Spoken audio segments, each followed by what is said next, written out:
Hey, what's going on, guys? It's good to see you finally made it to one of these again. Hope all is well. Yeah, today's is a little bit different. Today we are joining a different space, and I'm probably not going to go up there. I might go up there, but it seems like a lot of maxis and believers in Safemoon are going to be going up. So maybe I'll go up if you guys want me to go up, but I'm just kind of trying to hear the believer side of Safemoon, and I think that this space today is going to paint their side of the picture because they tend to not come into my spaces. So it'll be starting in like 2 or 3 minutes. It's going to start, so you guys can join on Twitter as well. If you guys want to join this space and say anything, it's on Twitter.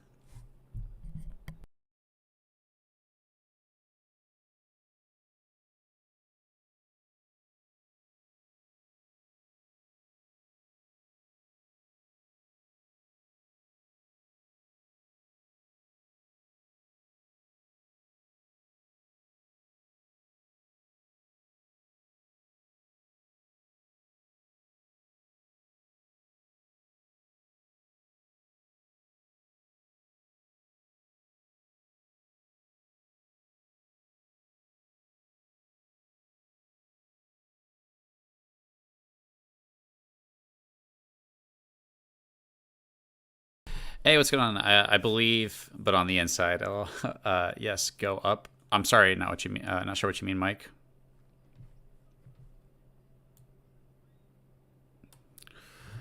It's going to be an interesting space. That's all I can say. They're listening to music right now, so I've got their music muted, but it's about to start. There we go. I've been trying to get your guys' chat to show up on the screen. I learned to get so emotional into my investment. I was going to say, I think you meant to put not there. Yeah, I learned I need to be really emotional when I'm making my investment decisions. I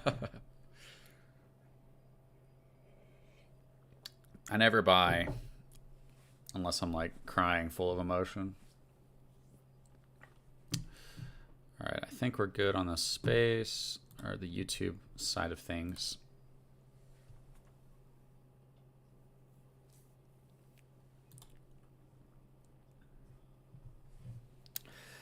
Yeah, we've got the maxis up here. I might go up. I don't know. It depends if they call me up and if I can be reasonable. But this seems more like a believer maxi space, so I might just stay away, let things be peaceful.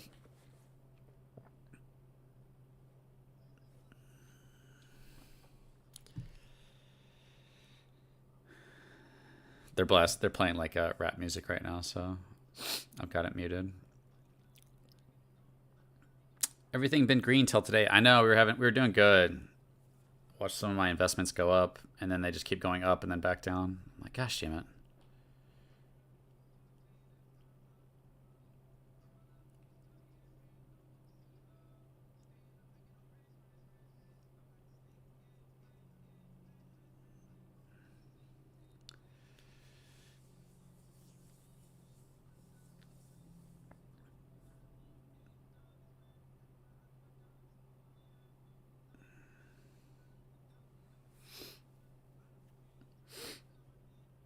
Monday, Tuesday is your buying days. Nice.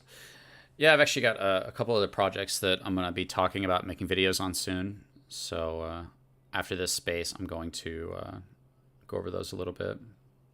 And they haven't even launched yet, so it's pre-sales. If you want to do the pre-sale, you can do the pre-sale. If you want to wait and buy, but they're both the projects that I'm going to be talking about have like really cool, not really cool, but really realistic utilities.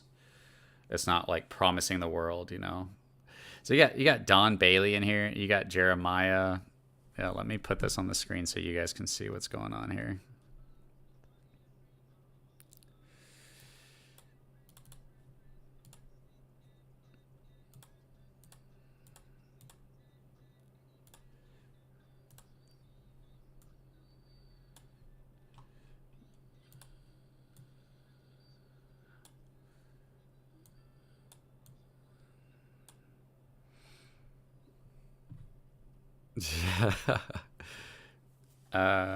Pre-sale sucks sometimes because everyone dumps. It depends on like, yeah, definitely. It does suck. There was like a time when pre-sales were good, and that time doesn't seem to be now, but you never know. What's up, Pupball as well, man? What's up, Mark Moon? How you doing? Good to see you, bro. Squid Grow coin to the moon. Yeah, my Squid Grow, it keeps going up, and then it goes back down. Then it goes up and goes back down. I'm like, man, just let it go. Just let it go up. Okay, I think they're finally starting this space. 1 second. Okay, cool. We're good. Yeah, Andrew Hurte, you gotta phase the music out slowly, not all at once. That's what I learned after my half dozen times of just spacing it out one at a time. Anyway, Safemoon community, welcome. We're still waiting on some people to join, but I don't want to wait any longer. I think they'll roll in just like the Dogecoin community rolled in kind of late. This space was actually inspired by the Dogecoin community space that we hosted before Christmas. It's Andrew Forte's idea. We got a panel of guests together, and we had at the time, which is our longest space ever, it was 7.5 hours, and we almost broke 10,000 total viewership, 10,000 people coming in and out of the space through the duration of the broadcast. So we put up a poll on our Twitter account and asked which community space that people would like to see next. And Safemoon won by a large margin. It was quite impressive. Actually, wasn't expecting. I wasn't expecting a landslide, but here you guys are, and we have several spokespeople from the team, or rather from the community, that are on here. Before we get started, just kind of talking about Safemoon, its utilities, its future. Actually, before we get started talking about Safemoon's future, I don't know if anyone wants to step up really quick and give a high-level a high-level overview of kind of what Safemoon is, how you guys came to be, the utilities that you guys offer with respect to the greater crypto ecosystem, and then we can kind of dive in and see, what utilities are actually legit, what people have questions about, and then where you guys see this ecosystem going in the years to come. And just the way that I typically, I got you, Revoltans, 1 second. The way that I typically host these things is like open panel. Anyone can speak. If someone has to respond to someone else, like wait for them to finish and just uncue your mic. And then if you want to raise your hand, sometimes when we have too many people that want to speak, it's helpful to have hands raised just because it gives me an order to call people on. But if you have something to say right away, just like uncue your mic. I host these things pretty relaxed. But yeah, if anyone wanted to step in and give us a high-level overview of Safemoon, I can do it myself, but I would rather hear it from one of the community members. I guess I'll start it off. I want to say thank you for hosting the space. This is going to be fantastic. I just, I never heard of you guys, and now I have, and I'm glad to maybe listen into maybe future Twitter spaces that you hold. So thank you very much for having us here. So just the key points on what Safemoon is about is number one is the hyper deflationary token aspect. Is basically peer-to-peer interaction. When it's bought and sold and moved, is that every time there's a reward to burn aspect, on top of which they're trying to be more of a doxed community in the DeFi space, especially with the wallet and decentralized swap that they have on the wallet as well. So, but overall, it's just it's fairly new. It's only 2 years old, and it really blew up very fast. I think we had at 1.2 million holders on V1 contract, and then with the V2 contract, as we all know, we are on V2 currently. We have about over 700,000 holders currently on the V2 contract, with slight differences, but same with the whole deflationary aspect of the tokenomics. Beautiful, man. Thank you for the breakdown. Safemoon, Tony, go for it, man. Mike's yours. Yeah, I want to touch on what Joseph was talking about. So again, thank you for having us as a community here and have the space. This is a great opportunity. I love that you guys are doing this. I will be listening to a lot more of your shows. I'm still would like to hear the Dogecoin community. But touching on SafeMoon, so what Joseph was saying, we launched in 2021 as a meme coin. Okay, that's how SafeMoon started off. In 2021 was the start of the tokenomics, the reflection tokens. And yeah, it took off. The community just grasped onto it, and it became a very hot token in 2021. Since then, SafeMoon's turned now into a tech company. It's evolved. And with every project that evolves, there's hiccups and stuff. But the good thing is that our latest product that we launched was Orbital Shield. That's the new hottest thing. SafeMoon has launched the wallet. We've launched a swap. SafeMoon has actually grown into a beast in a sense where it's not just SafeMoon anymore. It's a whole ecosystem. There's partners. I forget. I can go through the list of partners. I will do that later, but it's grown into something more bigger than just a meme coin now. So just wanted to touch on that one. Yeah, for sure. I mean, the first time I think I heard of the reflection model after it became the massive fad. I mean, pretty much every project on BSC at one point was doing some sort of reflection was Safemoon. What is it about what is it about the reflection model that makes it so enticing or made it so enticing? I don't know if people, I mean, I'm sure there's reflections in some shape or form still integrated into tokenomics, but what made it so enticing at the time? I'll jump in on that one. I think a lot of investors are not, paying attention every day, right? Like they're not day traders. They're interested in crypto. They want to invest, get involved, get in the game. But what's nice about the tokenomics aspect is that I can just simply have a buy and hold strategy and still feel like I'm getting rewarded even in a bear market. So I know that's appealing to longer term investors. And like everyone said already, SafeMoon kind of brought that aspect uh, to popularity, right? And so now they're looking to essentially create and expand the ecosystem. So safety first, and that's why you see the heavy focus on orbital shield as far as timing goes.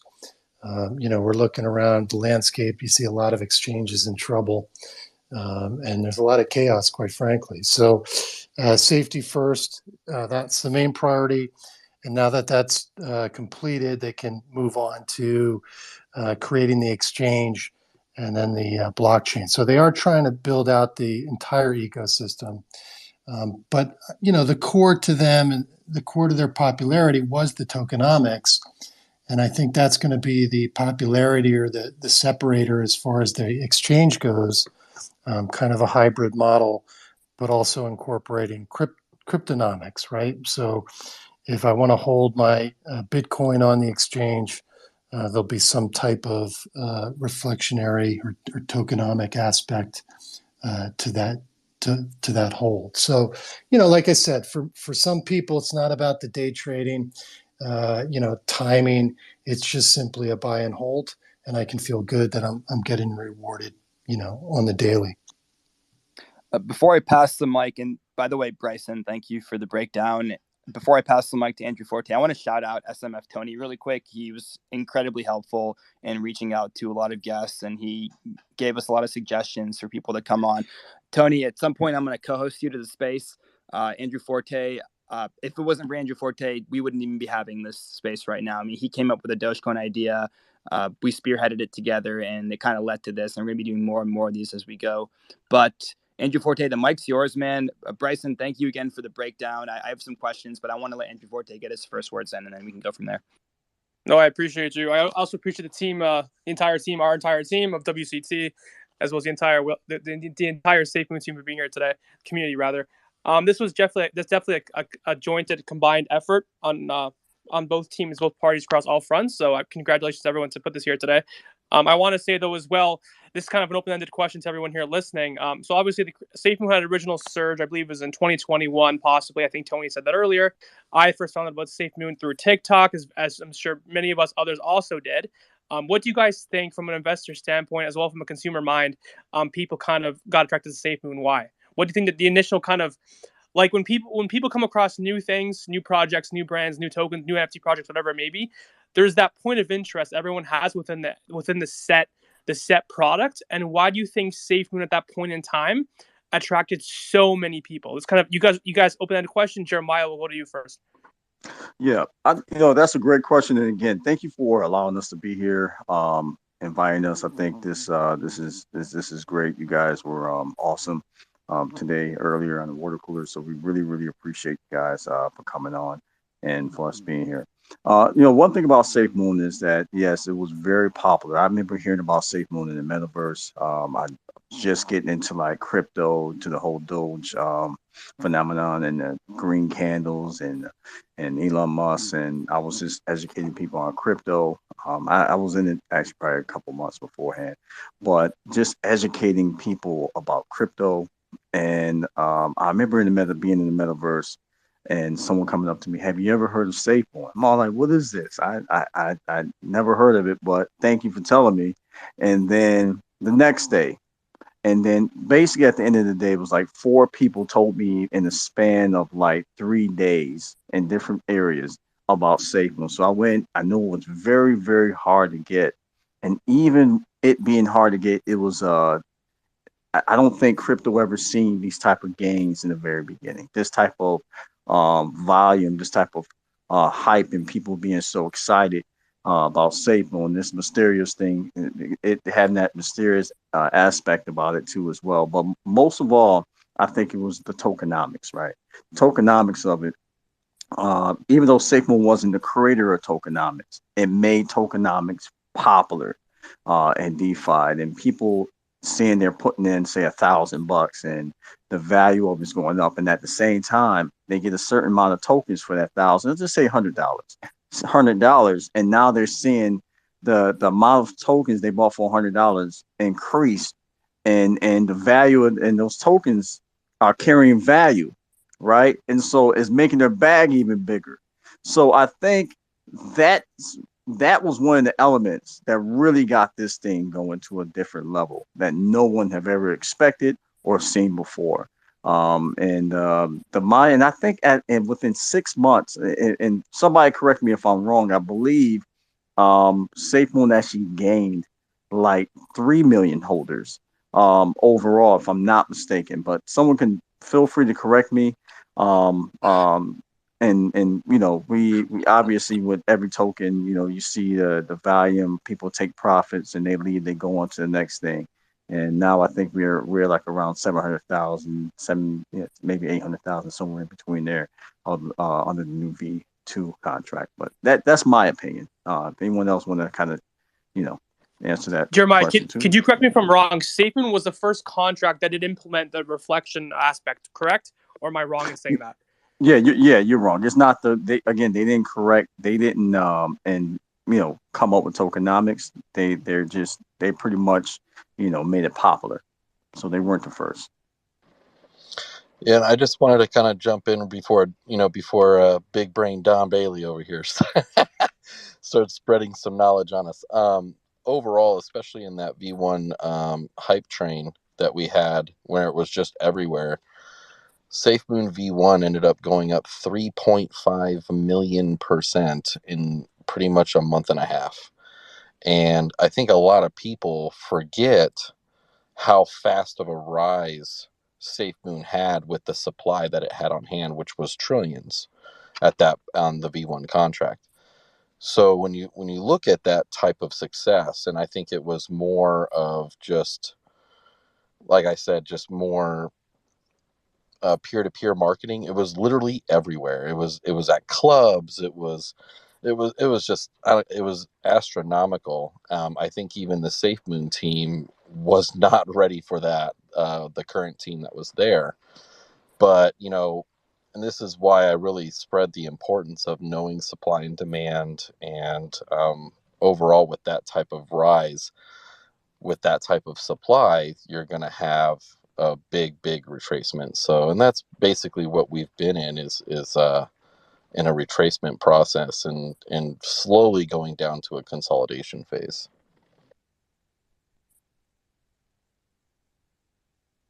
Sorry to jump in here, Noah, just for a second, since everybody is sharing their first experiences with Safemoon. I got to say, this was the first time when I had friends from real life. I had no idea about crypto, no idea about IT altogether. Telling me about Safemoon, asking me, it's like, hey man, have you heard about this? Have you? And it was indeed a crazy time. And I know you mentioned the reflection aspect too. They weren't the first to do the reflection ones, but they were among the first that were doing the liquidity providing aspect, right? On the liquidity tax, right? So everybody was super excited that we're getting reflections. The ground floor sort of was rising with all this liquidity, being traded. So it got a lot of traction everywhere. So yeah, it was an interesting time to see. I think I saw the first or the second broadcast that they did on Twitch, and this was like really early days. It was crazy. It was like all sorts of people. The community was what basically was drawing out everybody in. It was clear from day one. Yeah, I'd 100%. say, and by the way, Jeremiah, I don't know if I'm the issues on my end, but I'm not able to hear you. Maybe if you can rejoin, because I probably dropped a lot of knowledge and I wasn't able to digest any of it. I think Yeah, that sure, no problem. whether you like SafeMoon or not, it's an unrefutable fact, Acti, as you just mentioned, that so many people got into the space and it lowered the barrier to entry for folks that otherwise might have not given crypto the time of day. And so whether or not people that got into crypto because of SafeMoon are so passionate about crypto, a lot of those folks ended up staying and working on other projects, getting involved with different ecosystems. And I think it's something to be said about the community. It's undoubtedly one of the biggest and most tight-knit communities out there. And I don't know if this has been touched upon. And Don, I saw your hand up. I'm going to pass the mic to you, but I'd be curious to know what it is exactly about the SafeMoon community that makes it so massive.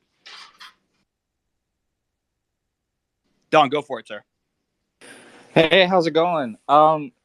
So I kind of caught the tail end of your last question, but I think I got the gist of it. I kind of wanted to essentially go through like some points of its like inception or genealogy that I think we missed.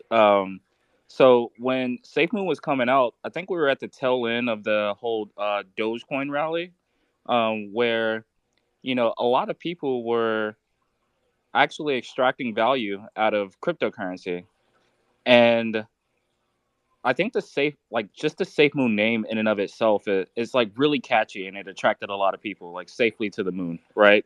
We saw, all over Reddit, um, all over TikTok, people using the term "to the moon," right? But the term "safely to the moon" kind of played into the tokenomics of the token. So the liquidity provision, the reflections, and the burn. So if you just looked at it theoretically, like as a constructed project, it made sense for a lot of people and it was really digestible, right? Oh, they're adding liquidity with every single transaction. Oh, you're getting reflections with every single transaction. Oh, they're burning the supply. So a lower supply means that, theoretically, the value of each token should increase. And I think all of that created like the perfect storm for the rise of SafeMoon. But even more importantly, I also think that what was important at the time that people were getting into SafeMoon is that it had such a massive volume. And I remember like days where I would just refresh my wallet and my balance would just keep going up. And I kind of got attracted to watching my balance increase in real time. And that was also pretty attractive. So, aside from SafeMoon in and of itself, I think the environment in which SafeMoon was released was also pretty beneficial to like its success as a token.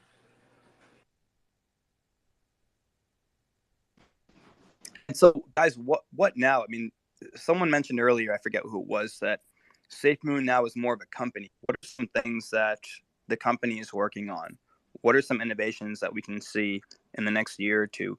Because it sounds like you have the community and you guys seem to have a direction, but I would love to know more from a nuts and bolts perspective, what's in store for Safemoon? Could I jump in here first? I'll Guys, go open ahead, for Don. whatever you want. Yeah, anytime. Yeah, sure. So, a couple things with like Safemoon as a company.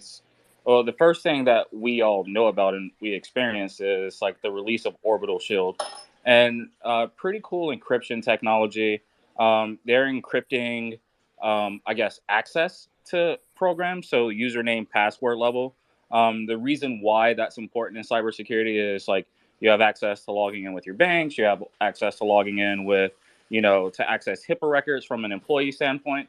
There's a lot of vulnerabilities just in like data access, so username, password, taking encryption beyond like, MD5 encryption or whatever other like password encryption techniques is still limited because like data is encrypted at the database level. So, and it's still stored somewhere. So they kind of like innovated that, type of encryption, and it's pretty cool because we're utilizing the technology in cryptocurrency. It's also going to be baked into the blockchain that SafeMoon releases, but that technology also has utility outside of the Web3 space and in the Web2 space.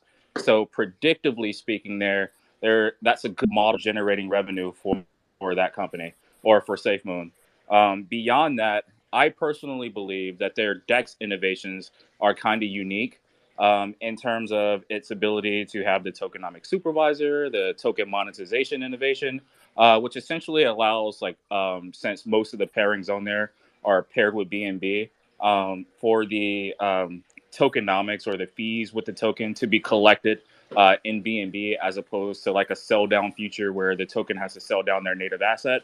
That's a pretty cool, like, unique selling position that allows it to at least have a reason to prefer the platform over something like PancakeSwap. Essentially, if they implement the same technology with Ethereum, like they could compete with Uniswap with that USP. So there are a lot of reasons to like kind of prefer that technology, and it's a pretty cool innovation that's consistently being updated. Um, for me personally, I kind of started off my SafeMoon journey as like, any other like, retail, common, like non-accredited investing type individual. So like just as a community and like the way in which they've been releasing information has also encouraged me to learn more about cryptocurrency. So as an innovation beyond the things that are, expected to be like in the exchange, I think the biggest thing is that like on my journey of being a member of the Safe Moon Army, I've learned so much more about cryptocurrency, and it's like from spaces like this of people just talking about the tech stuff. Don, would you agree? That was great, by the way. Would you agree that obviously the tech is one thing? There's definitely different verticals when making a brand very successful. In my opinion, everything starts and ends with the community. Because I've seen tech that's phenomenal. I think it's some of the best out there, but nobody gives a crap about it. No one gives a crap about it. Everything starts and 100%. ends with the community. That's my personal opinion, because I've seen people create some of the things that I used today in my life and no one cares about it because Right. there's nobody around it, so therefore no one really cares about it. That's kind of what I'm getting at. It starts and ends with a community. You got to get people to care about the product, otherwise it's never ever going to work, regardless of what it does and how it operates. Yeah, in the book, The 22 Immutable Laws of Marketing, the first law is first to market, first to mind. And so if you're not first in people's mind when they think about an innovation or a type of product, then you're going to struggle to like generate, awareness of your product. Community is immediate awareness. So you're 100% right. What's the angle behind launching their own blockchain? Don't we have enough layer ones and even layer twos getting spun up?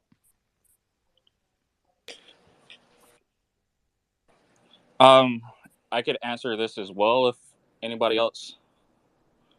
So Yeah, go for it. In my opinion, one, I agree with you. There's a ton of layer ones and a ton of layer twos. But two, I would say that like from the public knowledge that I've heard or public information that's been given, there is a need to have blockchains that are capable at handling, much higher TPS loads, right? Transactions per second. But also not only being able to scale like your TPS load, but additionally, like being able to, what's the word that I'm looking for? Be agile, as future technology comes in.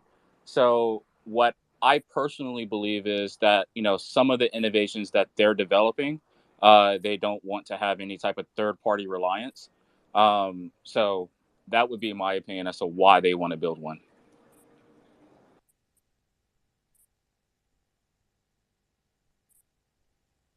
Makes sense when you put it like that. And again, can you name? You said the security protocol. Can you name that security protocol again? It's Orchid. Orbital shield, like orbit. Orbital. So cool. I just wanted to look that up. And is that proprietary?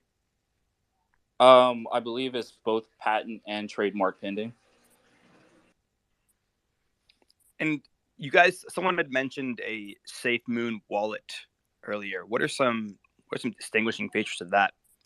Again, so many wallets in the industry right now. What's going to set that apart?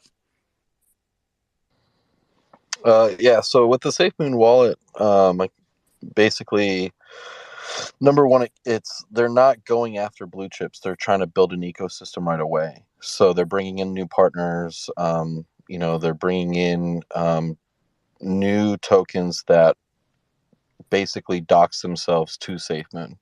Is that basically you have to come out and say, hey, this is who I am. You have to sign a contract with us and be a part of us, right?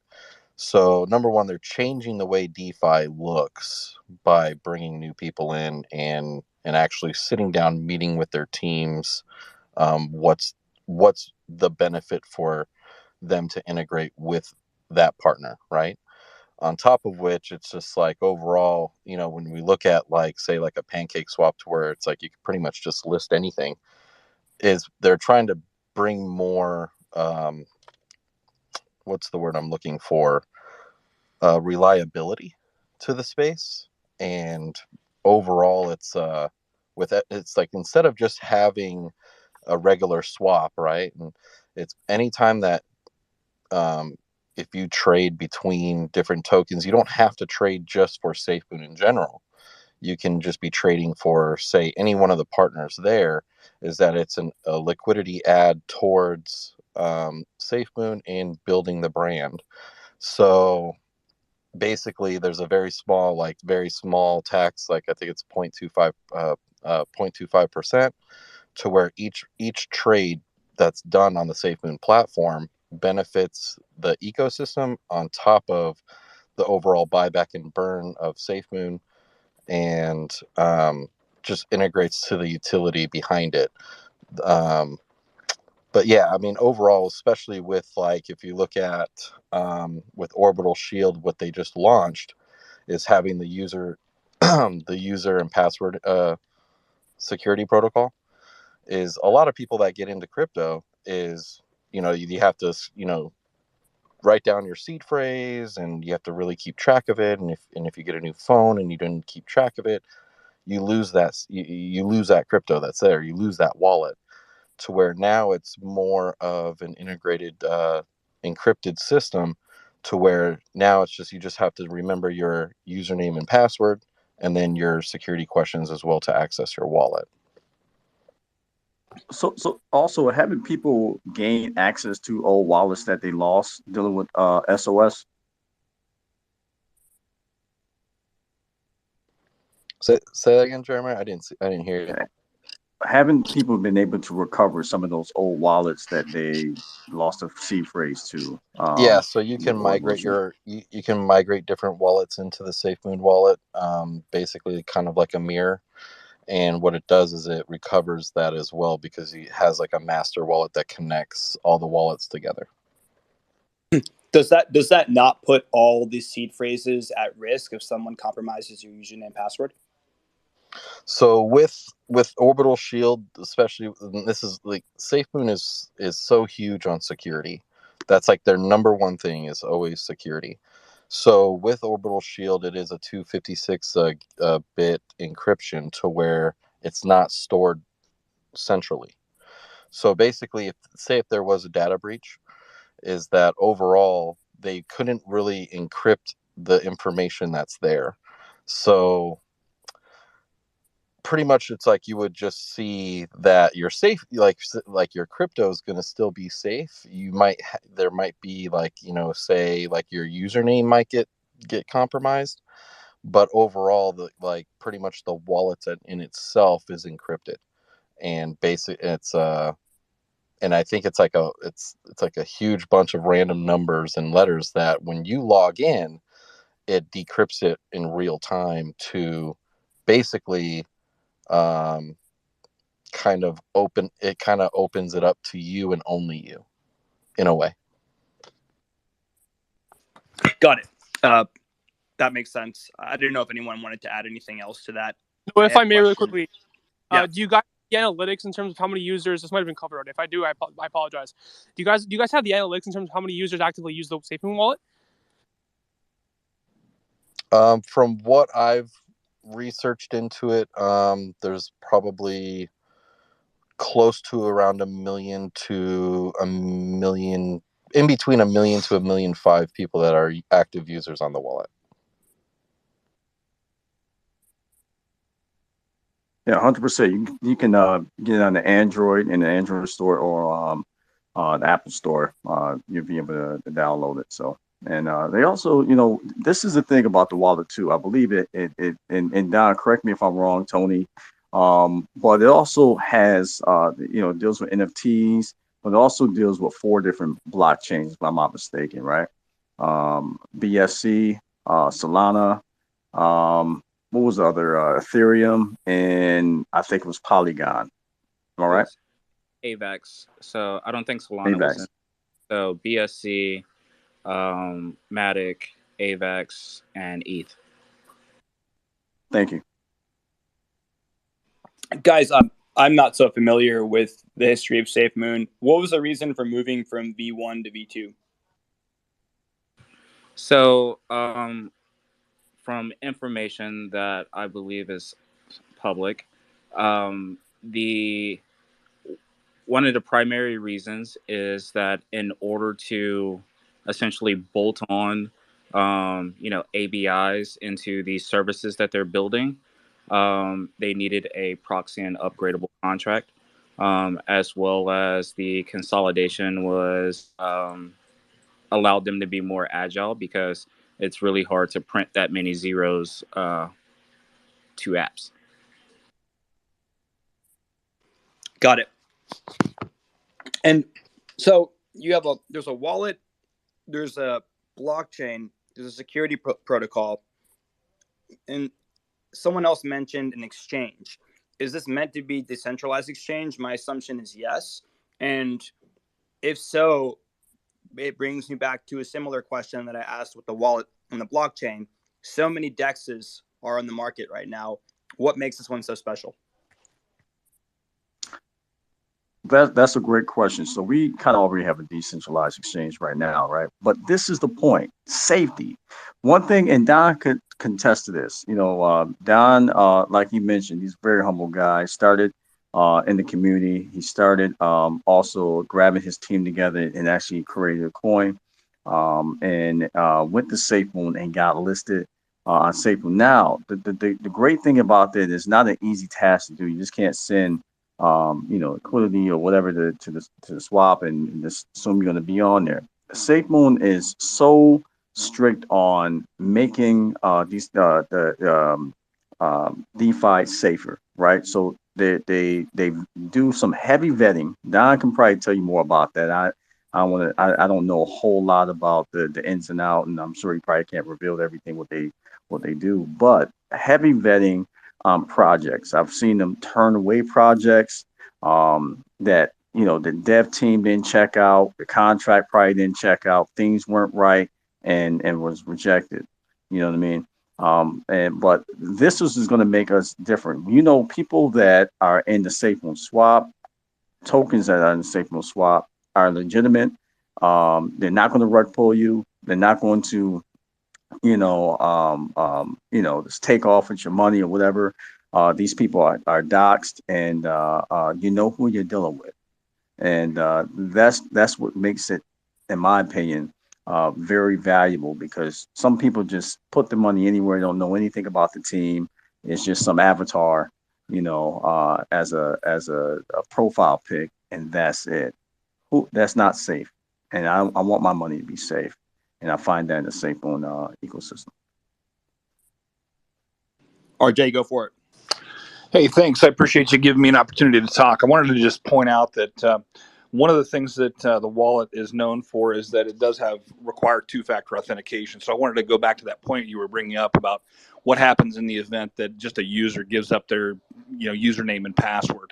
Well, let's say that happens. The two-factor authentication would prevent anyone from being able to make a transaction on it. They may be able to look at it and see the wallet, but they couldn't actually make a transaction. So it not only allows you to So I want to go back to the things the other guys were talking about. We know that the stored information on Safemoon's site is not an actual username and password. It's a string of characters that is just a meaningless string of characters. So it wouldn't be hackable from the server side, and that kind of gives the ability to know that your information is secure. So the only way someone will be able to get into the wallet, this is the SafeMoon wallet itself, is if they had your username, your password, your biometrics to be able to get into it. And then even on top of that is two-factor authentication, either through Google Authenticate or whatever other two-factor authentication you have. So that being the interface, which again, this is the SafeMoon community, right? We're not really people who are involved with SafeMoon. We're not like on the back end. Don may know a little bit more because he's been through the process and that vetting process and being able to be listed, which we agree that it kind of gives us the ability to say, hey, look, we know that these particular tokens that are being listed on the SafeMoon wallet through the DEX right now are vetted. We know that they're CertiK authorized or have done their CertiK audit or whatever audit is required. They've done their vetting. So we believe that they're safe and safe contracts. But even more so on top of that, we believe the wallet is going to be, again, I say we believe because we're not part of the SafeMoon team, we're just the community here. We believe that the wallet itself is going to be the interface into the exchange. So it's going to be a DEX-SEX hybrid where, remember, I mean, one of the things that we all talk about, we've seen FTX fail, we've seen other exchanges fail. It's because people lose their money because it's not your not your crypto, not my seed phrase, not my wallet, not my tokens, unless I actually have it in my wallet. Well, with this process of having the actual wallet be your interface, they are your tokens, they are your coins. So when you interface and you control them, you're not giving the ability for the exchange itself to host and keep your tokens. You're actually owning them yourself. So that's the kind of what we expect out of the exchange. It's going to be this hybrid whereby we control our own tokens, we control our own coins, we have our own seed phrases, and we're able to keep it secure because of the security of the wallet itself. And just to Hey, kind of RJ, go ahead. Sorry. Yeah, go ahead. I was just going to say, RJ, beautifully put, man. I really appreciate the thorough breakdown. RJ is great, and he's been in the community for a while, like literally dropping bombs like that. Thank you. It's good talking to you all. It's been a while. But to kind of piggyback on that too, so just like Safemoon, there's a lot of concepts that they've been developing, and like inside of their exchange, there's these two terms that we hear a lot, which is cryptonomics and global tokenomics. So essentially, what cryptonomics is on the exchange. You ask the question, why would Safemoon's exchange have a unique selling position versus the other exchanges in the market? Well, one unique concept there is cryptonomics, meaning that how SafeMoon does the reflections based off of the fees, taken on every single transaction. Transactions inside of the exchange would also, create fees for people holding that same token. So that would be the cryptonomics. But also the duality of DeFi and CeFi, so centralized versus decentralized. What we see is that when you are experiencing volume on a token that has either a reflective burn or liquidity provision component to it, that only, or those functions are only triggered when it occurs on the decentralized side of trading. On centralized platforms, those aren't necessarily triggered because, again, they're closed networks. So the introduction of global tokenomics to make a token's native contract features exist both on a centralized exchange and a decentralized exchange is another reason why the Safemoon exchange is pretty exciting, but also the tech that could potentially be exported to other exchanges is also kind of attractive to members of the community.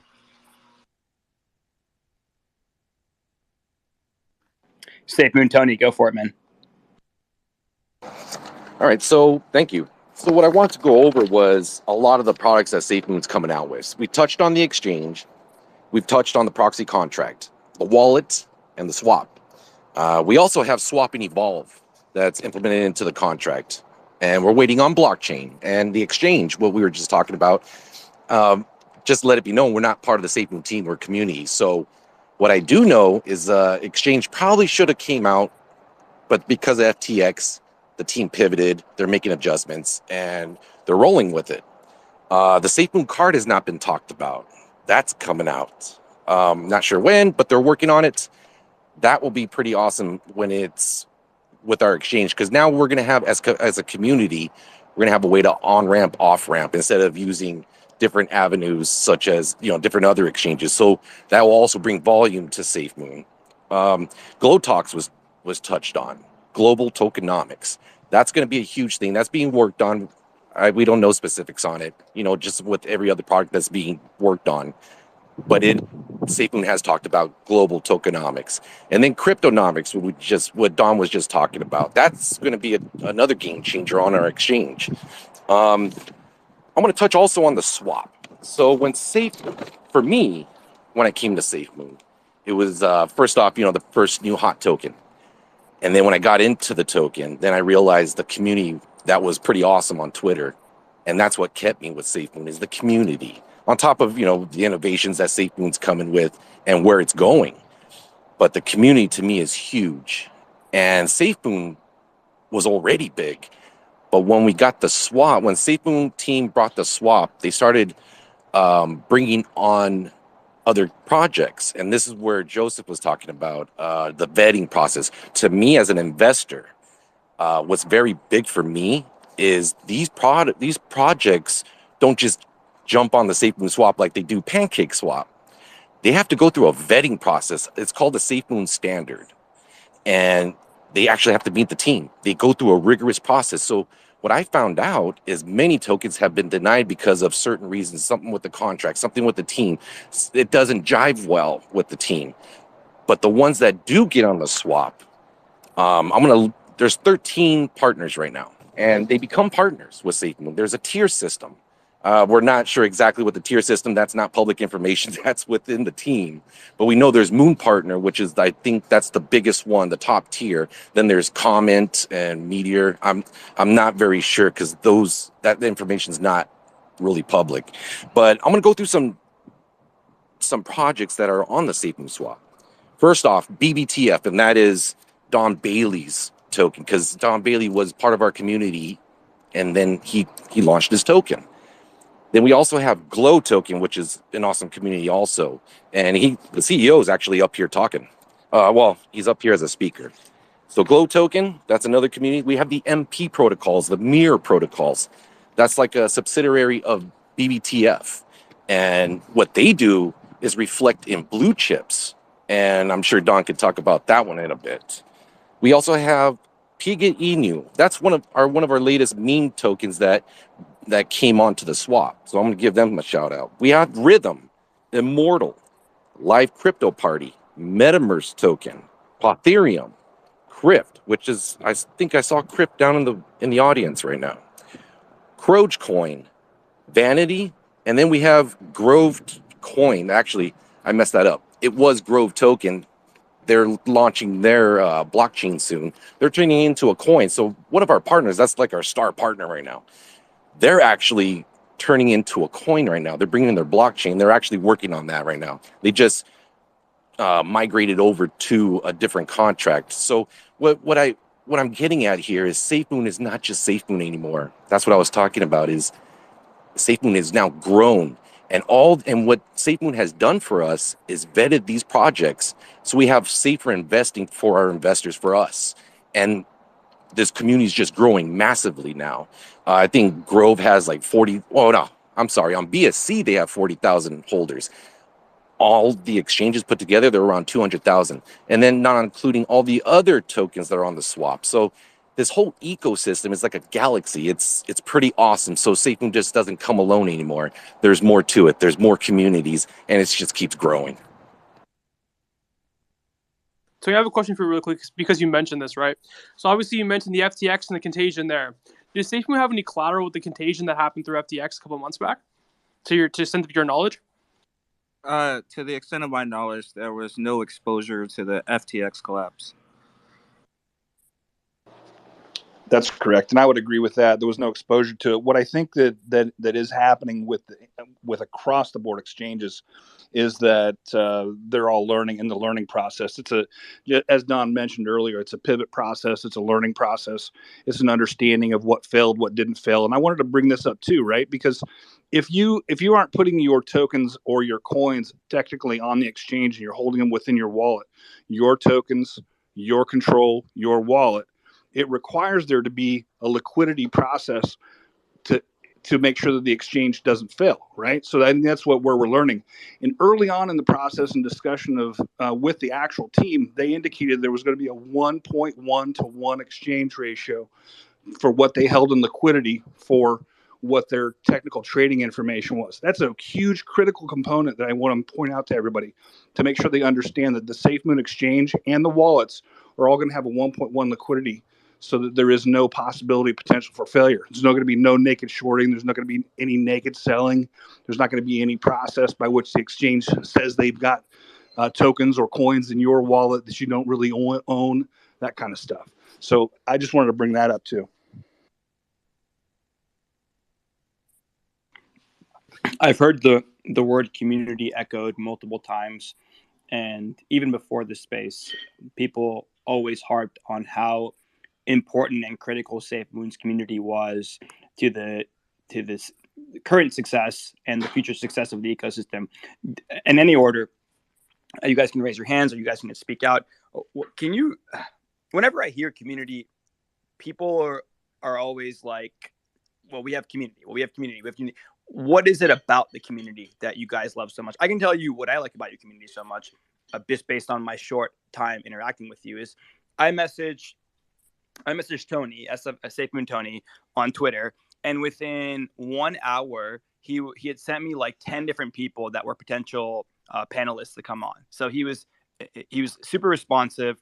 He was very eager to share usernames of folks that I could DM, and he seemed like he had a vested interest in making this space happen.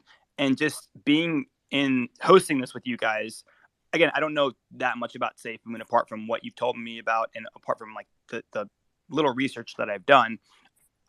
But I feel like I'm talking to the team. I mean, you guys seem like you know so much about the ecosystem and so much about what's coming up. So those are some things that I like about your community so far. But what do you guys love about the community? Why do you guys think it's so important, apart from how tight knit you guys, how massive you guys are? Go ahead, Tony. I'll just touch a little bit on that. What I like about our community is it's more of like a family. You know, we've gone through hard times like every other community. Other communities have hard times and they have good times. This community I've seen stay together and help each other. Like say migration, we all have issues with migrating with Grove and with Safemoon. We help each other, and that's needed in this space because there's a lot of people that come from the exchanges into DeFi and they don't know what they're doing. And then as well as I do, there's a lot of scams out there trying to target them. And our community stays together and it's so tight knit, and that's what keeps me here is the community, and everyone's so helpful. Completed it. Sorry. If you don't mind oh, go ahead, man. You got it. Yeah, I was actually going to shill you real quick. Having Jeremiah in the space. Jeremiah, started the Safemoon water cooler, and it was kind of like our morning wake up, to like kind of meet up and and talk to one another. And he hosted a really good space for a very long time. And I just wanted to give you a shout out for doing that as well. But overall, it's just like Tony was saying, is you have a very big group of people that really try to stay in the know and try to pay attention to everything that SafeMoon's doing, not just the SafeMoon though, but with partners as well, to where we can try to help benefit the partners within the ecosystem that are a part of SafeMoon. So, and then you've had a lot of YouTubers, that have come and gone into the space that had that used that backing and then kind of like went to the south side of the dark side, I would say. But the people within the community still stayed strong and still made sure that we pumped out the correct information to the community. Sometimes we have some pushback, sometimes we don't, but it's like we always try to get new people to come up and talk all the time. We want to hear from everyone. We want to get to know everyone, because like when we all have that um, hope for a moonshot to where we can all meet up one day and like kind of just reminisce the things that we've gone through together as a community. But overall, it's just basically, um, you know, I would say for myself personally, I try to pay attention to everything that SafeMoon does. And even when they do movements on certain levels, I try to kind of understand the business aspect of it instead of just of uh, that the harm that could possibly be from it. But overall, it's like knowing the business side and how business works and how money moves is really crucial, because a lot of people don't understand that aspect. But we've stayed in it, and we've basically made sure that the correct information is put out to the community as best as possible. Joseph, I have to ask this question, and if there's an echo, I'm outside, so I apologize in advance. So obviously we know the market hasn't done very well in the past, 13, 14, whatever, 12, 9, 10 months, and so on and so forth. A lot of people have left from crypto, from NFTs, from the metaverse side of things, from Web3, period. How much of your community at scale has really stayed during this time? Because I now dabble with NFTs as well. I started through crypto, came in through Dogecoin. I now dabble in NFTs as well. I would say most of my crypto spaces, Twitter spaces, not that this is an accurate kind of analytic here, but most of them from a consumer level, from retail investors, have kind of died off. I mean, you mentioned Jeremiah's space, which he does every morning that I've seen. He was very kind to have us up there as well this morning. So Jeremiah, my team and I appreciate you for that one as well. But Joseph, back to my question though. How many safe mooners do you think kind of left were seasonal investors? How much do you think were still here? Obviously, the number doesn't have to be spot on, but what percentage would you say is still here from the prior 12, 13, 10, 9 months ago? In my opinion, I would probably say we've probably, like, as a following, I would say probably like we've definitely lost around like 50%. But it's like overall, it comes down with the confidence in the market. Usually people, like, from what I've heard is, SafeMoon was their first crypto.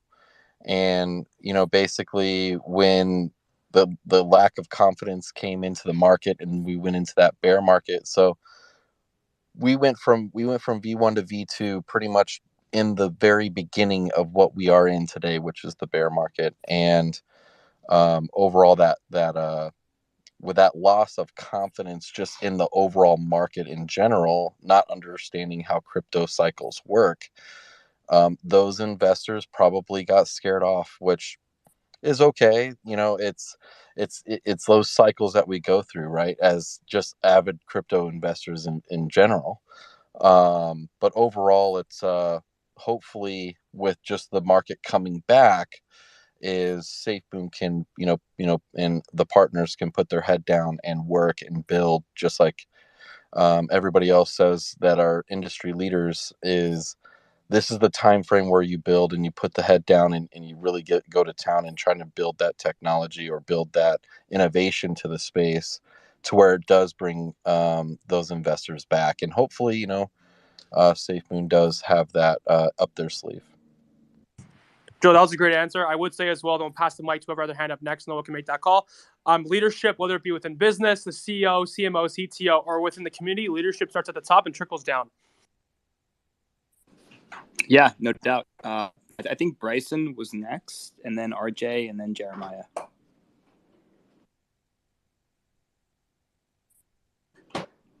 Oh, sorry, Brian.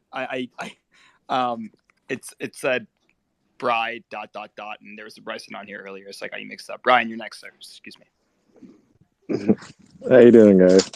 Yeah, I just wanted to come on and talk about the Safemoon community. I know that question got brought up earlier, and what I have to say about the Safemoon community is they are 100% like family. They love each other. They fight with each other. They truly get emotional, and just the passion behind every one of the community members is something that I've never witnessed before until I seen Safemoon. So I did just want to put that out there. That was my comment. Oh, and just to let you know, go ahead. Brian is the CEO of Glow. So thank you for coming up and talking on our behalf. Thank you. Thank you for the introduction. I appreciate it. Andrew, I wanted to address your concern on your question regarding the size of the community and what's happened over the 12, 15 months and the kind of the down market. I would say that we know that there are 703,125 holders of Safemoon right now. Now, the majority of those are what we would consider to be probably dust holders or relatively small amounts. It doesn't mean that they're insignificant, but small. But we know how many there are, and we also track how many are added to wallet holders every day. It's done through the GlueBiz website, which is a great tracker that someone GlueBiz set up for Safemoon fanatics, I guess, to take a look at it. But 703,125 holders of Safemoon isn't insignificant, and every day there are adding. So even though the market is dropping or going down over the last year or more, I would say that in general, it's still been in an uptrend as far as the number of holders. Now, I would also say this. I think we all acknowledge that, when we look at coins and we look at the market in general, most average retail investors, who are primarily the people who are involved in tokens at this point, or at least Safemoon token, are not capable of really moving the price as much. It takes big investors with large amounts of money.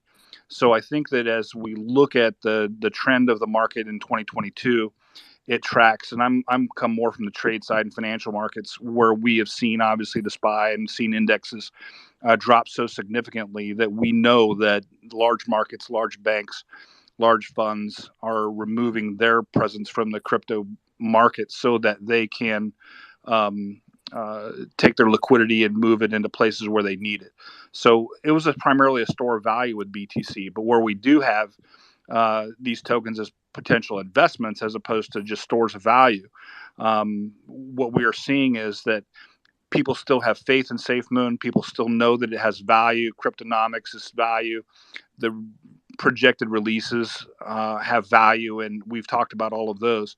So I would say that even though the market in general is on a downtrend, we still see increased holders in Safemoon because they know what it is. They know what it's about, and people still have that faith in Bitcoin. They still have that faith in Ethereum, but they're taking their liquidity and moving the market. So it looks like it's on a downtrend, whereas reality, they're just moving liquidity. There will come a day when we see the index funds recover, and we're going to come a day when we see BTC, ETH, and all the other coins and tokens increase in value, and people are going to come back into the market in a way that we've probably never seen before. RJ, I appreciate that response. I'll say this at first. This is my personal belief. Everyone may differ, and that's totally fine. I don't think Bitcoin or any crypto is a store of value for the fact that we put our value in 6-7 months ago, and now we're all down tremendously. A store of value, in my opinion, doesn't operate that way, but that's different. That's nor here nor there. In terms of what you said, I obviously agree with you. There's been negative sentiment here and there that's been going on for the past months.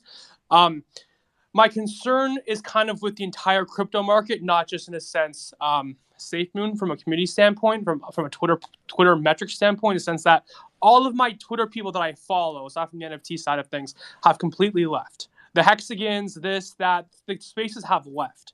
To me, that's very, very negative. onto where the NFT side of things, they've gotten stronger, they've gotten bigger. So I don't know why they kind of differ in that way. Possibly because people may be more attached to their NFTs as they use profile pictures, such as myself and some others that may be listening right now. But that's kind of my take, and that's kind of what I've noticed. I'm sure if you guys kind of go onto the other side of NFTs as well, you'll see that's kind of the common theme. Crypto Twitter has died down from space, from a volume standpoint, from a user standpoint, but NFTs have gotten bigger. Yeah, I don't disagree with you. What I think is happening is that for the same reasons that we see banks failing and bank liquidity being an issue right now. I mean, we have to understand reality. Credit's being dried up, and liquidity is drying up as well in the overall financial markets. So, while we may differ as to what crypto's design was, I think we're all seeing that there's a great benefit for a centralized exchange transfer to more of a decentralized or DeFi. So that being said, it's kind of a bigger discussion. But I think what's happening as far as the crypto discussions and the crypto Twitter space and crypto in general being communicated more is that we see the down market and the downtrends in the market that have basically silenced people. And we're just simply taking a step back, waiting for things to get to where they're at. It'll come back. I'm not concerned about it. I think people still know what value is and still know where it's at. It's just that we've taken a step back and we're not as vocal about it in Twitter spaces to give the market an opportunity to correct. And just to kind of throw it up there too is, going off of the crypto side to the NFT side, right? With crypto and blockchain, it takes time to innovate the space. It takes time to drop products. It takes time to move the industry in a certain direction, to where when you're looking at NFTs, art is always minted, art is always created, and basically you're always going to have new people coming in to the space that's bringing in creativity. So when you're looking at an investor side, right, the investors that we've pretty much have all come to know is it's really switched to, I want, and Jeremiah, he said it yesterday, I want it today.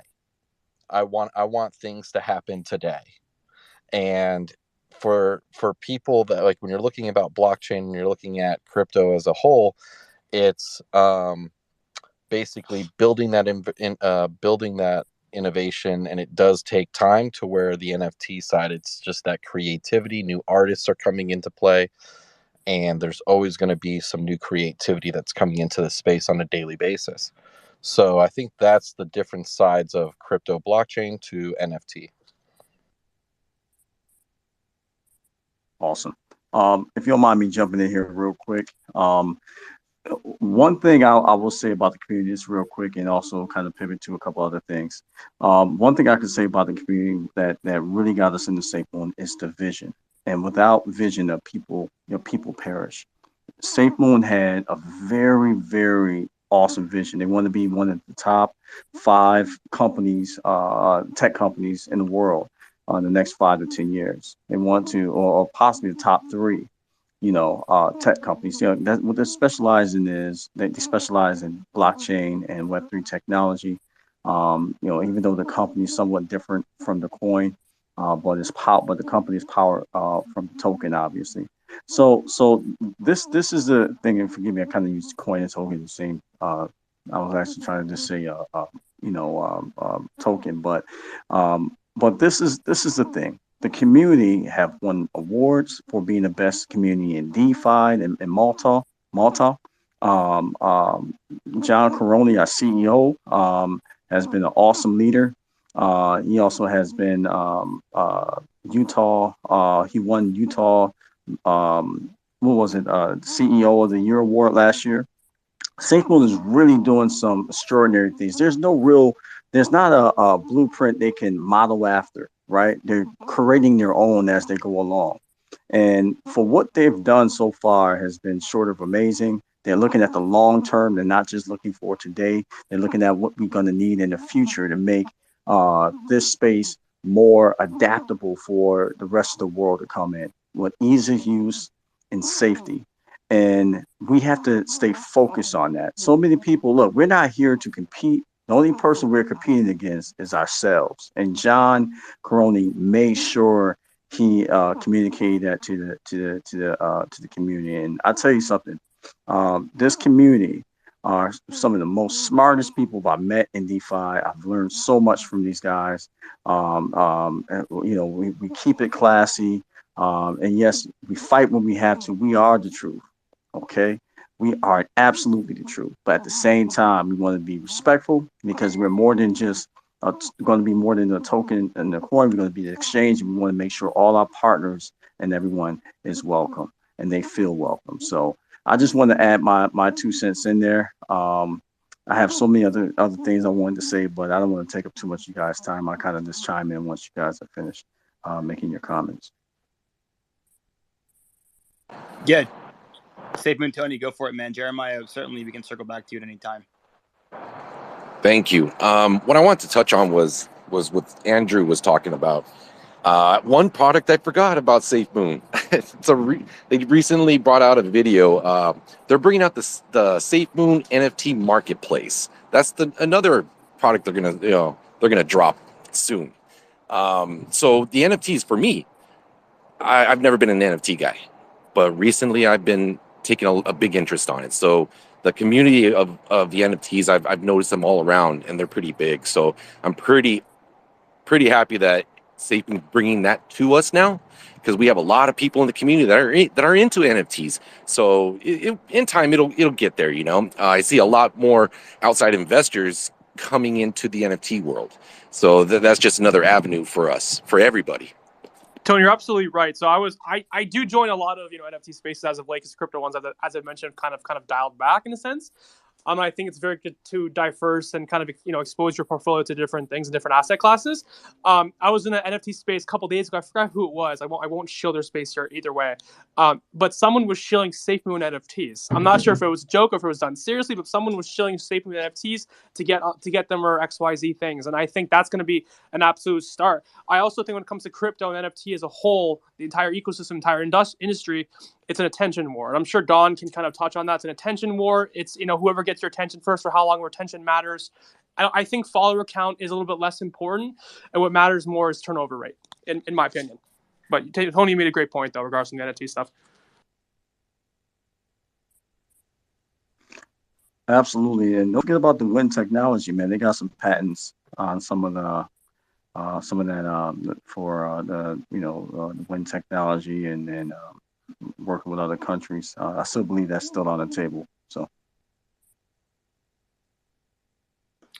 So one of the things that I'm curious about, and I guess I'll let the Safemoon Army answer this question, is, guys, why do I hear so much FUD? Right? I mean, you seem like a very welcoming community, and there seems to be legitimate infrastructure being built around the community and around the token. And I don't know why. I guess the bigger you are, the more people hate. But yeah, just curious to know why Safemoon specifically gets so much FUD. Don, go for it. Yeah, so a couple things here. So one, people hate Apple, people hate Androids. I'm not, saying that Safemoon is Apple or anything else. What I am saying is that it's hard to control what everyone thinks about something, and people are definitely going to have strong feelings one way or the other. So that's number one. Number two, it's the lack of visibility into what's going on inside. So when you lack visibility, it's very easy to, I guess, theorize what could be occurring. And then most importantly, in our conceptualization of these theories, people often, if they have like a negative or pessimistic outlook, like, so, the three types of, or I guess the six categories, you can either be past pessimistic, present pessimistic, future pessimistic, or past optimistic, present optimistic, and future optimistic. So a lot of people that fall into the categorization of pessimism, whether it be about Safemoon's past, about Safemoon's present, or about Safemoon's future, their theorizations into what they lack visibility into tend to lean towards pessimism. So I think it's more of, the lack of certainty of what's going on, and then, someone's natural, I guess, orientation towards thinking. John, would you agree though that asking questions, despite what they may be, is super, super important for anything really? Because if one of my Correct. CEOs or my CMOs of the product or the asset that I'm holding, and he's doing stuff he shouldn't be doing, maybe he's at Sure. he's at an adult industry club or whatever it may be, I want to know about it as soon as possible, regardless Yep. if it's good, bad, negative, or in between. Sure, and I 100% agree with you. There is, no greater value than a healthy amount of skepticism. 100%. A couple things regulating, this industry. One, like, we still don't know what the regulations are. So, as a control person in any company, you pretty much have to limit what you say. Because, like, we don't know if it's going to be classified as insider trading, or if the statement isn't made in a written format, it could be misinterpreted. So there are a lot of things that, just looking out for the health of your community, you definitely don't want to do or say anything that could bring any potential litigation and, like, put your project at jeopardy. So that's number one. Number two, like, people ask questions every day, right? So what level of questions is someone responsible for answering? Like, am I supposed to, not know about a question that occurred on a Reddit thread, and then now people are saying, oh, he didn't answer this question? Or, is there a question that occurs in a Twitter space that becomes, like, apparent, and people say, oh, he should answer this question? That's fine. And, specifically, with the CoffeeZilla video, right? If you get legal advice, like, hey, let's just let, the lawyers handle this, don't make any statements, because that's exactly what happens in those scenarios. Do you just appease people that are answering questions for the sake of, giving them visibility into the response, or do you follow, like, legal advice? Not saying that that's necessarily what happened. I'm just saying that these are considerations that we should take into account. Before I get some hands, a lot of hands are up, and I actually missed the order. I feel like they all went up at once. I didn't realize, Don, that there was a CoffeeZilla video. Did he make a video specifically about Safemoon? Yeah. So that, alongside of, like, articles, there's been quite a bit of stuff that, the community, like, I would say uniquely is, like, with the community. But yeah, and very easily answered some of the allegations in there. There was, a lot of communication that happened, inside the community about it. But at the end of the day, what happened is that, it got the video a lot of views, so he kept making videos until the views died out. That's my opinion of what happened. It was a, issue that drew a lot of attention because the community is fairly large. In terms of my personal experience with Safemoon, I mean, I literally have an office on the same floor. Like, all I have seen personally is, one, growth in terms of their company; two, professionalism in terms of how they handle themselves.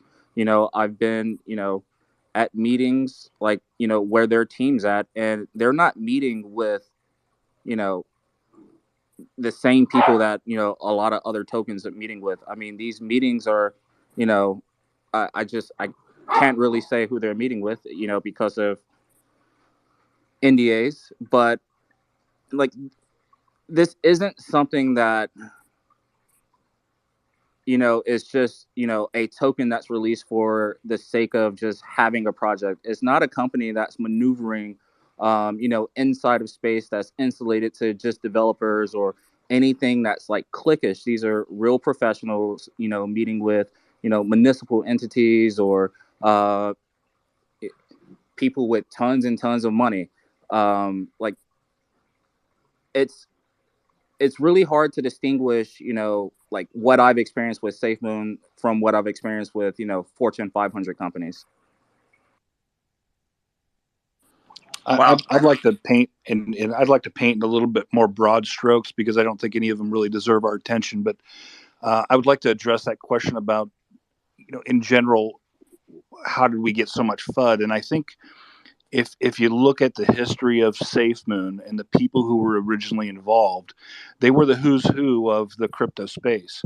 And when they were marginalized by being let go from the team, they had a big voice. And we ended up in a situation where they were the sources of information for people who put out a lot of YouTube videos and had a lot of content. So the reality, though, and as if you would go back through the history process of looking through this, and I know that you don't have the benefit of that, and I guess you have to take our our statement for what it's worth. Is that all of the information that had been given out there as FUD has all been debunked. It's literally all been debunked, and all of it has been discussed. I think Don alluded to it, and there may be a couple things here or there, but they weren't issues that, in my opinion, lead to that future pessimism regarding SafeMoon. So, how did we get so much FUD? It's because the people who were involved in it and were marginalized had big voices. The space is small, and when we look at it as, how is the future of SafeMoon going to happen?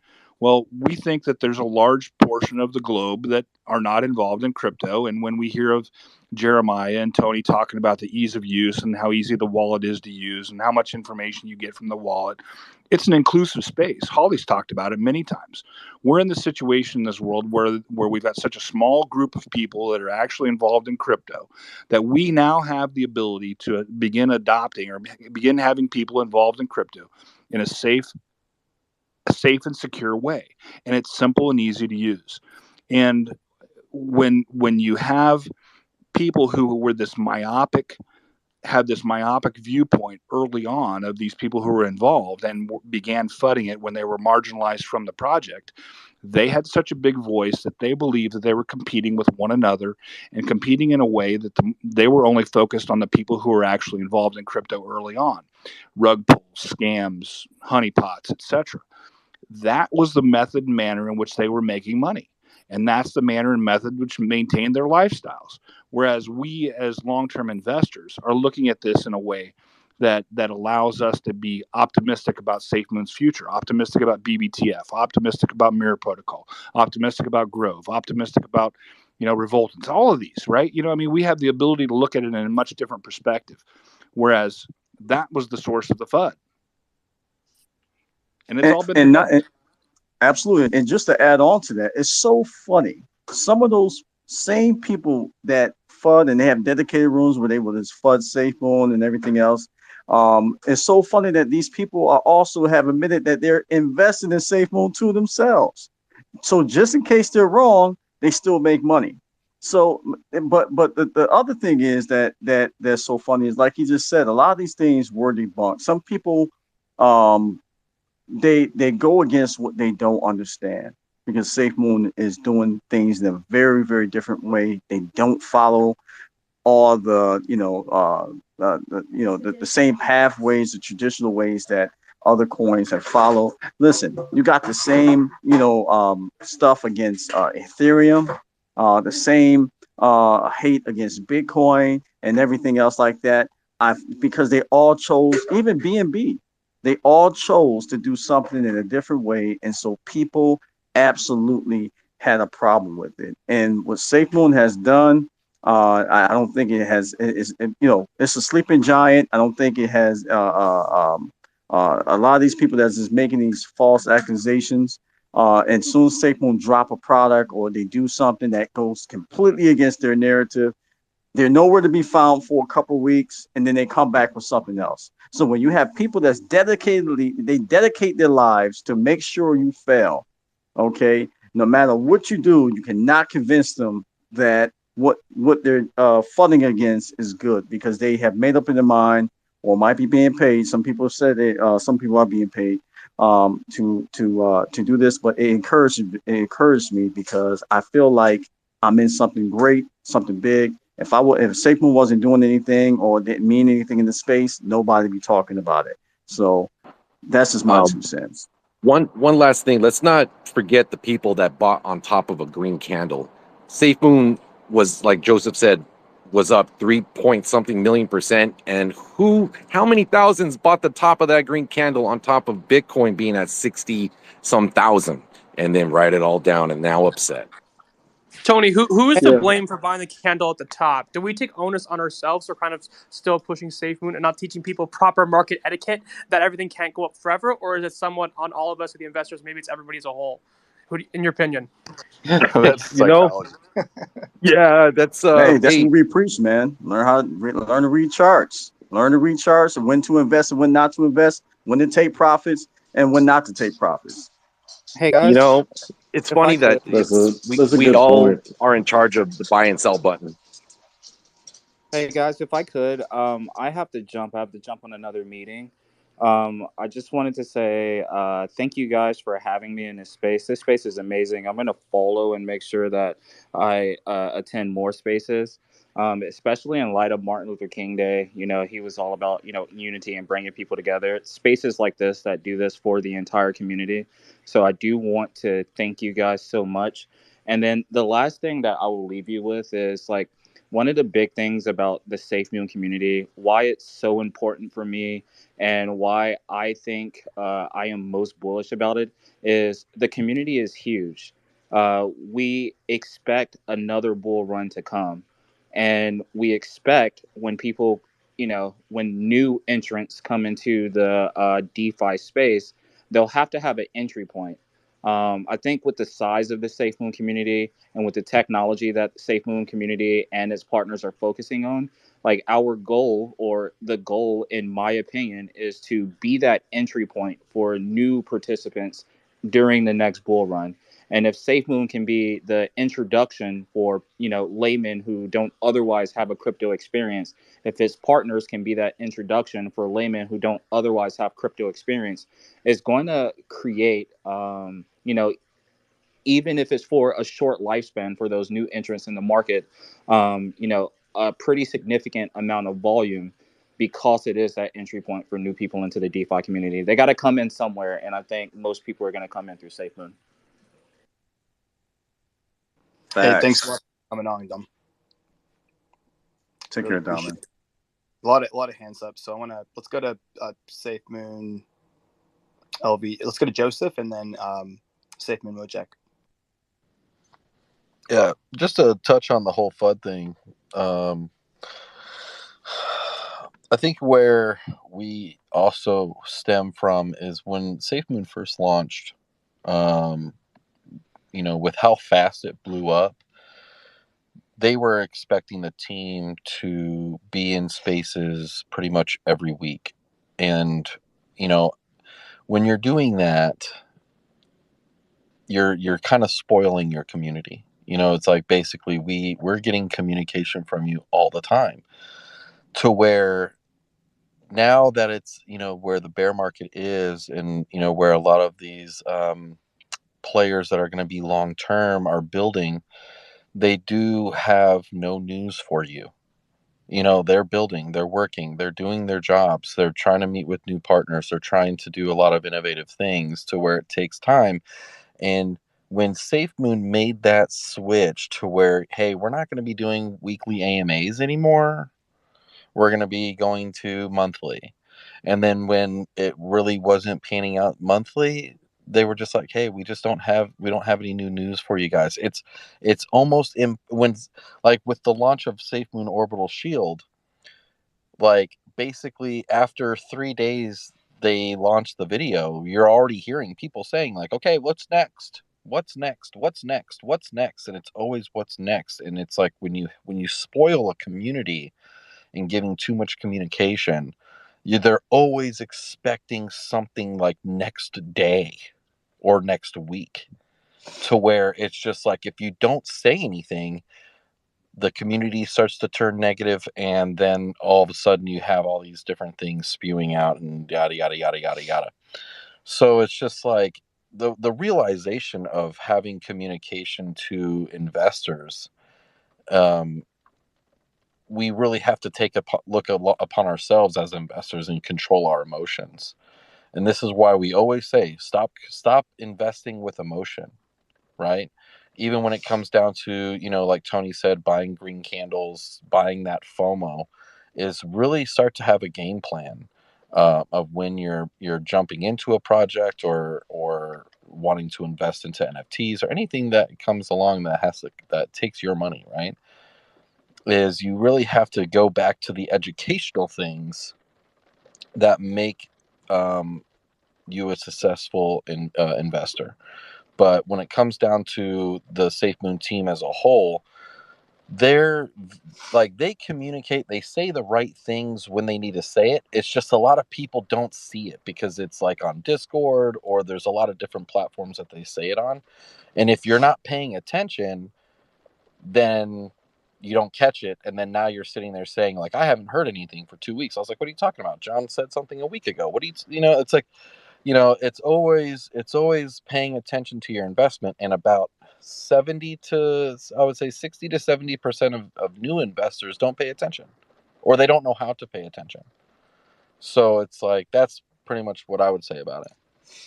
Joe, that was very well stated. I absolutely agree. Keep your team accountable. Even if you're not a part of the team directly, as a community member, you should keep your team accountable as possible.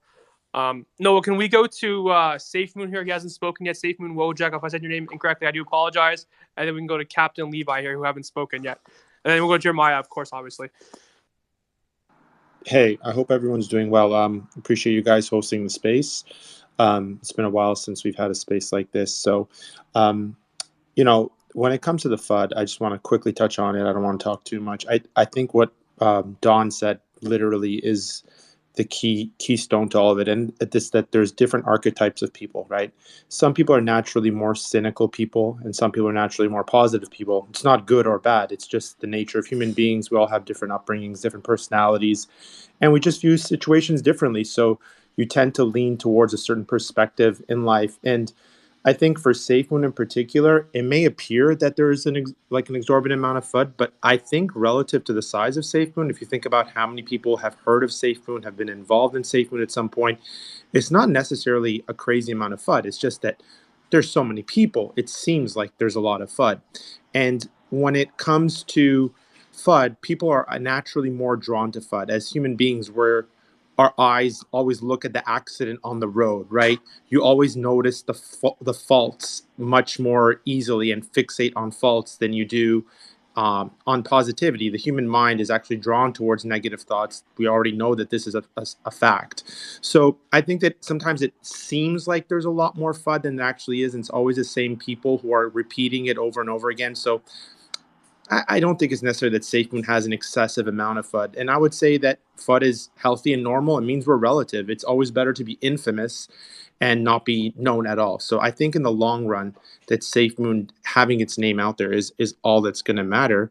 And in regards to information, I also don't think giving more is not necessarily better as well. I think that's kind of a misconception, that saying, have the team give all the information they have, because it's like, sometimes when you give people information, it's never enough. It's like you give an inch and they want a mile.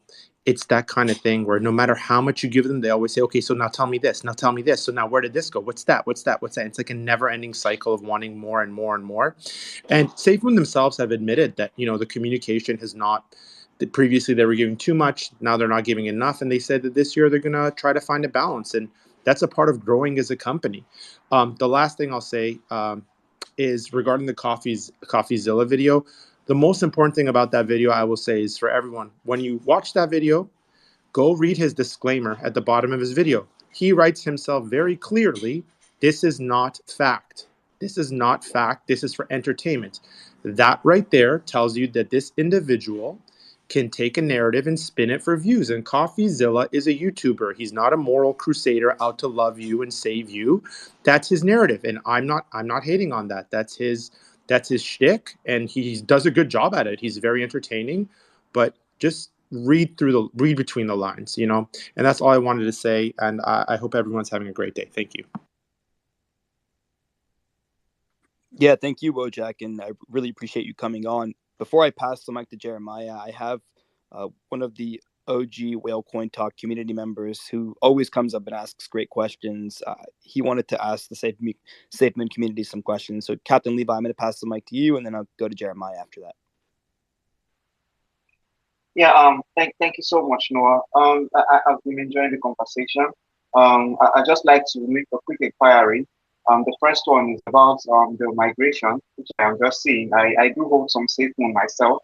I'm actually happy holding it with what I'm actually hearing now.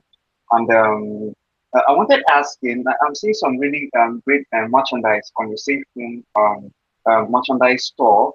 And I also saw the purpose that I was about to ask the reason why the merchandise is going there. You said that you're providing 100 days of life-saving water to children in Tanzania.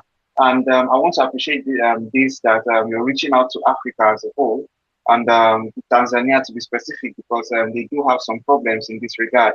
Um, do you support buying these merchandise with the SafeMoon token? Because I did not see the payment options using your crypto, or do you think that it's going to be a problem?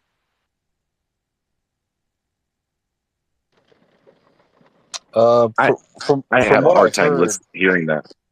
yeah. Well, I'm in my car and it's hard to hear because it's raining. So, from what I've heard was there any worry that you couldn't buy the SafeMoon merchandise with the SafeMoon tokens? Is that what you said?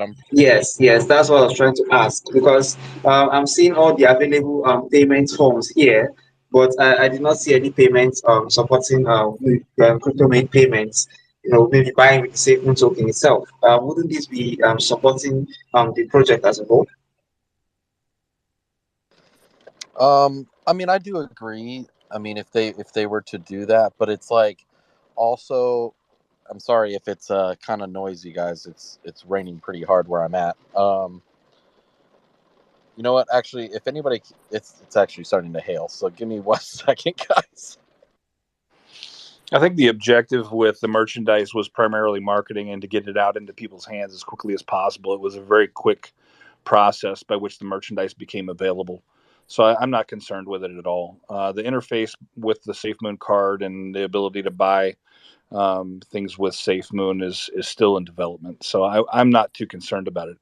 I think that you had another question about the contract and why the migration from V1 to V2.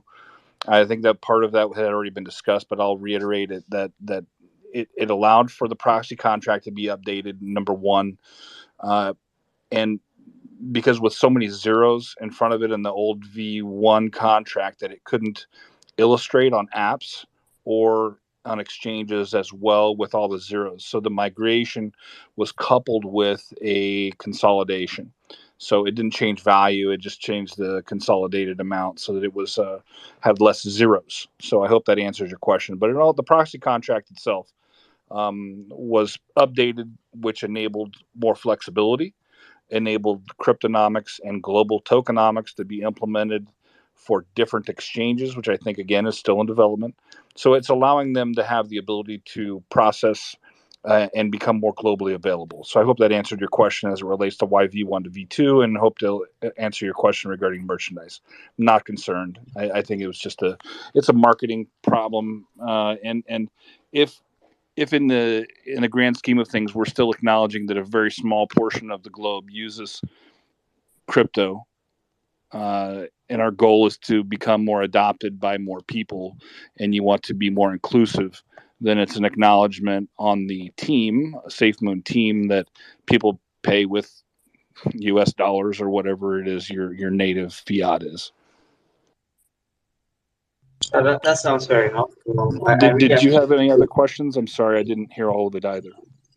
Yeah, those were my questions specifically. I was really asking about the whereabouts of the merchandise itself, and I was wondering why I did not see the option to pay with the SafeMoon token.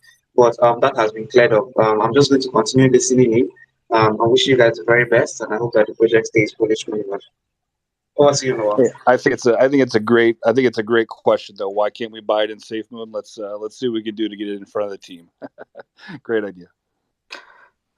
So I'm gonna thank you, Captain Levi, as always, for your questions. I'm gonna pass the mic to Jeremiah, and I'm gonna open up the panel for anyone that wants to come up and ask questions. I will just preface that with saying, please be respectful and try to have constructive discourse on here. But yeah, Jeremiah, Hey, thank you. I appreciate it. Also, is it okay for me to pin something up to the top? It kind of goes along with what I'm actually going to be talking about, so people can like read it for themselves. Also, probably go to safemoon.education, safemoon.com, and get information for those who don't know about SafeMoon, and probably follow the main account and the CEO of SafeMoon. Is that okay? Yeah, it's okay. You guys are welcome to pin whatever you want if you're a speaker. Okay. All right. Perfect. So, a few other things that we kind of didn't cover, um, is SafeMoon also went and attained the EU license. One more post, I think in the tweet it also mentioned, they were working on it, but they also got the EU license. They also have their liquidity insured. So for people to say, oh, they could rug pull or something like that, listen, people will go to jail if that happens. But they wanted to win the confidence of the holders and to ensure their liquidity. And say, for example, worst case scenario, somebody did find a way, but God forbid, whatever, tried to hack it or something happened or whatever, that money is insured for SafeMoon, so that they're able to get that back. Also, they're working with Binance, and they've been working with Binance for Glotox, and that's something that's another conversation that can be talked about. How the highway is going to run through numerous of exchanges, and you'll be able to benefit from that technology because it does run through so many exchanges, and the volume that takes place on there will also take place, say, in the wallet or however SafeMoon have it set up, but they are working with Binance on that through Mandala Exchange. I was actually trying to get the president of Mandala, I sent him a DM and see if he had wanted to come into space and maybe speak on that, but I haven't got a message back from him.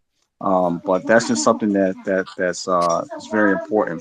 Something else that, so sorry for the noise in the background. Something else that SafeMoon went out and did, that they do have an actual location, right? Actual headquarters, which haven't been heard of in crypto, right? Like you can go there. They're not a project. They're a company, and they're here to stay. And I think that's absolutely something that should be recognized and should be a standard for serious cryptos, to have a location, man. There's uh, we don't know if someone's doing something out of their basement or what's happening.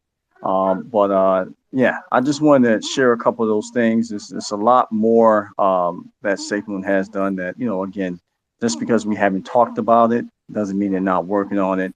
And I'm glad we're having this discussion because it actually kind of refreshes our memory of what's coming up next, and what their main goal and objective is in this space, and how to make DeFi much, much safer for the rest of the world. I just pinged. I pinged Joe for you, Jeremiah. Joe is CEO of Mandela, and Mandela is an official partner of Whalecoin Talk. So hopefully, if he has time, he's going to be able to get. He's just getting. Yeah, he's just in transit right now, and he's gonna. I think he might try to, but we're definitely happy to set that up in the future.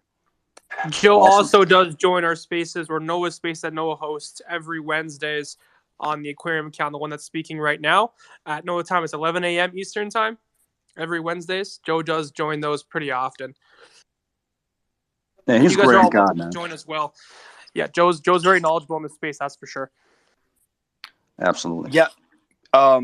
Joe's not going to be able to make it, but he sends his regards as he's currently in transit. But Jeremiah, could you expand upon the stuff you were saying about Mandela? I'm curious to learn more. Yeah. Well, check this out. So, and anybody feel free to jump in too. So, SafeMoon got listed on Mandela, and one thing why SafeMoon haven't got listed a lot of places is really how the reflections is implemented, right? A lot of exchanges actually had a problem trying to implement reflections because again, they're not set up that way. The whole reflection token is a new concept. And to me, it's the new version of what crypto is going to be. It's going to continue to evolve. And John made that clear. It's going to continue to evolve. So is going to get better and better and better. More opportunity, things of sort like that. But a lot of exchanges just had a hard time trying to figure out how to do it. Some of them, like Bitmart, did it manually. I'm not quite sure. Remember how Mandela does it, but um, but the fact that again, Safemoon and Mandela are working on some projects and things of the sort like that. I believe for the future. I'm not 100% sure. I remember he spoke about something in the space about that, but we're working on some things together. And plus, Mandela actually being how can I say, like a sister company to Binance, and then they use the same cloud, their liquidity and everything, share all that together.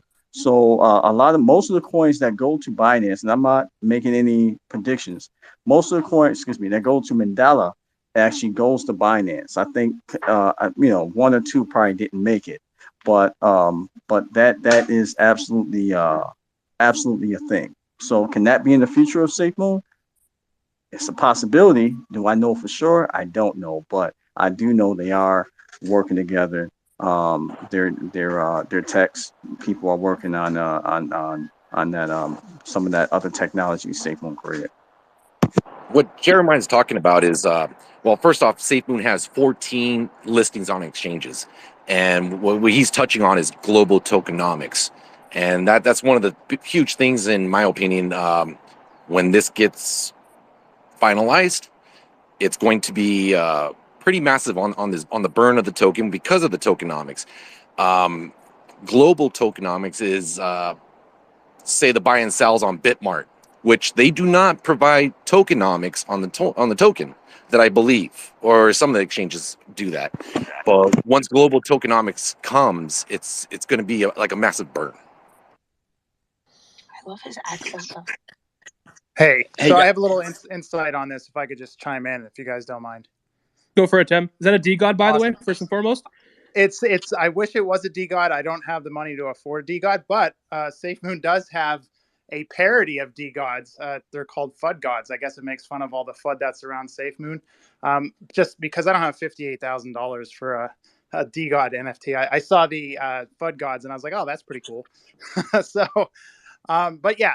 So one of the things that Mandala is doing is the Glow Talks is what they were talking about, is because it's a centralized exchange, right? So there's no way to calculate the volume because there's no interaction between a purchase on a centralized exchange and the blockchain, because you're just getting a digital ledger. So one of the issues with having a tokenomic or a token that gives reflections is because you're not interacting with the blockchain, there's no way to calculate that volume that's going through for that particular token.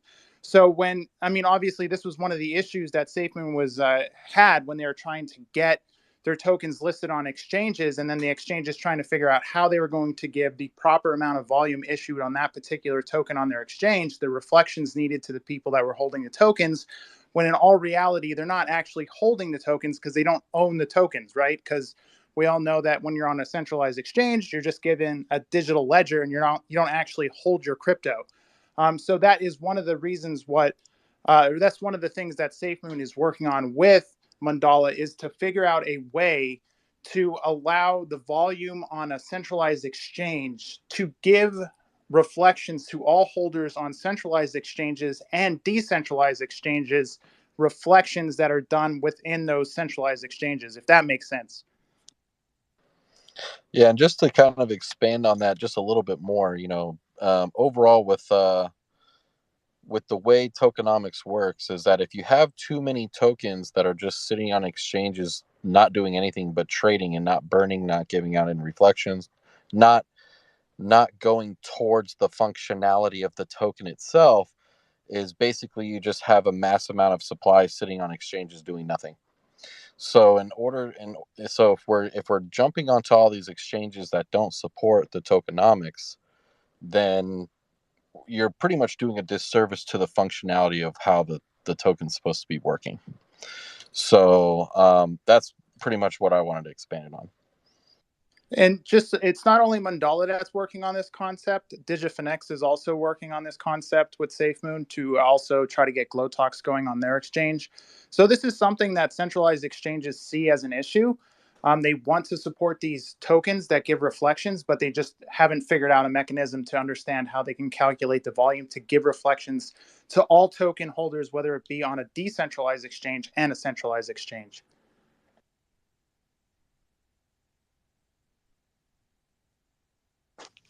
So really quick, just to share some more information on Mandela, because they are an official partner of Whale Coin Talk, and their team is just super hungry and they're always trying to innovate. And Joe's been on so many panels for the aquarium, and he's so much wisdom and just very insightful, and there's done a lot of great things in the space. Mandela is, from my understanding, built or is powered by the Binance Cloud. So they share liquidity with Binance. And one of the things I love about Mandela when I look at the interface is that you feel that you're interacting or you feel that you're using Binance, but Binance in 2017 or Binance in 2018 without all like the fluff and the fat. So that's really cool to me. And I think a lot of people still don't know about Mandela. I don't want to pull too hard, but I think you can definitely check them out on their website and look at all the other things that they're doing in the industry, because they really have some cool stuff going on. The team is, again, super innovative and they're working on other projects. So definitely worth checking out, and definitely worth, if you're in a country that you're able to actually become a member and use Mandela, definitely worth using that exchange, because it just as they're powered by the Binance Cloud, they're also benefiting from Binance's security. Anyway, end of my Aquarium. free Thank you for the co-host, but also the Safemoon Army is very knowledgeable about Mandela. We've actually when we got listed, the Mandela CEO we had a fun time with the army. You could tell it was an enjoyable experience, and yeah, the Safemoon Army has him with open arms. Wanted to pass the mic to, let's see, Tulai. Tulai 3, yeah. Thanks, buddy. Hey, I just wanted to mention that the last we heard from the community members from Mandela was the only thing left to work on was the interaction between wallets, from what I heard, and I just wanted to confirm that. And they said everything else was completed for the Glow Talks, but wasn't the name changed for tokenomics to dexonomics? I heard that there was some legalities going on with that. Did anybody else hear about that? Yeah, We recently saw that on some tweets of that change. We're not quite sure. It's right now. It's just a lot of speculation. The Safemoon team has not talked about it. Yeah, with the dexonomics thing that they're looking at is basically, again, it's pretty much the same thing, but doing it, when you have centralized tokenomics or cryptonomics, is you're doing basically an off chain movement, to where with Dex it's on chain. So it's basically trying to use all of the decks that Safemoon would potentially be on and making sure that tokenomics works correctly. Like I said, it's these things are very, very hard to do, but you also have to have the wallet structure to do it. But it's just like CZ has said it multiple times. If it doesn't benefit every holder, I don't want to list it, right? So it's one of those things is, can we get it integrated? Can we get it functional to where instead of having local tokenomics on centralized exchanges, how do we get it to where every person can benefit? But also you have to look at it as a standpoint is the benefit of being on Mandala is, yes, they are the Binance smart cloud exchange. So Binance has to buy the liquidity to be listed on Mandala. So Binance holds the liquidity. Could they list it at any point in time? Absolutely. Now, granted, you have to have the followership, you have to have the community, there has to be a lot of things that play into getting a Binance listing. So, but but right now, technically, Safemoon is a liquidity on the Binance, on Binance. So, and Joe Mandala has actually came out, or Joe from Mandala, sorry, has came out and said that is like, hey, it's Binance has to buy our liquidity to list you. So, those are all pivotal points, and it's just hopefully, where when Safemoon and the industry leaders do come out with the solutions to make tokenomics a reality on a reflections aspect, it's going to be phenomenal. And I think it's definitely going to be one thing that's going to change the way crypto cycles work, especially if you have cryptonomics on exchanges. If I can hold my 30 million Bitcoin on an exchange that gives me reflections just for holding it there off of the volume and a little piece of the action, why not? And how does that interact with the bear markets? How does it change the way cycles work to where every holder is benefiting from just holding your money on an exchange? So there's a lot of things that can go into play to where these are all things that are being talked about. It's like, yeah, it hasn't been released yet, but it's like you have to look at the vision of what they're trying to do, but it also takes time to build out those visions. 100%, man. 100%. And it's just it's a matter of time. It just have to, right now we're all kind of playing the waiting game. But they brought some really, really serious people in to work on this. And it's just not, somebody that just, hey, they just well known on Twitter or whatever, but some serious PhDs, companies that help them to compete in this market. And I never forget, and I'm not going to say the person's name, but a former employee, when we asked him, hey, how big can SafeMoon be? And he said, and I never forget, and this is what I'm literally standing on, okay? Not financial advice, but he said if they do and they implement what they have already, and ever since then, obviously I'm sure came up with new ideas. He said it could be the ABC of crypto, and it can. There's again, they just have to execute what they're planning to do and do it well. And one utility that SafeMoon have is the community. We back them back SafeMoon. I will say, and I know you asked earlier how many people kind of went away. I would say, hey, maybe a few people went away on Twitter, but the wallets have definitely been growing, in this space, and people are just waiting. Unfortunately, the markets come down. People do walk away, not necessarily say, hey, I'm done with this project, but they walk away and say, hey, I might take a little profit, or I'm just not on Twitter. I'm just not interacting. I'm just waiting for the markets to come back. I'm just going to go ahead and put my hand back on the plow and start working and building up more money and not really worry about what's happening to the market come back. So I think the community is still here. SafeMoon still has that 1.3 million followers. They also were the first ones to be verified on Twitter, crypto to be verified on Twitter.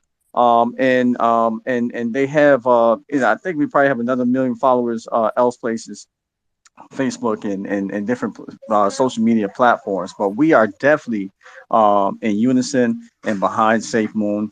Unfortunately, it has been a few people that kind of fell off, but it's all right. The Army's still here. We still stand strong, and we're pushing along. So let's go. Yeah, and I wanted to kind of go off of something that Brian said in a few spaces back, maybe a couple months ago, is when you're doing things the right way, it takes time. When you're doing things the legal way, it takes time. When you're building something that could be innovative, it takes time. And Brian, the CEO of Glow, made a great point, is that overall, like, how many tokens out there have just forked and created a blockchain off of just forking it? You could fork off and make an easy blockchain that's accessible, and on top of which is also accessible to hacks and other things, also in those securities. But my biggest thing is that overall, when you're trying to build something that could be possibly be like a POS system, making it easier for merchants to on and off-road crypto as payments with the Safemoon card. Building those things takes time, and actually knowing the functionality behind it instead of just forking and then creating something and then or even acquiring something. If you're acquiring it and then you're trying to build on top of that, you're still going within the functionalities of that blockchain and then trying to innovate within that blockchain that exists. But it's always going to be something that takes time, especially when you're having to deal with legality things or regulatory things, especially when you have those bad entities that are getting exposed almost on a weekly basis at this point, to where we don't know where the regulations can go next month. And I think it Safemoon not launching right away is starting to see all these things that are coming into play that could possibly change the way regulations happen, and they're building towards that future of staying within compliance. And I think that's a very smart thing to do. Yeah, staying in compliance. I remember John said this, and staying in compliance. Excuse me, doing things the right way, so they don't the first time. Doing things the right way the first time, so they don't have to apologize later. And staying in compliance, especially with the EU license and going throughout the world, getting the right proper documents that they need to operate the correct way. Because I'll be honest, Finance didn't do that the first time.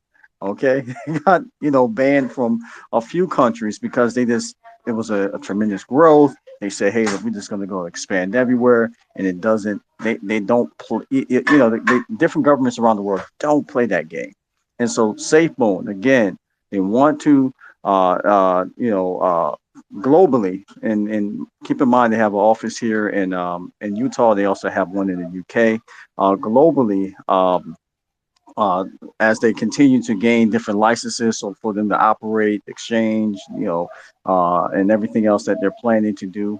Some things we don't know about. Again, they want to do things the right time, the right thing the first time, so they don't have to apologize later. And I think that's a great mentality to have, and especially coming from the top, from Captain Huddle, who was John Corona. So I'll post some things at the top. You guys want to check it out. If you can, so you can get the knowledge. Don't just take my word. Do your own research, and stay positive. So.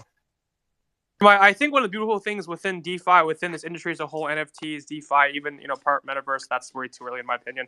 One of the great things is that everyone's very accepting to failure or to having speed bumps and road bumps along the way in the journey, which is a fantastic thing. I think failing shows that you're trying, so I definitely agree with that sentiment.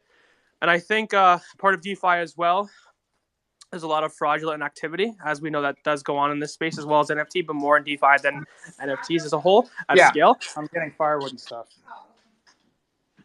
I think Tim, that open mic. There we go. Yeah, I think DeFi, obviously a lot of fraudulent stuff. There's also a lot of good things that are transpiring, and I think the ability to fail in this space is one of the reasons why I believe in DeFi, NFTs, industry as a whole, as well as capitalism. You get the ability to fail and do well and do better the next time. And competing is a very large aspect of that as well. Noah, should we go to Lee? If I said your name correctly, I do apologize. And then after that, we'll go to the new speakers that we brought up here, KuCoin and then Crypto Devil. Yeah, just to quickly piggyback off of what Jeremiah was saying about the 1.3 followers on SafeMoon. I heard a lot of people talking about, they paid bots. And, well, I have to say that's not true, because since Elon took over, there was programs put out to nullify those bots. And I know a lot of Twitter users that lost a lot of followers along the way, and I noticed SafeMoon didn't lose any. So that's a solid 1.3 million followers, in my opinion. 100%, man. Yeah, so I want to, anyone that wants to come up and speak, you're welcome to. I want to open up the panel a bit, and constructive criticism is always welcome. Just obviously don't be disrespectful, and We're gonna make this a bit less of an echo chamber, but yeah, Andrew Forte, I think it's been a great space so far. I mean, you guys, again, Safemoon community, you guys have a really, really tight knit group of people, and we've been hovering around 400 active listeners for the majority of the space, which is solid. I'm curious to see what the total viewership is, and we can definitely do more of these in the future. I'd be open to suggestions from people from your community. Why do you think it's taking so long for you guys to have? I think someone mentioned how there hasn't been a big Safemoon community, or excuse me, a big Safemoon space in a while. Why do you think it's taking you guys so long to coordinate one of those? I think it's just a lot of the major people that were in the spaces before um, have gone on to other things, right? Or have um, turned, like I said earlier, turn to the dark side. And it's just, whenever you lose that confidence in that market, um, it's hard to keep that following. Um, Especially if it was your first crypto that you bought into and you lost faith in it or something like that. It's we've had a lot of big names that did do a lot of great things um, for the community earlier on to kind of like keep the ride going, and then it's just like it kind of died off. And especially with the bear market, it definitely, it just, a lot of confidence has left the market, and hopefully it comes back. That's pretty much the way I see it. It's every crypto market, it does that every cycle. Joseph, I have to ask, right? It's kind of similar to what Noah had asked, and I know Jeremiah can probably answer this as well because he's very known within the Safemoon community as well. Um, so the thing you guys have meant to kind of construct here within the community at scale at large is creating a community full of people that have a common goal to achieve a common thing, that have a common purpose, support a common thing. There's a lot of similarities within every community. The thing you guys have done since I've been in this space has been build a community. And that's the one thing that most CMOs, most CEOs, most operators within this space strive to do, but cannot do. They fail to do it many ways. They fall short of the glory. They fall short of the goal for different reasons, whether they're stealing money, they're not intuitive, they don't care about the community, they don't have people doing the community stuff, et cetera, whatever it may be. How did you guys create a community such as large as this? Um, Again, it's just staying informed. Me personally, I got into SafeMoon because of the math, not really necessarily the people involved. So it's like I always try to say, don't invest with emotions, don't invest into people, but look at the project as a whole. Look at what's being done. Look at what the functionality is. Like, you could talk about a lot of different cryptos, right? So a lot of cryptos that are out there are either stationary or inflationary.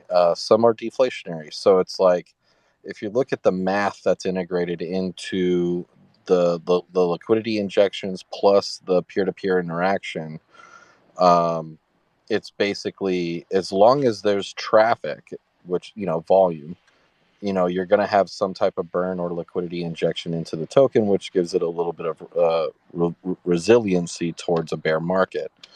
um, Overall, when you look at the liquidity of what SafeMoon has, I believe it's the second highest on the BSC network, with around 17 million currently today. So it's just, overall, they've they've put themselves in a position to keep relevancy there. Now, when it comes down to um, way investors look at, getting that reflection aspect, is like, okay, cool. If, as long as, if it's going down, I can actually, compound my interest, right? Is basically, I can get a piece of the action even though it's going down, and I don't have to do anything. That's fine. And you can also look at staking in the same aspect. But with staking, is more holders come in, the more the percentage goes down, usually on some cases.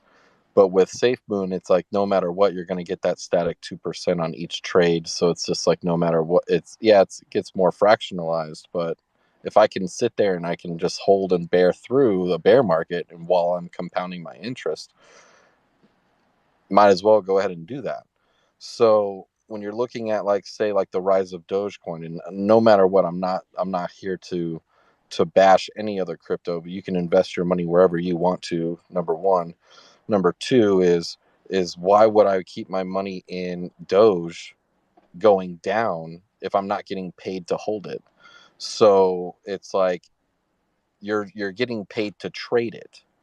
And it's just like, my thing is that if you're not doing that due diligence in trading crypto that is either a stationary or inflationary, then what's the point? Why am I going to hold it?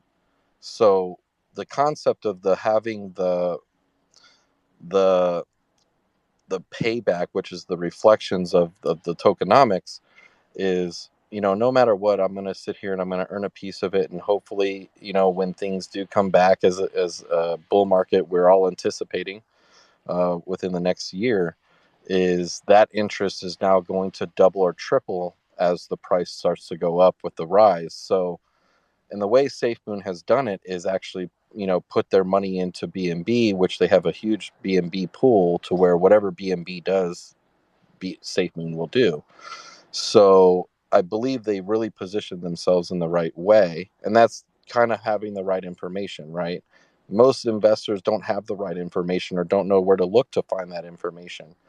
So having that educational spaces is pivotal when it comes down to investing and where to hold your money, not just to be in a stable coin, but also you can hold your favorite project while also getting a reflection from it. Can I respond to that too as well? Just add on to that. Um, One of the questions that you got asked earlier, Darby, forgive me, I don't want to seem like cutting ahead of you. But No problem. you I asked, love you, Jeremiah. appreciate you, man. Love you too. But listen, one thing that you asked about the spaces and why they changed this, right? So one of the employees from SafeMoon came out. I remember, I think he said around New Year's, how SafeMoon was over transparent in 2001. May have been a little quiet, under transparent in 2022. 2023, they want to meet it somewhere in the middle. So in 2021, right, I remember coming on Twitter Spaces for the first time.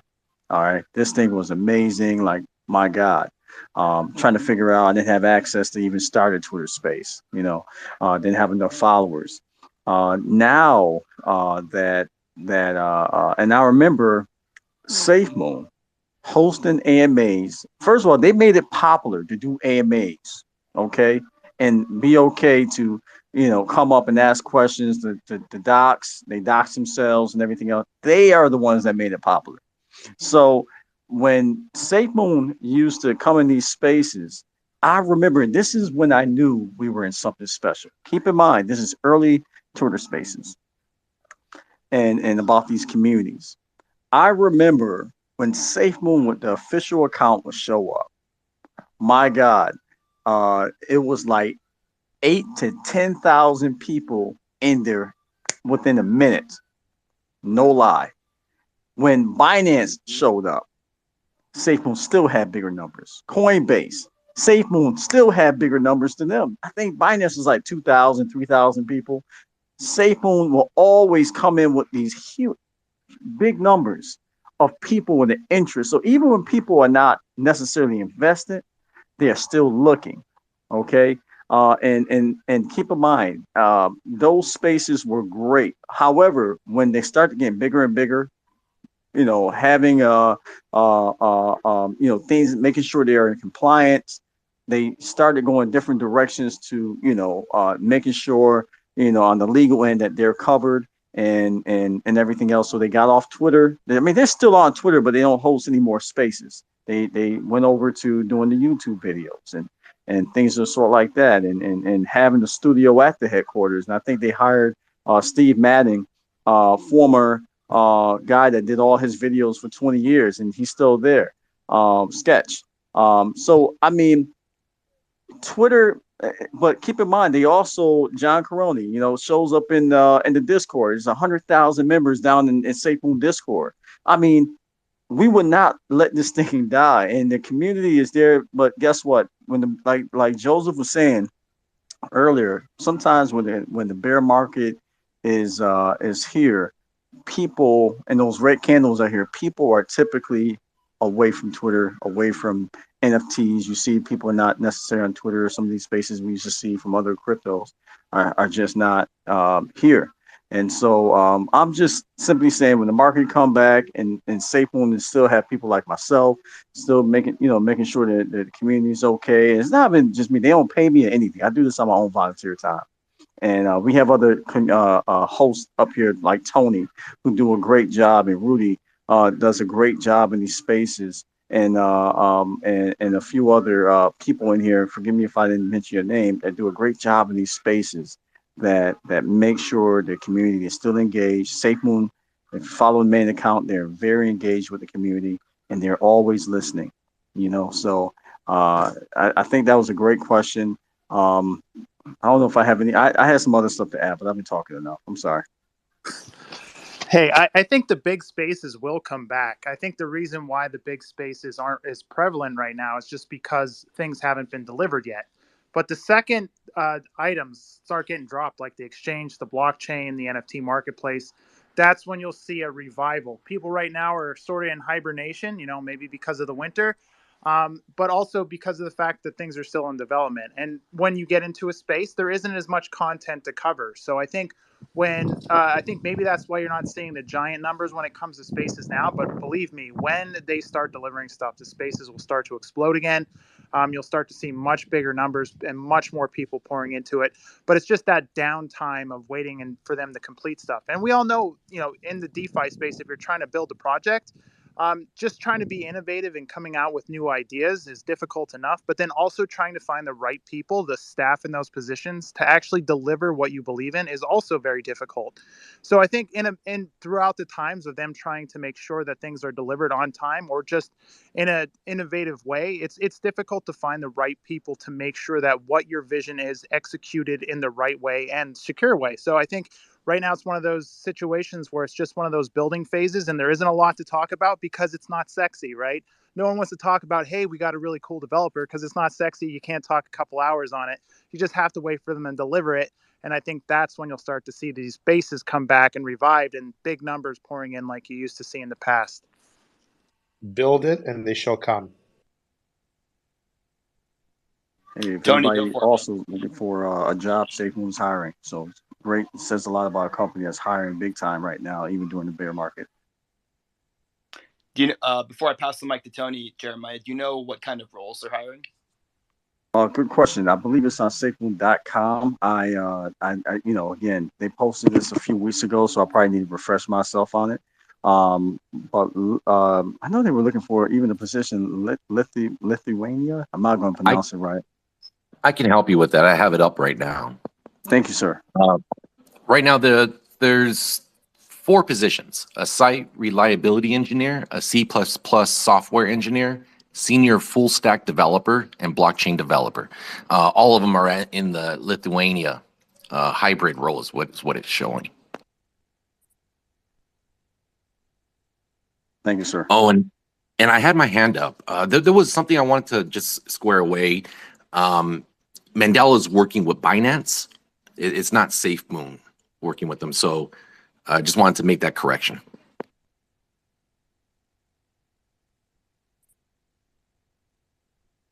Correct. So basically, Mandela again. SafeMoon's working with Mandela, and Mandela handed over that technology. Am I correct? To Binance to work on it with them, if I'm not mistaken. But I understand exactly what you're saying. Basically, Mandela is like say this. I guess for legal purposes is the middle person, but Joseph, you can probably ask Joseph a little bit more about that if he can explain it in your DMs if he's available. Jeremiah, from what I recall Joseph saying is that the Glow Talks development is with the Binance team and that they are the ones working on it for Mandala.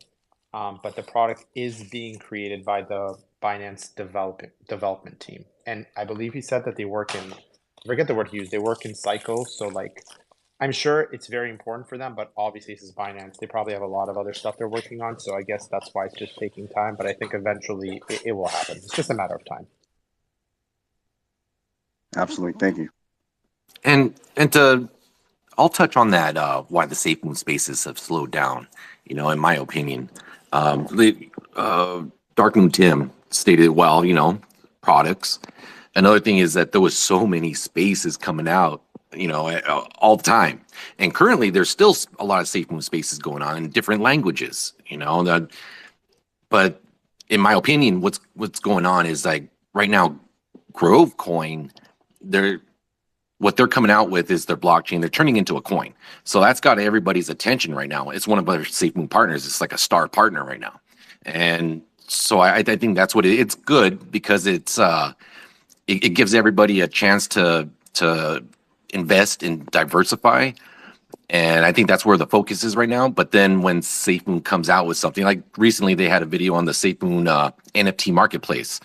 That was pretty hot, and then some Safemoon spaces pop up and then you get talking about it more. So it's just like in waves, once the exchange drops or one of the products, it's good. It'll be that those ones are the big ones, the blockchain, Safemoon blockchain and exchange. That's what I'm waiting for. That's going to be pretty monstrous. I didn't realize that there is a Safemoon NFT marketplace. That just recently came out within the last couple weeks. It was like a video drop that threw us all off. None of us saw that one coming, so that's pretty cool. Do you know what chain it's on? Oh, that I don't know. I don't know if that information was brought out. Yeah, they're doing just to multiple clarify, chains. it's not out yet. It's not out yet. They just announced it. It's not out yet. Right. And so they plan on supporting Solana, Polygon, Binance, and I believe Avalanche. And Ethereum. Not right on multi-chain. Well, guys, I mean, this has been an awesome space, the Safemoon community space so far. If anyone wants to come up and ask questions or offer insights or respectfully offer some constructive feedback, that's always welcome. I prefer not to have echo chambers, but it's also been really great to learn more about the Safemoon ecosystem from the community members themselves. And honestly, I wouldn't be able to tell the difference between a community member and a team member. I mean, these guys obviously all love the project and love what it's done so far because they've been able to answer almost every question. God, if you have your hand up, go ahead and unmute your mic. Yeah, I just wanted to chime in real quick. I've been in the Safemoon community since the beginning, and I've seen community members pivot and evolve within this platform. Good example, I've seen community members turn into CEOs. I've seen community members turn into moderators, educators, and just to see that evolution of, these, I call them all friends and family now. It's just a wonderful transition to see. You know what I mean? It started out with just a group of guys in the Discord, and next thing you know, these same group of guys are Safemoon educators. I'm pretty sure you guys all know who they are. The CEOs, Don Bailey, he showed up as a community member. Now he's a CEO. And same with Troy, the entire Blockbusters team.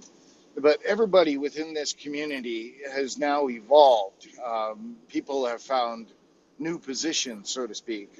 Take, for instance, myself, Jeremiah, how we've all pivoted and evolved within this space and become more involved with this space. Because when I first started, I thought I was going to get rich in a week. And reality set in. Like, if somebody asked me, oh, what's a blockchain? I'm thinking, oh, it's a necklace. And with all this learning that I've gone on, and especially everybody else within the community, how to see them all evolve and learn together, to me, that's the most important thing for all of us as a community to understand what crypto is, what NFTs are, what blockchain is, the applications, and just to see that evolution of these wonderful community members evolving in this space has been an amazing thing, in my opinion. Someone DM'd me with a response to my question about the Safemoon Spaces as well earlier. They said the reason Safemoon Spaces slowed down was for a few reasons. We had 16 hours a day in 8 different languages, and it mainly stopped because every space was the same day in, day out. Week in, week out. People like Dark Moon Tim left the space for the last 6 months. Now he's back because Safemoon is starting to deliver. So, yeah, I don't know. That's just I was told to convey that to or not told to, but I just decided to convey that to the panel. Yeah, Safemoon, Dark Moon Tim. He's also been involved in different projects that he works on. So he also had some time off. So yeah, and it was becoming a lot of an echo chamber sometimes. So everyone's just waiting for a product to drop. Oh, and I did pin up to the top of your room just to let you know the Safemoon official NFT marketplace when they announced it, so you can see that. Yeah, a couple reasons. I've always been hovering in the community. I just haven't been as active because I'm also a filmmaker, so I was delivering films. And then also, yeah, like what Tony was saying, I am working on a project on the Polygon network as well. So, but yeah, I've always been here, but I'm more prevalent now just because I see more value into interacting with people now that I've gotten further on my projects. Now I can get back into it. I finished my movies and I finished a lot of my projects, so now I could jump back into the community again.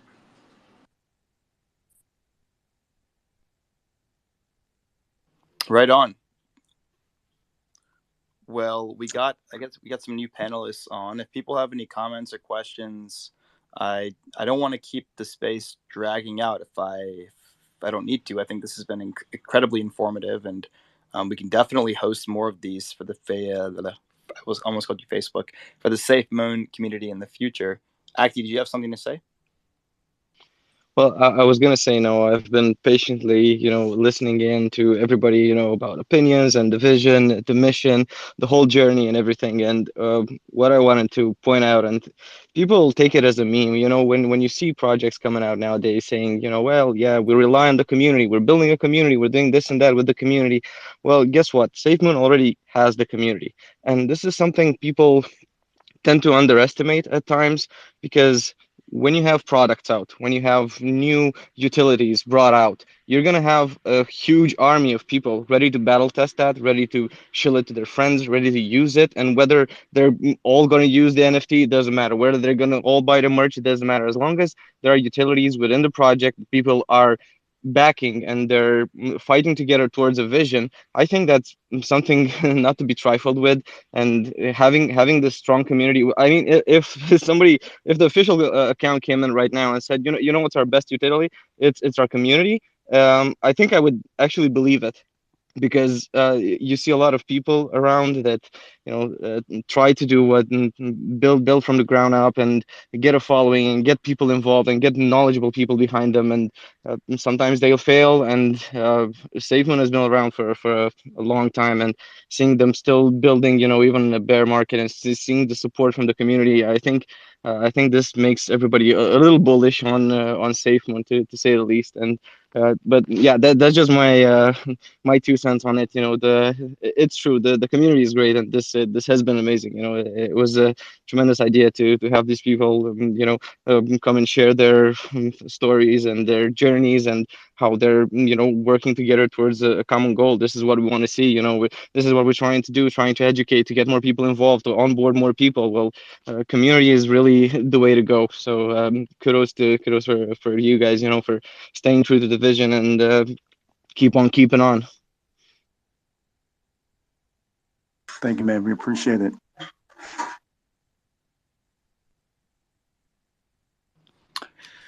All right, cool. Well, Andrew, before we had to drop out, and this has been, let's see, we started, I think, at 2 p.m. Eastern Standard Time, so about 2.5 hours. I know that there are probably a lot of new innovations and products coming out of the Safemoon ecosystem over the next year. And anytime you guys want to get together and spin up a space, we're happy to host it. This has been. I mean, we still have a good amount of people that are tuning in, but I don't want to. Again, I don't want to drag it on if I don't have to. I think that we got a good amount. We get a good amount of information out of you guys, and I'm walking away knowing a significant more about Safemoon and the community than I did before I walked in here. So, not sure if anyone has anything else to add, but yeah. I just want to say thank you to you guys for coming in here and like giving us all a voice to speak and representing our community. So thank you guys for doing that. And I think that's this kind of mutual dialogue that helps the space grow. So thank you so much for letting us speak our piece, and we appreciate it. Thank you. Yeah, thank you. I want to say thank you for that. Absolutely, man. You guys have really done a great job. And listen, man, anytime you guys want to, hang out, have these discussions, I think is very important. You know,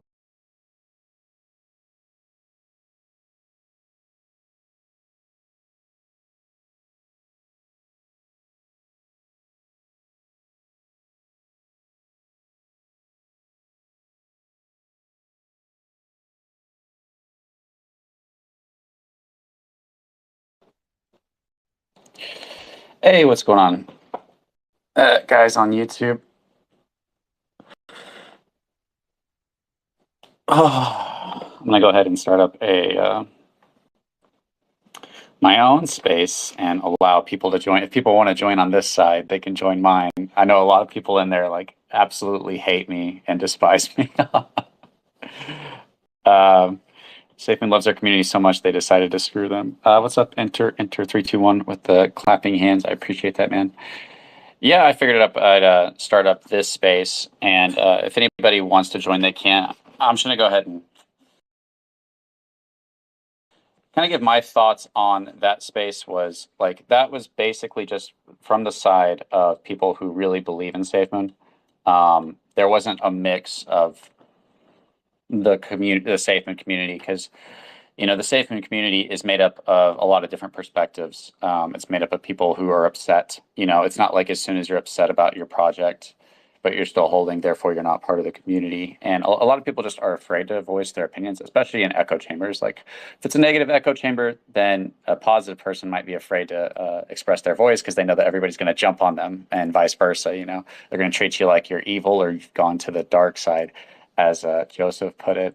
But overall, it was just that was just like a Twitter space of these guys trying to interview the Safemoon community. So that's all it was. And the people that went up there in the Safemoon community happened to all be maxis, along with Don Bailey, and just a little bit of beating around the bush. Quite a bit of beating around the bush actually when it comes to specific topics that were being brought up, like why all the FUD for Safemoon. And we just really nobody did not want to mention anything about CoffeeZilla's accusations. We're okay with blaming the old team. And I don't know, for me, I try to listen to I want to listen to the positive side. I want to hear the Maxi side. I want to hear if it has any weight to it. And whenever those things get ignored, and they say there's no weight to them, then for me, it becomes unrealistic. And it's just like a very easy framework to narrow down to what the framework is. It is what Safemoon is doing is probably good, and it's probably going to be good.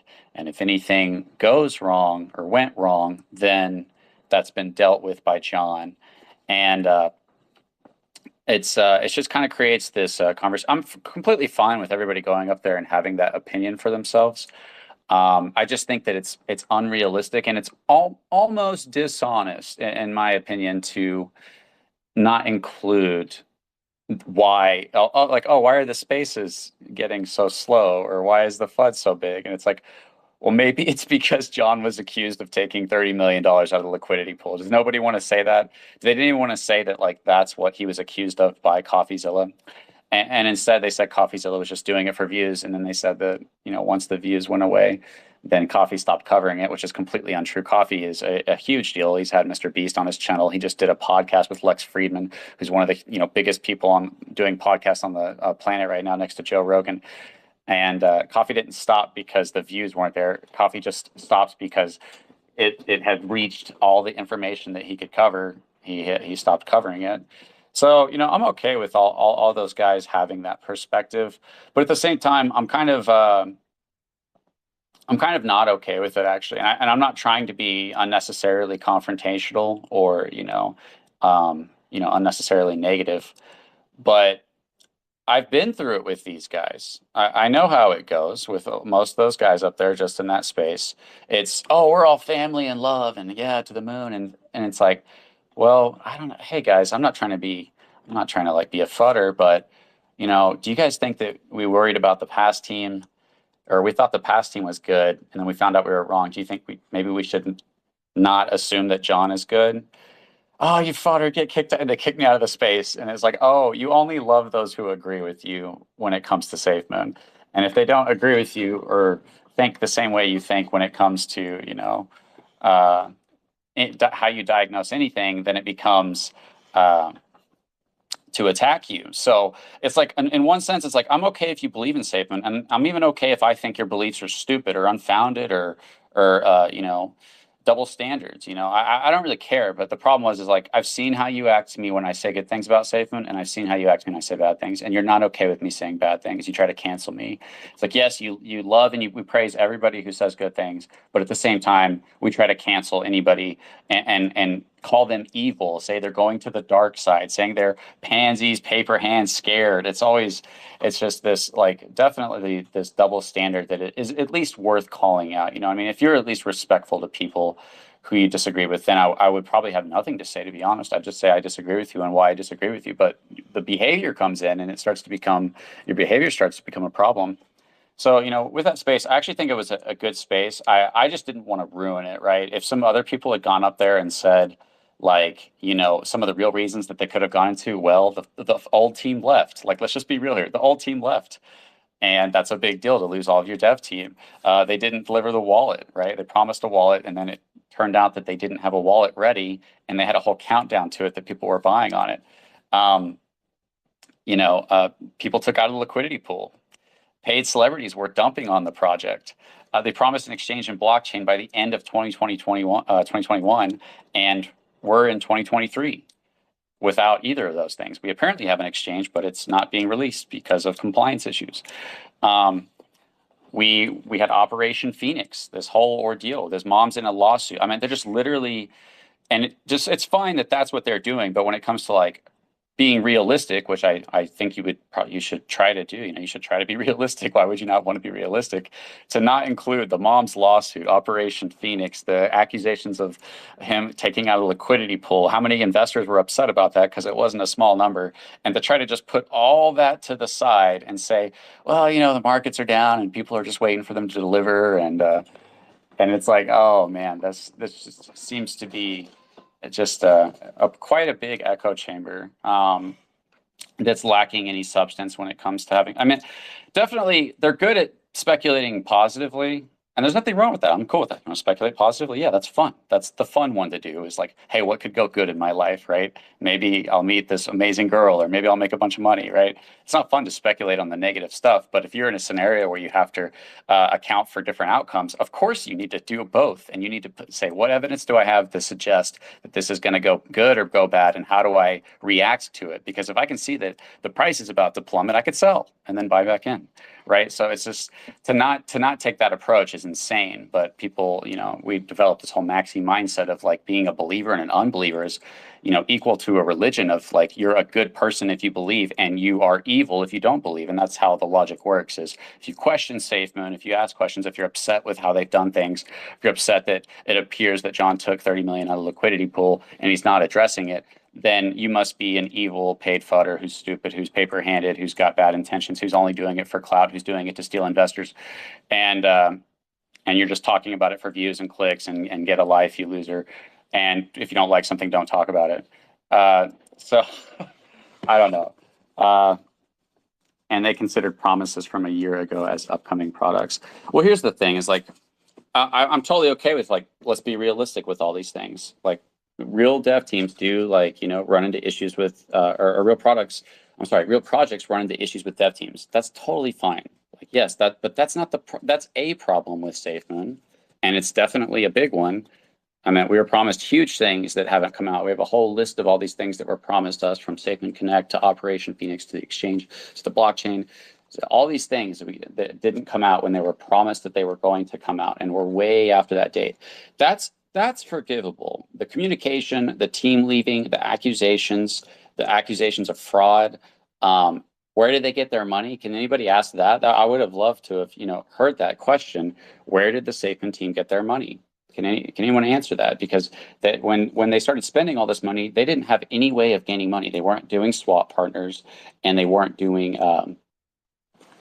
a tax. The tax wasn't going towards the ecosystem or towards the team. So I do feel like it doesn't matter. For me, it doesn't matter. That's their space. Those guys are trying to reach out to different communities within the DeFi space and get their take. So like in that sense, I'm like, I don't care. That's their space. If they want to do that. And the Safemoon people that happen to get brought up happen to all be maxis. That's fine too. I don't want to be like the one to like ruin the party and go up there and say, hey guys, what about the accusations of everybody would get so pissed off if I would have went up there and started asking those questions, even if I did it really respectfully. The tables would have turned to how I'm a fudder who's doing it for views, who's doing it for clout, who's doing, all these, I'm evil, John Good. Like that's the basis of the logic, right? And then from that flows all of their thoughts and their logic. Which is just, it's unrealistic. It's not helpful when it comes to people's investments. You're not helping people by ignoring actual evidence and information because you just don't like it. That's proved over and over to like hurt people. So yeah, we're on Twitter and YouTube right now. I'm actually not going to go for too long today. I don't have as long today. Mitch Bromwell, thank you for the 99 cents, man. I really appreciate that. Why hasn't the FBI or SEC acted? I don't know, man. There's no merit or incentive for them. So if you guys want to come up on the Twitter side, you can just raise your hand if you have something you want to say. If you guys are on the YouTube side, I can just read your comments. But that's kind of the thing I notice is that not only, and it kind of makes it a problem. It's like, I'm okay with you believing what you want to believe about a project, but the problem is that you guys called me your friend, you praised me, you loved my videos. I had amazing work, right? And then concerning things come out to people's investments that I talk about that were helpful to people who were choosing to get out, right? Saving people money, because not everybody's investment's the same and everybody needs the right. You can't just be telling people, and I've heard stories of people who had like $50,000 to $100,000, but they were literally like hodl, and they held it all the way down to nothing. And now they're working their job, and they're like, their life sucks. They wish they had sold some of that money. And the thing is not only can you sell that money, but you can sell and buy back in your position at a much lower cost if the price keeps going down. And what that proves to me is just like social, or just like the media, is that when you need the most important information to make your investment decisions, the worst place to get it from is the team, because it's in the team's best interest to convince you that everything's great and everything's going well until the last second, and to just discount everything. And they've very successfully installed that way of thinking inside of the people that follow them, that know if it doesn't come from the team, then it's an assumption, and that we found that out. So it's like we found over and over again that people have lost money if they take this hodl mindset, and it's just not a good mindset to take. Take your profits. If you think the price is going to go up, then buy if you want to, and if you think it's going to go down, then sell if you want to, and don't listen to anybody else. And look at all the information, because you have to take the information seriously. And no matter what, it's a risk and a gamble, because no one knows the future. I mean, unless you had some like inside knowledge that they're partnering, they're going to partner with this huge corporation that's about to pour, millions of dollars into the token, which I don't know why you would do that, because you're basically just giving the whales exit liquidity. Those people are just selling. Like, I think that's the crazy part about Safemoon to me, is that the people who have gotten the most rich are just sitting at the top, and they still have like reflections that they've just been selling off 20,000, 50,000, 100,000, just over and over. And the Safemoon community is buying up a ton. And it's like all of us just like massively giving our money away to the people that have been taking it the entire time. And it's created these huge division within the space, because it's not okay to just sit there and be like, okay, where is this investment going? Is this positive or it's negative? And it's just, you're either one extreme or the other. Either it's a scam and don't waste your money, or it's going to the moon and don't listen to the fudders. And it's like, well, maybe there's a realistic way to just approach each piece of information, each utility, each product, not base it off of whether you hate or love Safemoon, but base it off of whether or not you actually think it's going to affect the price. And then from that, make your decision. Maybe create a place where we can have conversations like that are real, that account for the negative. Like if you're talking about the future of Safemoon, yeah, it is. A lot of people do know about it. And if they release products that are somewhat useful, then that could cause the price to go up. But for me, like that guy was saying, and those were some really smart guys in there, actually, he was saying that there are projects out there that have amazing products, but no attention. And because they have no attention, nobody cares. And if you want to talk about why Safemoon did well, it's because people thought they were going to get rich. And that idea spread like wildfire. And everybody spread it to each other, and we all bought into that idea. And it could have, if the right people had been in charge, I think. But unfortunately, you guys know the story. I'm not going to go through the whole story again right now. But what that leaves us with is like, okay, if we're trying to realistically have a conversation about the future of Safemoon, it's like, yeah, they could release products and a ton of people know about it, right? And maybe if the price starts going up a lot, people might FOMO back in. I think it would have to go up quite a lot for people to FOMO back in. Because if it just goes up a little bit and then the whales take a profit, and just up a little bit, whales take a profit, it's not going to go anywhere. I think it would have to go up quite a lot in order for people to be like, holy crap, Safemoon's going up. Maybe I'll throw a couple hundred. Maybe I'll throw, oh, Safemoon went up at 5x. Oh, I'll throw in crap. I wish I would have thrown in more. That I think that's a realistic scenario that could happen. Is you need the FOMO to kick back in for a lot of people for the price to go up, because that's like the number one utility is FOMO, right? I think everything else when it comes to Safemoon has zero utility through all of its price action. Absolutely zero utility other than reflecting tokens, and that was just something that was completely dependent on volume. So, another thing to keep in mind when we're looking at that is, okay, yeah, they do have a huge reputation. And I think that we'd be in an amazing position, actually, if it wasn't for the bad reputation that's also been attached to Safemoon being known as a scam by CoffeeZilla, who's a famous YouTuber with millions of subscribers, with 5 to 6 videos on Safemoon, with millions of views, talking to Lex Friedman while he talks about Safemoon on the Lex Friedman podcast. If you guys haven't seen the CoffeeZilla Lex Friedman podcast, it's pretty interesting, actually.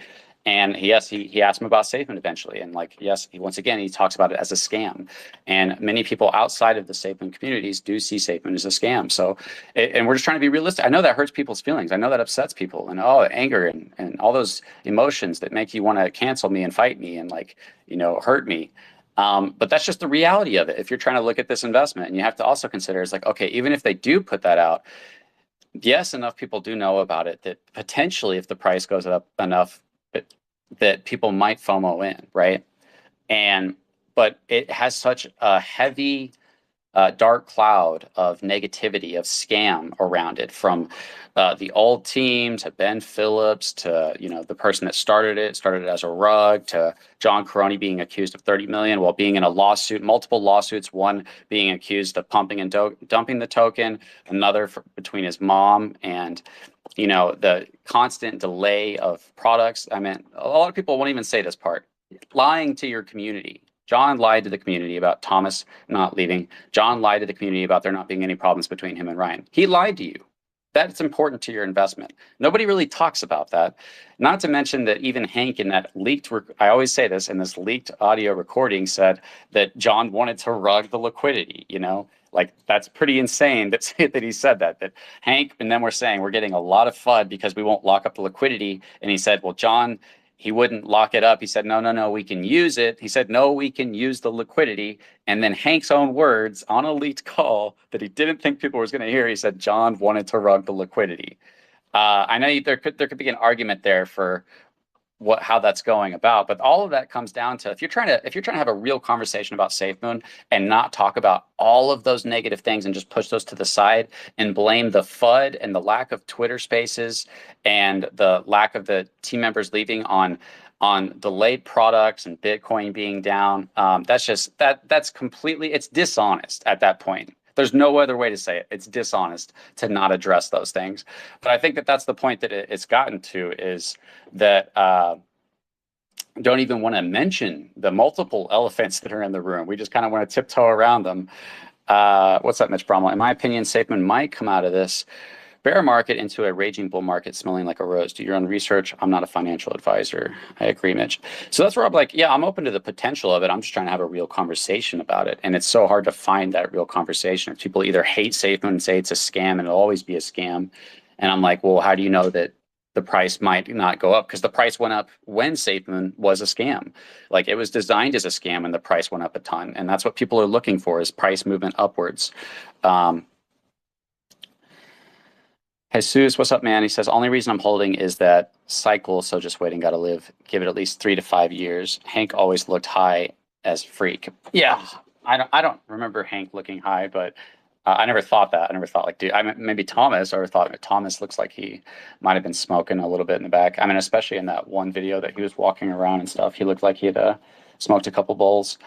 But yeah, it's quite unfortunate that that is the case. That's like, it's the spaces are either like Safemoon's a scam and stop, and it's, you're an idiot if you believe in it, or it's you know Safemoon to the moon and ignoring all this stuff. And it's like, okay, we need a place to just have a real conversation about this, and so that people can say, you know what, that's a good point, because here's what I see is potential is, like I said, is I don't know if Safemoon's actually going to create some utility that's going to be so useful that so many people are going to use it, that a very tiny fee that feeds back into burning tokens is going to burn so many freaking tokens that the price is going to skyrocket and people are going to FOMO back in. That seems like what everybody's hoping for, but it seems like the least likely scenario. I think that price action is the more likely scenario, is that potentially if the price goes low enough, depending on how many whales there are and people who are sitting on big bags that have been distributed to large amounts of people, which is typically a good thing, right? Instead of a few people, it's a lot of people holding a lot amount of tokens. That if the price goes down enough, that if you can get that upward momentum enough to start to get it to really take off, then the FOMO could potentially kick into the point. It just depends. Do those people that have been claiming to have these diamond hands the entire time, if it comes down to it and the price actually does start to go up, are you going to diamond hand it? Or are you going to take your profits whenever you hit 5, 10K, 20K, 30K, 50K? Are you going to actually diamond hand it at that point? Because that's what I think is necessary for a project to succeed most of the time, is that the buying power has to outweigh the selling power, and the power of the new investors coming in has to outweigh the power of the old investors, at least to the point of convincing them not to sell and overwhelm that power. Because as soon as greed comes in and the whales or the big bag holders start selling and that price goes down, it kills the FOMO and people lose interest and they don't want to buy anymore. That's like the number one utility of reason of why the price goes up, is people expect the price to go up and they want to buy in on its way up. Hank could have leaked that on purpose too. Hank didn't get his way money wise and tried to kill Safemoon. No, that made Hank look really bad. And I'm okay with throwing that out as an idea. That was kind of another thing that I was thinking about recently whenever I was listening to these guys, because whenever we talk about the accusations against John, it's like, okay, where did Safemoon get $20-30 million? Where did John get $5 million to invest in his mom's company? And this was early before Safemoon had any way of producing money. So nobody has the answer to these questions. They just throw out theories. And even though it all appears to be coming from the Bitmart deal, John said, we're going to make so much money, expect us to be in a new tax bracket. It is very clear that John knew that they were going to get a ton of money from the Bitmart deal. And you can see a drastic change in the difference between when they got on Bitmart and when they didn't. Before they got on Bitmart, they were sitting in their chairs with their, cameras at home, and they all had their like little green screens, and they're all just vaping and stuff. After they got the Bitmart deal, they were in a studio, right? And John started wearing nice clothes, and John started wearing nice watches and stuff. You can see just this drastic change. So clearly they got their money, from what we can tell, from the Bitmart deal. And what that looks like is the liquidity from Bitmart was being used that was intended for Pancake Swap, basically our money. Yeah, right. Basically, your war sphere for a project is that the dev team leading and them rugging the project. And whether rugging the project doesn't mean you have to take it all. It means you could take a little bit. You could take $100 and you rug the project for $100, right? And we're just saying it looks like the project has been rugged for $20-30 million. And there's no addressing that or answering that. And if you're trying to say that, lawsuits are so bad that you can't let your own community know that you didn't rug the project, that you didn't take the liquidity. You can't say that. You can't say, no, I didn't take the liquidity, or somebody's going to sue you for that. Like, how could they sue you for that if you did, unless you did, right? That just seems insane to me. Nice, I can put that on my CV. John rubs elbows with the powerful people. If he can change his rep and deliver the exchange, who knows? And that's another thing I have to keep in mind. Yeah, is evil people succeed in this world, right? So it's like, yeah, maybe they all scam. Maybe a bunch of scammers work for Satan and scam the hell out of us. But I think that scammers work in, every area of life. So, there's businesses that are, doing shady things. So, but the entire point of what we're trying to focus on is like, here, are you here to like emotionally support an idea? Is that why you're here? Or are you here to make money? Because if you're here to make money, then you have to set aside all those emotions and all that maxiness and even all that extreme FUD, because it's very easy to go back into an extreme FUD mindset, especially when maxis are attacking you. When maxis attack you, it makes it easier to become a fudder and be like, oh, screw you, man. Like, screw this project. It's a scam. You're going to make fun of me and mock me just for asking questions. It's so hard to play the middle ground. It's so rare to find somebody who does play the middle ground. I mean, I think the people who are playing the middle ground, like some people on potentially in this space or in this YouTube chat, are just more quiet. They're not out there like voicing their opinions. They're just a little more reasonable, and they're not out there like barking for one side or the other. And they're just kind of like looking at what they can see and then making their own decisions.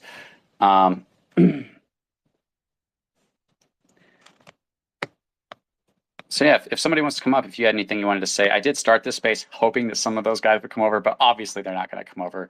I think they're actually afraid of me. Like, not that I'm intimidating, but just because I'm willing to be wrong and I'm willing to be honest. And that just has a lot of power against people who aren't willing to be wrong and aren't willing to be honest.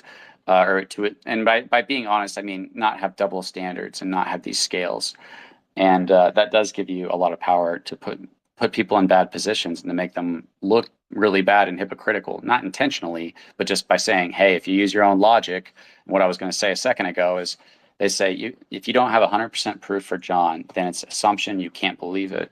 And it's like, well, let's say that the other way. Do you have 100% proof that behind the scenes, John is working his ass off, that he's doing things right, and it's because of security reasons? Where's the evidence for that? Or is that an assumption as well? And if you're true to your own standard that you're saying that you don't make any type of belief or assumption off of anything that's not 100% proven, then you should be completely, well, actually, I mean, I could start here and say, technically, you could say that you should be completely neutral towards Satan because you don't know what the hell's going on behind the scenes, right? I don't know, right? And we don't want to assume. We don't want to assume it's good. We don't assume it's bad. And it's like, no, you're okay with assuming it's good, but you need 100% factual proof if it's bad. And you're trying to apply this unbalanced scale, hypocritical scale of logic to everybody as if that's the right way to look at things. That's another thing that I realized that's happening. And it's just like, it's stupid. Like, I'm sorry, it's just stupid. These are your investments. Some of you guys got 5, 10 grand, 20 grand, 50 grand. It's too much money to be playing these childish games. And I've said this before. It's like, stop playing make-believe, start paying attention to the patterns, start taking your profits, start being real about the charts and stuff. And also consider the impact that your words have on other people's investments. If you're sitting there saying, no, buy, no, there's nothing wrong with John, no, keep buying, all last 2 years while the price has been going down, who have you helped convince make bad decisions that have affected their life in a negative way because you weren't willing to be realistic with the information that you had? People really need to start considering that stuff. And, I get it. Like, people, who wants to hear bad news about their life? Like, who wants to hear that you got cancer or your wife cheated on you or that, something, you're going to get in a car wreck? Like, people would be like, yo, shut up, dude. Stop talking about that. People want to hear like, oh no, you're going to meet the best girl of your life and you're about to fall in love. You're about to find that fulfilling life. That's what people want to hear. So of course, obviously, people want to hear good things about their investment and they don't want to hear bad things. That's like a very simple thing. You can't take that to the point that you're willing to deny reality, right? And start creating double standards. That's when you have a problem. And that's when, like I've said, you put on these glasses, you put on this perception that is the least likely to succeed perception of the project. Now, if somebody says, hey, I've been through this before. I've heard some people say this, like, hey, I've been through this before with other projects. The team looked bad. It looked like a scam. People took money. The price tanked. Whales were taking profits, and then it took off. And I missed, and I would have been like a millionaire. And I'm like, hey, if that's something you have to account for, is maybe that will happen. So, no matter what, it's a gamble and a risk, but it needs to be put in the most realistic light possible without any double standards. Because typically that type of thinking, and I've thought about this type of thinking comes from people who want their bags to go up and from a team, because teams, like I said, teams aren't going to say, the team wasn't going to say, hey guys, there might be problems with Ryan between him and John, so you guys might want to consider your investments because Ryan might be leaving, and if that bothers you, then you need to consider that if he leaves, you have to decide if that's a selling point for you. They're never going to, no DeFi team is ever going to talk to their investors that way, right? They're always like, no, that's always damage control, right? It's always, no, things are great. Ryan, that was a joke, That's the dumbest FUD I've ever heard, is what John said about when they said was there problems between Ryan and John. And then they had an argument over who fired who and who quit. You know what I mean? And they had like the most disgraceful way of Ryan leaving Safemoon that could have happened. So yeah, the teams are incentivized to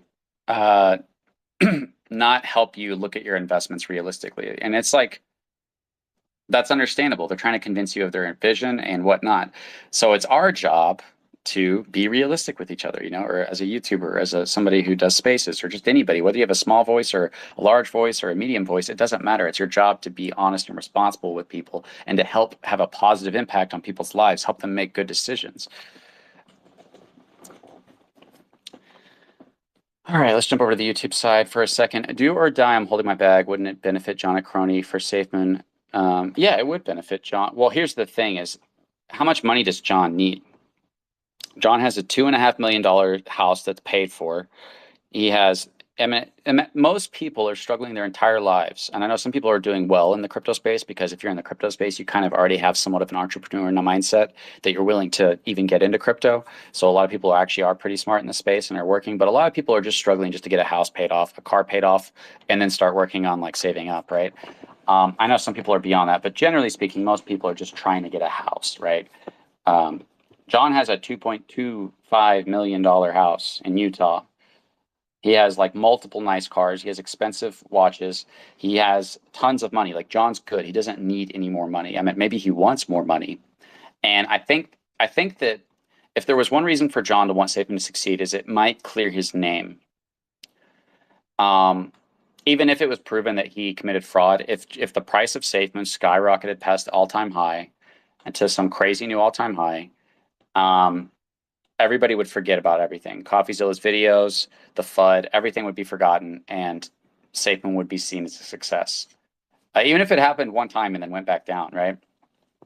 So I feel like John is incentivized to do that. I just don't know if that's what John's actually aiming for. I mean, when you listen to him talk and he talks about return on impact and stuff, it's like you're worried about the team getting money, but he's not worried about the investors getting money. How much Safemoon has been bought and burnt through the profits that Safemoon has made? Like $0. I think zero of Safe. I think the community's burned more tokens than the team has. Why do you sound so butthurt about what he has? Isra, I guess you think I sound butthurt because John has a $2.25 million house, because he got that money, because it appears that he stole that money from you, the investor, and you think I shouldn't be butthurt about that? You think I should be like happy for him? John worked his ass off to take from the liquidity pool and get that house, and you guys need to get out there and start stealing from the liquidity pool. Is that what I don't understand. I don't understand your question, really. Yeah, if somebody wants to come up on the Twitter side, you're welcome to. You just take the data, the facts, make your own opinion based off that. I think it will moon and still dollar cost average, just my 2 cents. And that's fine, Jake. Yeah, that's completely fine. That's where it just became this weird like inability to have a conversation about Safemoon.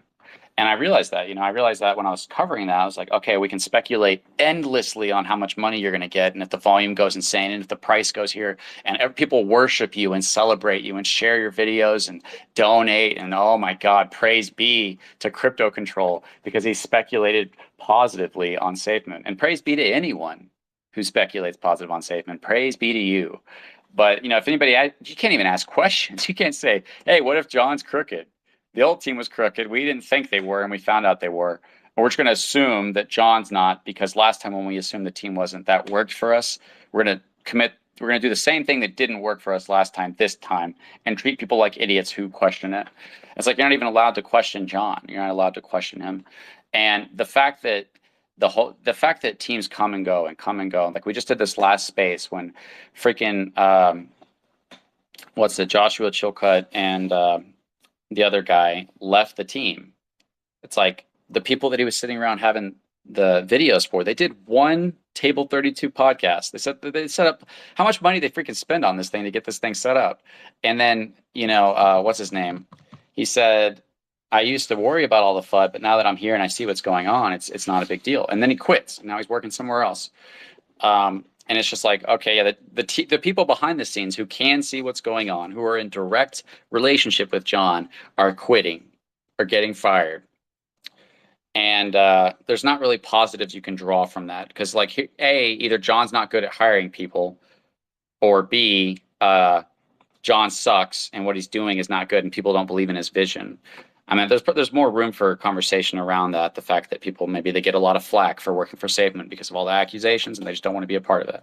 That's a realistic theory to propose on like why someone is quitting. But you don't just say, oh, what paints Safemoon in the best light, and I'll just assume that that's probably what it is.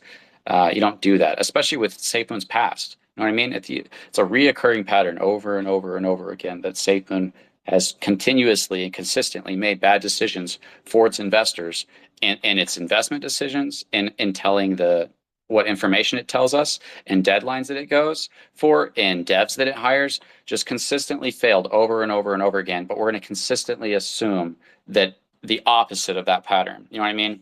It's like how often does this pattern have to keep happening before you recognize it and say, oh, maybe that'll continue to happen? And I'm not saying because it happens, it guarantees that it'll continue to happen that way. I'm just saying it's most likely that it'll continue to happen that way. There is always the possibility that something different might happen. And that's where like Safemoon is this weird conversation where it's like we have this, it's a hugely known name. I do think they have done things. Like I do think they did kind of make the doxing yourself and doing AMA things big. And I think that every team does that now, and maybe there was teams doing that before, but I didn't see any, but I was also really new to the DeFi space. And from what I understood, Safemoon was the first one to make that big. Safemoon was basically a meme coin, and the people at the top won, and the people that believed in it lost for the most part.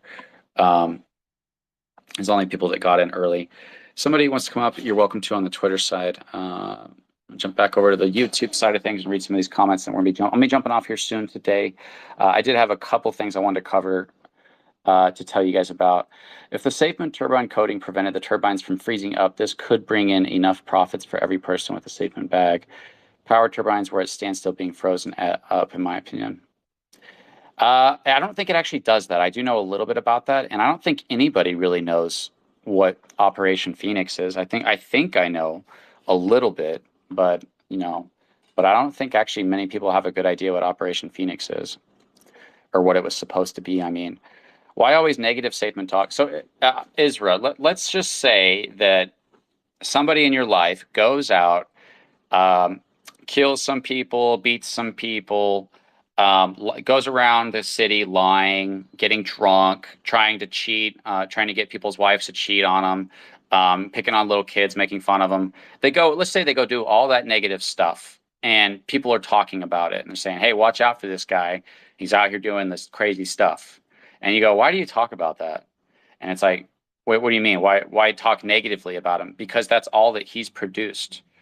He's only produced negativity and only negative things to talk about. What else is there to talk about? What great things has Safemoon to talk about? Which I literally just mentioned the AMA thing, and I try to give credit where it's due. It's just if you're realistic with Safemoon, there's way more negative credit due to it than positive.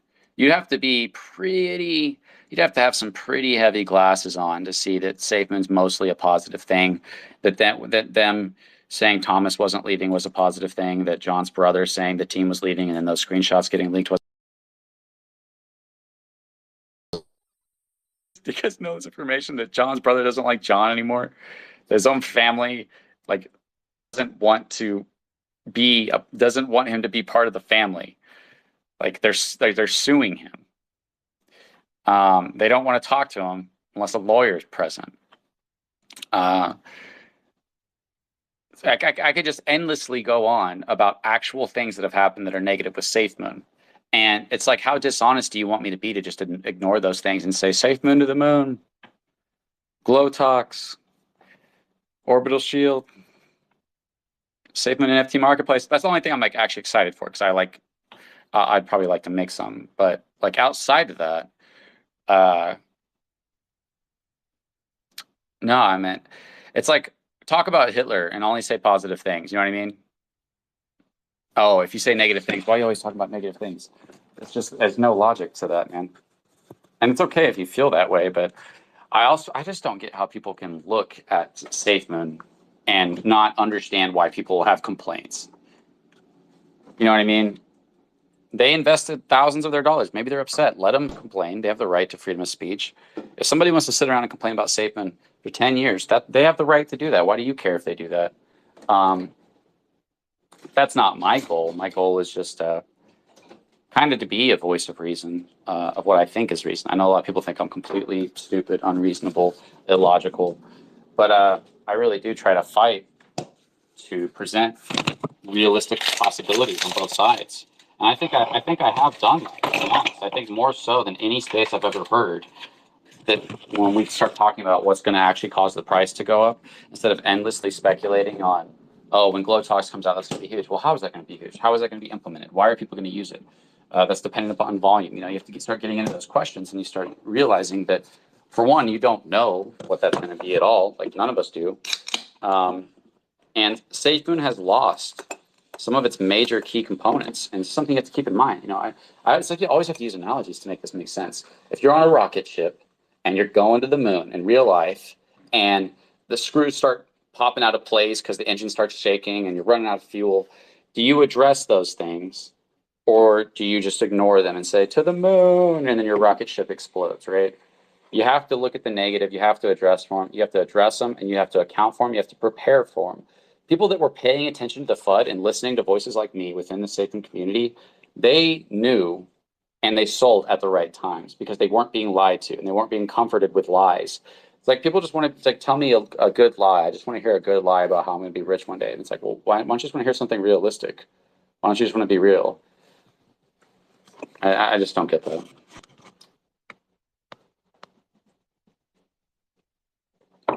Anybody want to come up in the space, you're welcome to. If it's not letting you up, then just shoot me a message and I'll send you an invite.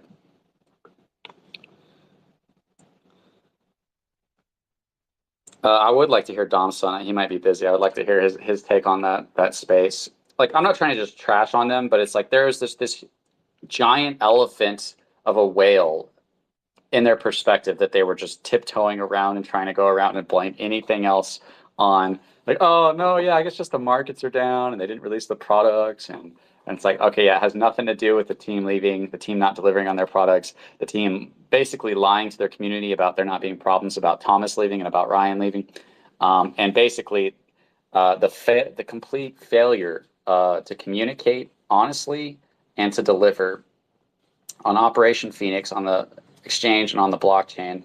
And on the biggest point of all, that like my only real problem with SafeMoon is John's access to the liquidity pool.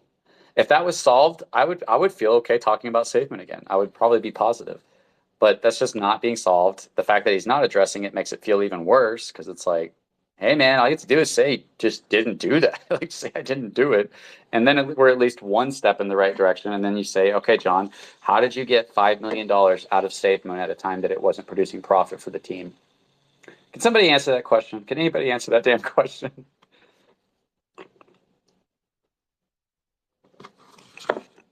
Okay, cool. We do have a request. Yes, what's up, Domson?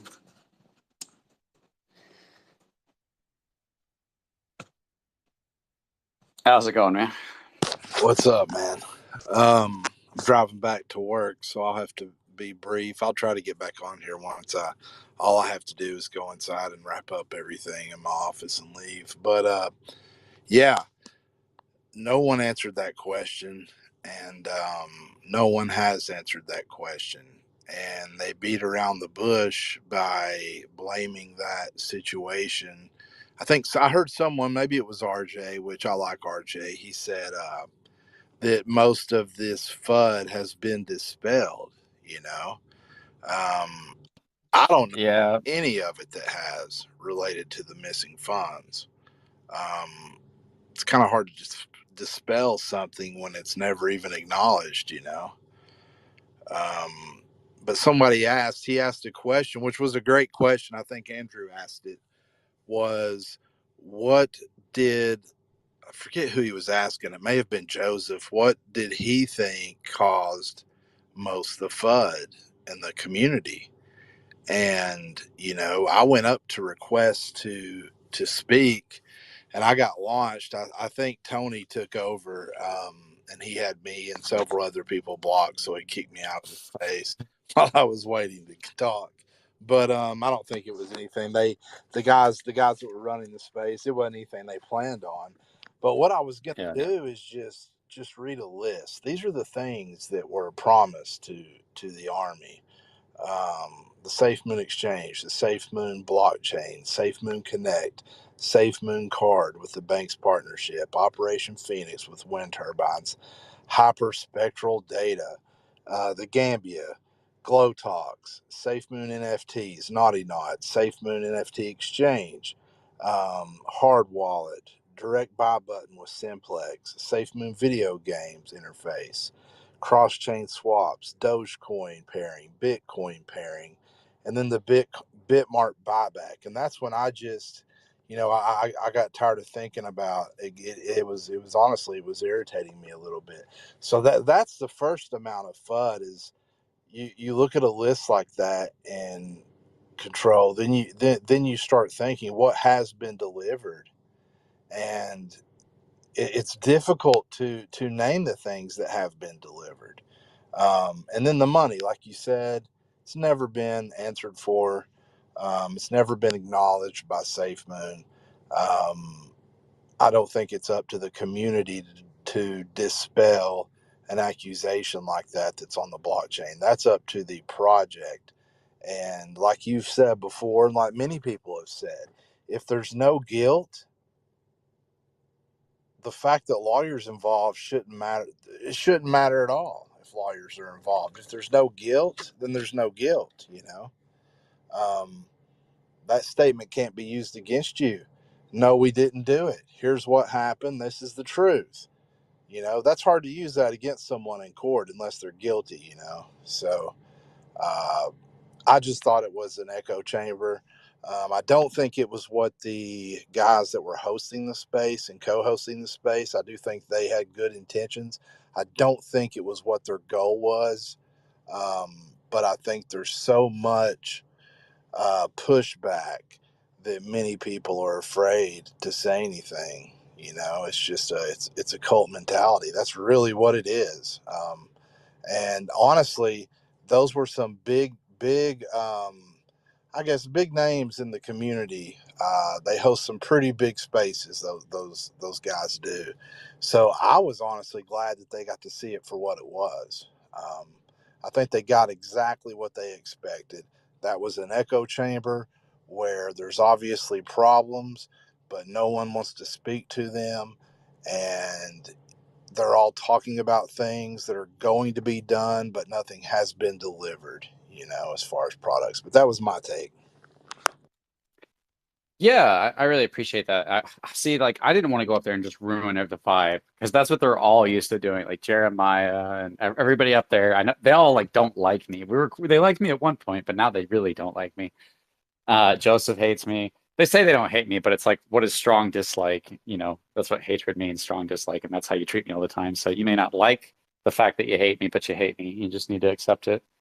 Um, so I was just like, maybe if another voice of reason goes up there, then I wouldn't mind like jumping in, you know, and not for the means of like trying to like show them that they are wrong, but for the means of just portraying this project accurately for which is what they're asking about. Is what happened, what's going on with this project. And that's kind of what I was saying a second ago is like, I feel like you have to be dishonest to portray this project positively, and you have to ignore a lot of negative things. You know what I mean? It's like selling somebody a car whenever it's got some serious problems that are concerning to somebody. And to ignore that type of information, that just seems it's dishonest to me to do that.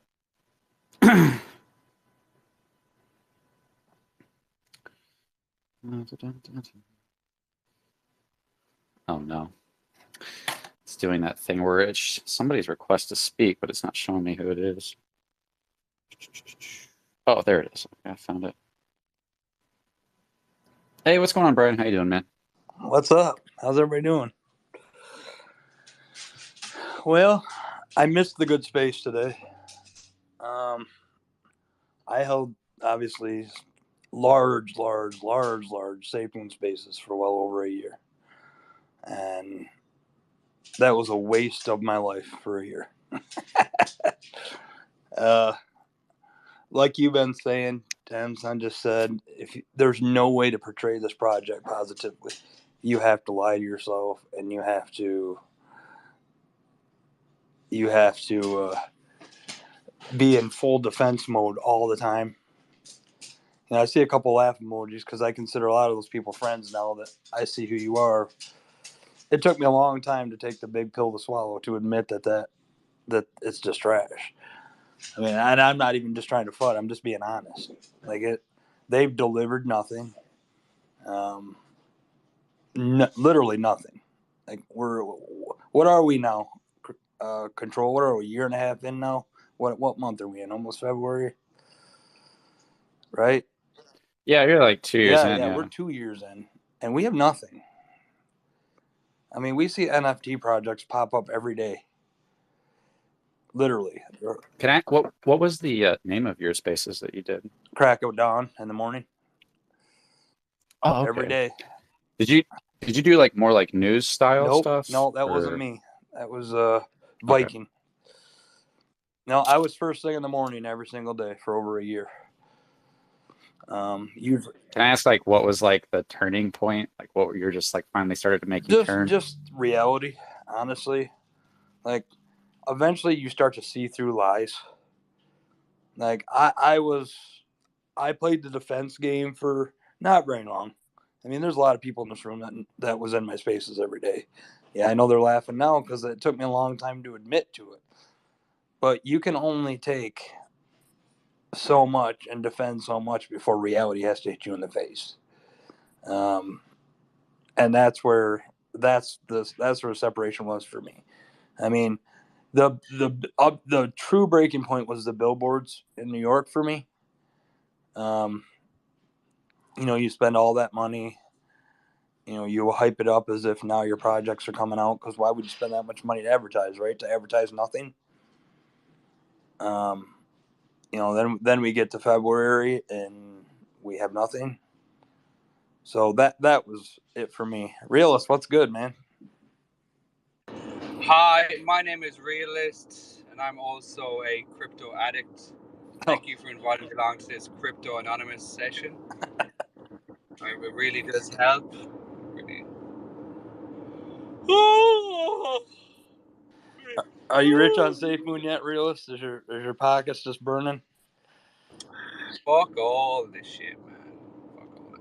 I mean, if you think about it, if you really want to break it down, is it like more fool on us because we keep thinking that shitcoins are going to make us financially secure in future years? Like, are we not open up the door to allow us to be victims in the end by continuously looking to get rich, even though not one single project has delivered anything, not one single token has delivered anything outside of initial gains and then straight dumps after that? I mean, like, I'm confused. Why are we still complaining about the same thing 2 years later?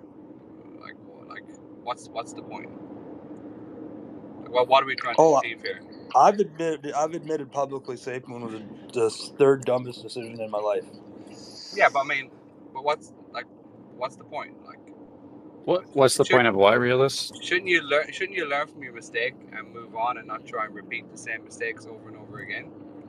But is this a Safemoon problem, or is it an us problem? You see it for what it is, though, Realist. That's the thing. You see this for what it is through the experience of being dumped on.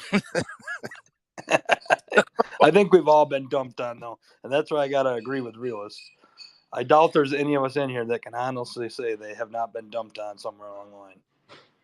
Yeah, but at what point do you just accept it for what it is and move on and try not to repeat the same mistakes over and over again? I'm not disagreeing with you. You don't hear disagreement on me. But this Well, feels like that's a process that many people are going through, that they're in different stages. Like he was just saying, Brian, like he said, it took him a long time to get to that point. And there's currently people that are going through that phase right now that of eventually they're like, okay, this is enough. You know, everybody has that turning point. So you're just in a group of people that are slowly going through that process. And some people have more experience, and some people it might take a little bit longer before it hits home. Well, I think Realist is talking about the total realm of crypto, though not SafeMoon. Exactly. At what point do we as investors across the board just say they're all shitcoins?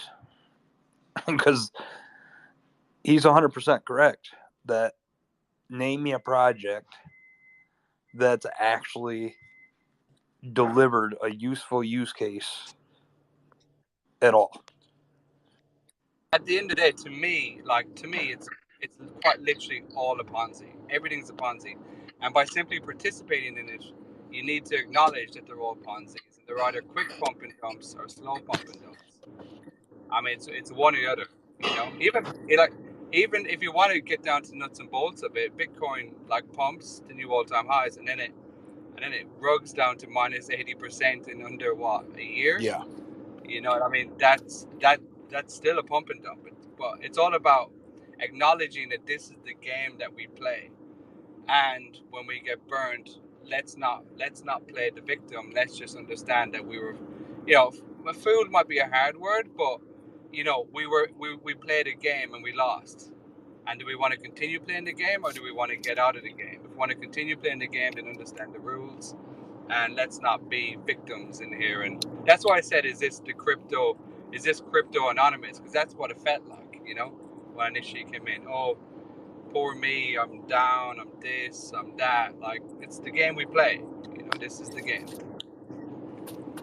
I agree. Well, Well, I there's a didn't. Go ahead. go I ahead, didn't go hear ahead, that Tom. part. Crypto control. I didn't hear anybody say that. Real, Oh, so I I must have missed was that. he talking about in here? I didn't hear anybody say that either. Yeah, I didn't either. Well, I mean, the way I look at this, and I had this conversation with some people today, shitcoins are gambling. I mean, that's what it is. So being real about that, I 100% agree with what Realist is saying. My issue with it is I 100% agree. This is gambling. I will call it that. That's what it is. My issue is when it's presented to other people by people who know that it's really fucking gambling as being something that it's not. Because people coming from something like Cardano, Bitcoin, Ethereum, um, you know, XRP, any of these, what a lot of people would call blue chip cryptos, they may not understand that they are walking into the the carnival fucking spin the wheel part of crypto, BSC. So it is gambling 100%. I agree 100%. And I think it should be presented as such. When you have a gambling project talking about taking Web3 companies to Web2 and then rolling that profit through an outside LLC back into the LP and infusing liquidity and all of this shit, when everyone that has any experience or acumen involved knows that it's a bunch of horse shit. That's where it gets irritating when you see people who are new, who really don't know what the hell they're doing. And then you see people who have known what they're doing for the past 2 years still talking the same shit when everybody knows it's all a fucking Ponzi scam. Just like you said, that's irritating. Well, That leads. another thing about that is like if anybody came into DeFi and expected to become a millionaire and thought that that wasn't negatively affecting anyone else, I mean, you'd have to be out of your mind. You know what I mean? So I think everybody coming into this understands that somebody has to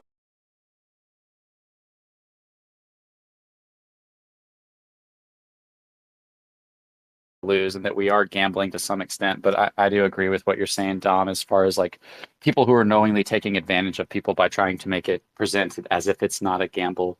So yeah, go ahead, realist. But just to extend onto that, there's only so much convincing that you can do. There's only so much evidence that you can present to people that something is a Ponzi or something is a scam or whatever.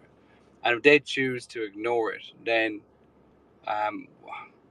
why continue? Like, why continue to push it? Like now the onus is on them. They're either, that's Are you them saying why wanting to am I be a holding victim. these spaces? Are you saying why do we No, stop this is talking to people, or where are you directing this at? we're just spitballing here, crypto.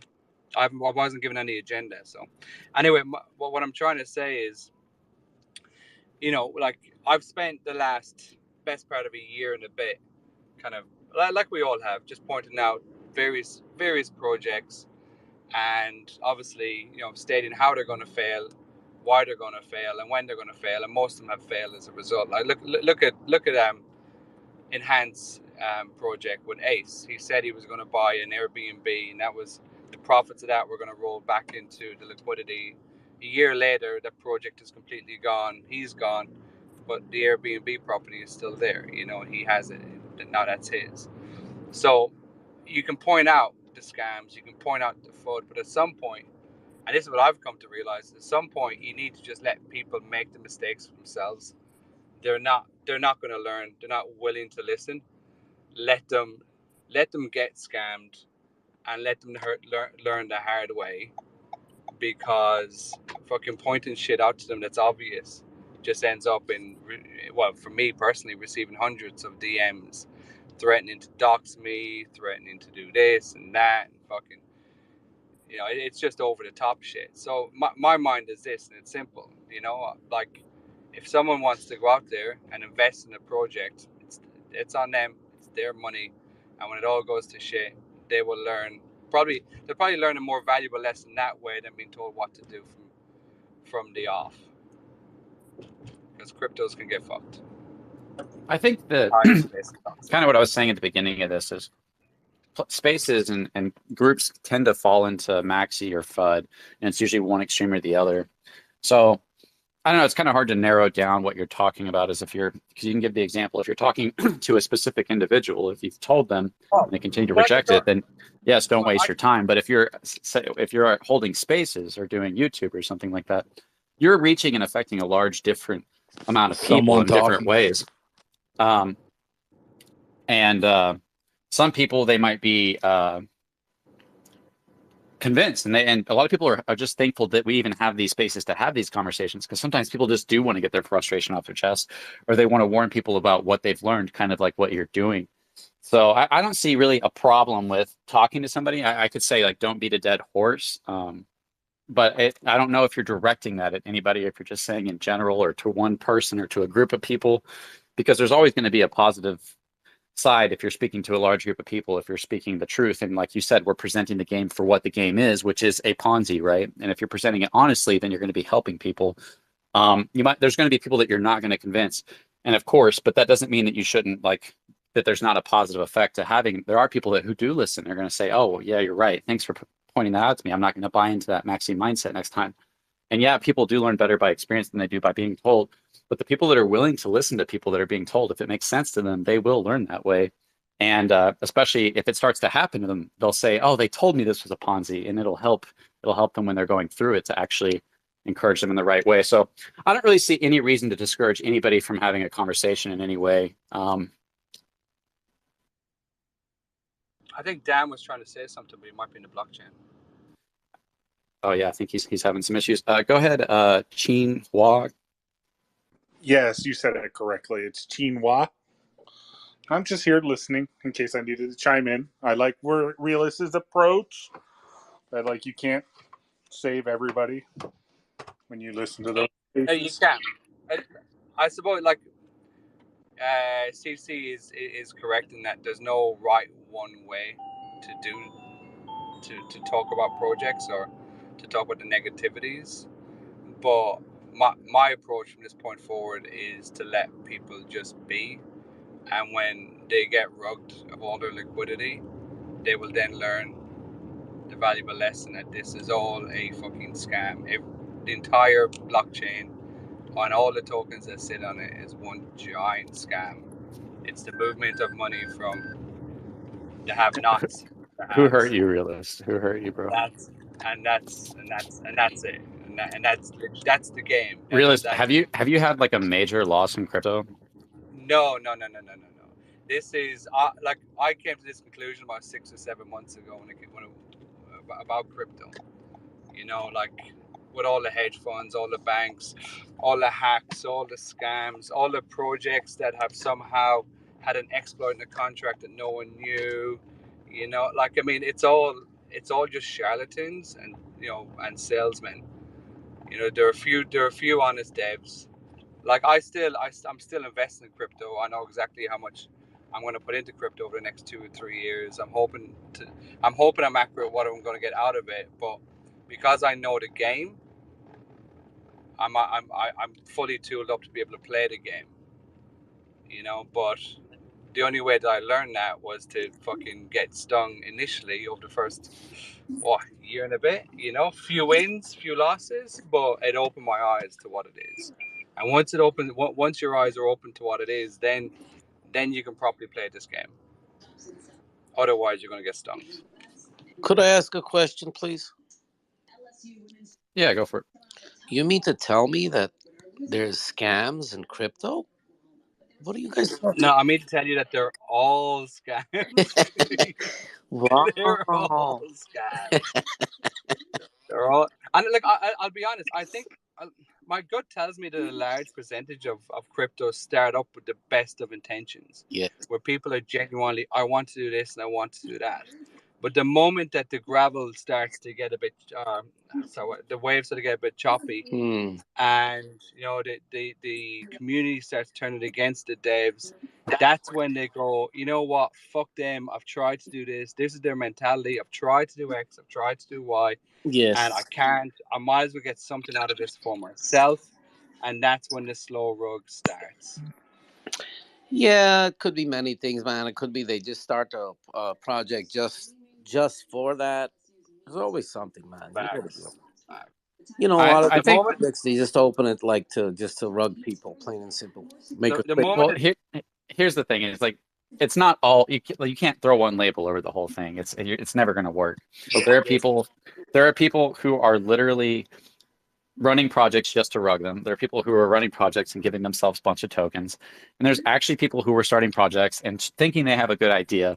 But I think that just by design, the fact of the way that crypto works, the fact that the early buyers are always going to get more tokens than the later buyers, that itself is a problem when it comes to trying to attach any type of idea to that of success, because it's always going to result in the same thing. And I think that there are good projects and there are people who have made a lot of money. People wouldn't be in DeFi if nobody was making money.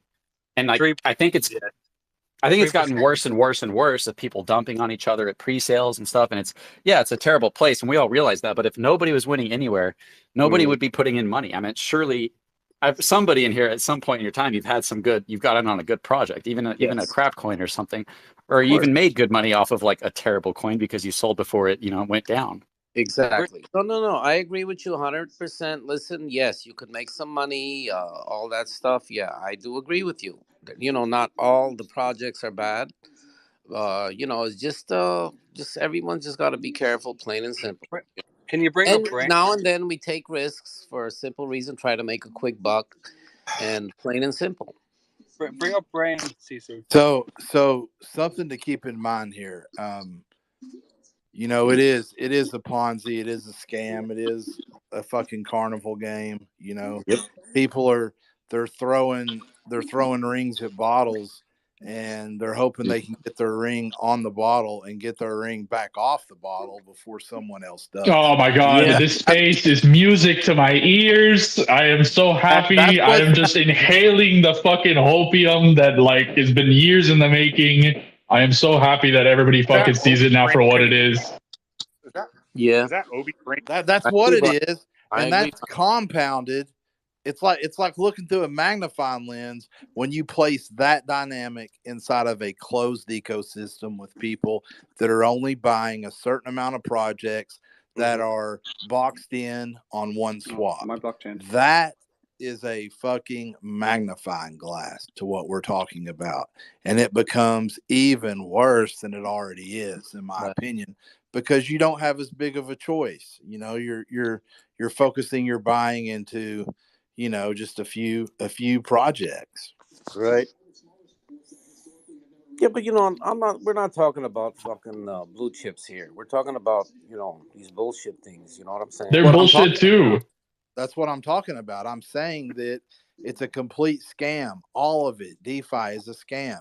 So if you take that scam and you put it inside of one closed ecosystem, for instance, the Safemoon ecosystem, you're basically holding a magnifying glass in front of that scam. And Well, I think everybody knows this. I don't think these are like you have to be in DeFi for a long time to like have your eyes open to this. It only takes like a couple projects, and you're like, oh, this place is full of rug pull hackers, scammers, lying people, deceiving people. That's very evident. Yeah, if it takes you a while to learn that, then that's not good.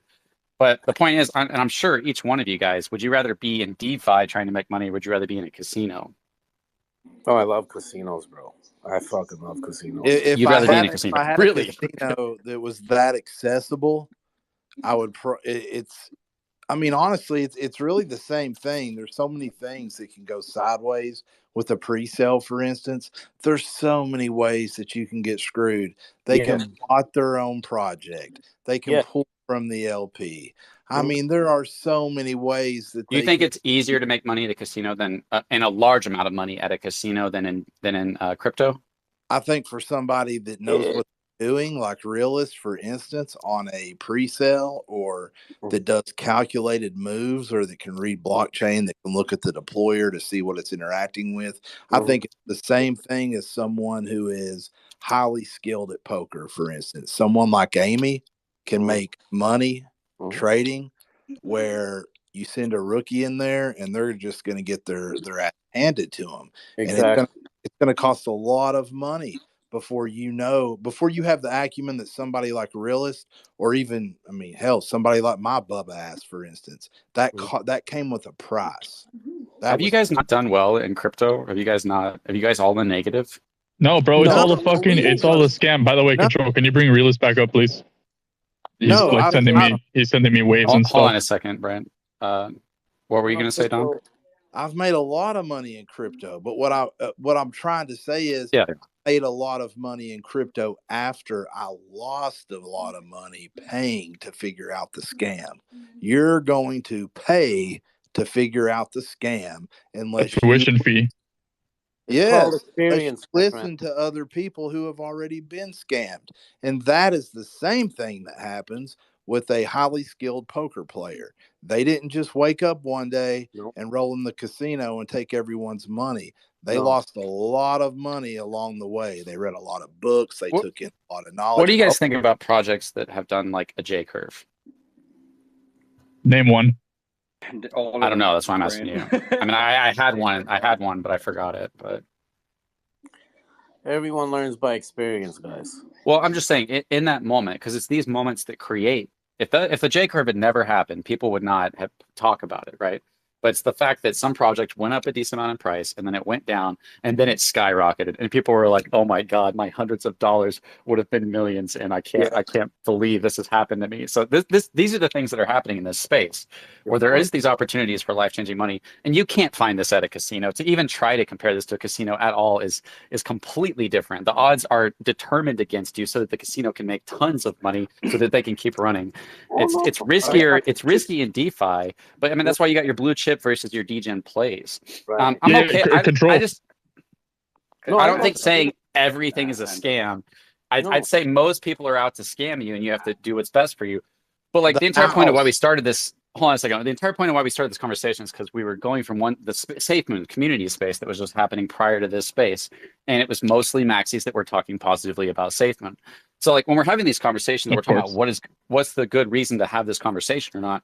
I think it's to provide a place, like you said, where we can talk about these things and not go overboard one way or the other, but to just say, hey, what could realistically impact the price to make it go up? And I think that the common denominator is going to be that people think that it's going to go up and they buy in. It's like FOMO. As soon as FOMO starts to kick in on any project at any point, then the price skyrockets and everybody thinks they called it. Oh, the maxis still think they called it.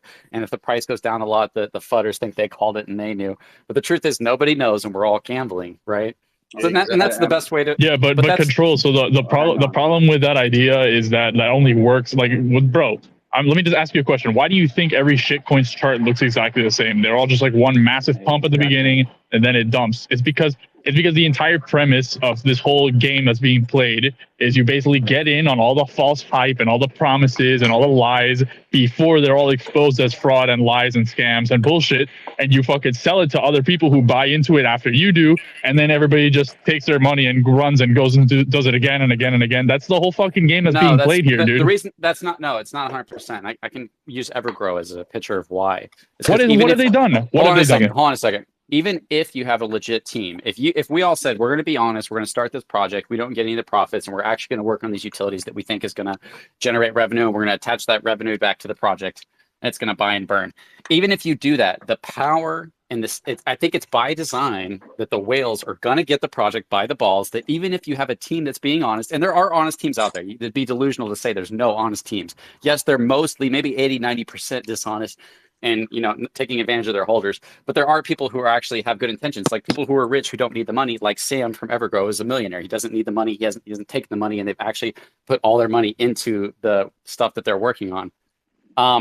And it'd just be dishonest to just pretend like that didn't exist. And that does exist. But the problem is that the early buyers become whales. They sit on too much money. They're sitting on 50,000, 100,000, 200,000, millions of dollars that they've never seen in their life. They have to take profits at some point. It's failure by design when it comes to the token distribution and their ability to have the balls by the project and to sell. And once they sell, they take away the number one utility that caused the price to go up in the first place, which was FOMO. And once that dies, now the project is trying to make it come alive through utilities. And that seems to be the hardest thing to do in DeFi, is to get that FOMO going in again. I haven't seen a project do that on BSC on any project that I've been paying attention to. Yeah, that's why they all look the same. That's the answer. Let's not soft shell projects that we're invested in. Okay, can we just have that rule in this one space? What do you mean? Okay. Well, the Evergrow thing. Yeah, look, you're an Evergrow maxi or big fan or whatever. Well, I mean, I think that's true. That there are I don't care about that, man. Okay, just there are exceptions, but I don't think that is the rule. The rule is most of them are scams. Just like most of the games you'll play in a casino are scams. But at in least my in mind, the only casino- difference is a casino is regulated. Yeah, This is damn. The house always wins. difference- Yeah, damn. In a casino, the casino owner doesn't come downstairs to your table, remove half of your chips, and then take all of the money out of the kitty true. underneath the machine and say, "Sorry, this machine no longer works." Okay, Loaded so dice and everything. yeah, exactly. So, like, I hear you, CC. I hear you when you say that. A casino doesn't allow you the opportunity to make millions of dollars in a very short period of time, but there are very few cryptos which have legit, I can't even say the word, have done that over the last couple of years. And even then, it was only the 2 or 3% involved in those projects who made life-changing money. Yep. Since then, it's been the slow bleed. Okay, I'm curious in here, who in here has made a decent amount of money in crypto at any point? I think through this bear market, if you're still out ahead after this, after that bottom of 5.1544 was hit with BTC, if you're still ahead, I think that you're a newbie. It's been a very successful cycle for you compared to I have. people. I have, and it was only because of Bitcoin, not shitcoins. I have, and it was because of think- altcoins. So there you go. Mm-hmm. Yeah, and me too, because of the same thing. And I think that really the only conclusion we're coming to is you need to expect that most likely whatever you're investing in is probably a scam. Most likely, but that you do that hoping that the price goes up enough for you to take profits, right? People made money off of Safemoon. People made money off of Evergrow. People made money off of Doge. People made money off of Bitcoin. That's why people are here. They know that it goes down. They know that people lose, but they're here because they're just hoping to get in early on that one project. Obviously, that's why we're all here for the most part. But you think it's all a casino then? That there's no real utility. It's just all for gamble, and there's no real reason for those tokens. 100%. One problem is that people were presented that they needed to hold. Even Yeah. myself, I held Safemoon. There were times when I was up a lot of money. I wish I had sold that shit like every other But why did token. you get into Safemoon? At least 95% of the tokens that I. What's that? Why did you get into Safemoon though? Maybe the issue is not the market; is people doing bad research. Yeah, I mean, the reason was I can just tell you straight out. I dealt with Bitcoin. I was a Bitcoin damn maxi. I had a little Ethereum, mainly Bitcoin. I got sucked into DeFi, experimented with it, made a little money, and thought, well, this is a cool project. I'll buy some and hold it. I never was super heavy in Safemoon. But my point is, based off what many people have said in here, myself, realist, it's like spinning a wheel. Now there are projects, there's a few, like what Control was talking about, that are legitimate or trying to be legitimate. Very few. The majority are going to be scams. And when I say majority, I don't want that to convey that I'm talking about 75%. I want that to convey that I'm talking about 97.5% from what I've seen. Majority means almost all. So yeah, if you want to buy, you want to jump, and you want to make your money and run, that's what I've started doing. It's a gamble, but that's, in my opinion, that's the only way to really make money, unless you get lucky on a project. Like it or grow. That's and here's it. the thing: is that this is a game we're talking about, and this game is going to continue, right? And there's going to be another bull market, and the people that are learning right now are going to be able to take advantage of what they learned. I'm not saying doing this dishonestly, but paying attention to the patterns in the market and knowing when to pull out and knowing when to buy in and make money off of that. So we're just playing a game, and we all know we're playing it. We're just agreeing to it. So I disagree with what you guys are saying, because I think in your research there should be like a place for you to look if the team is actually building something. If they're not, to your point, it's a scam.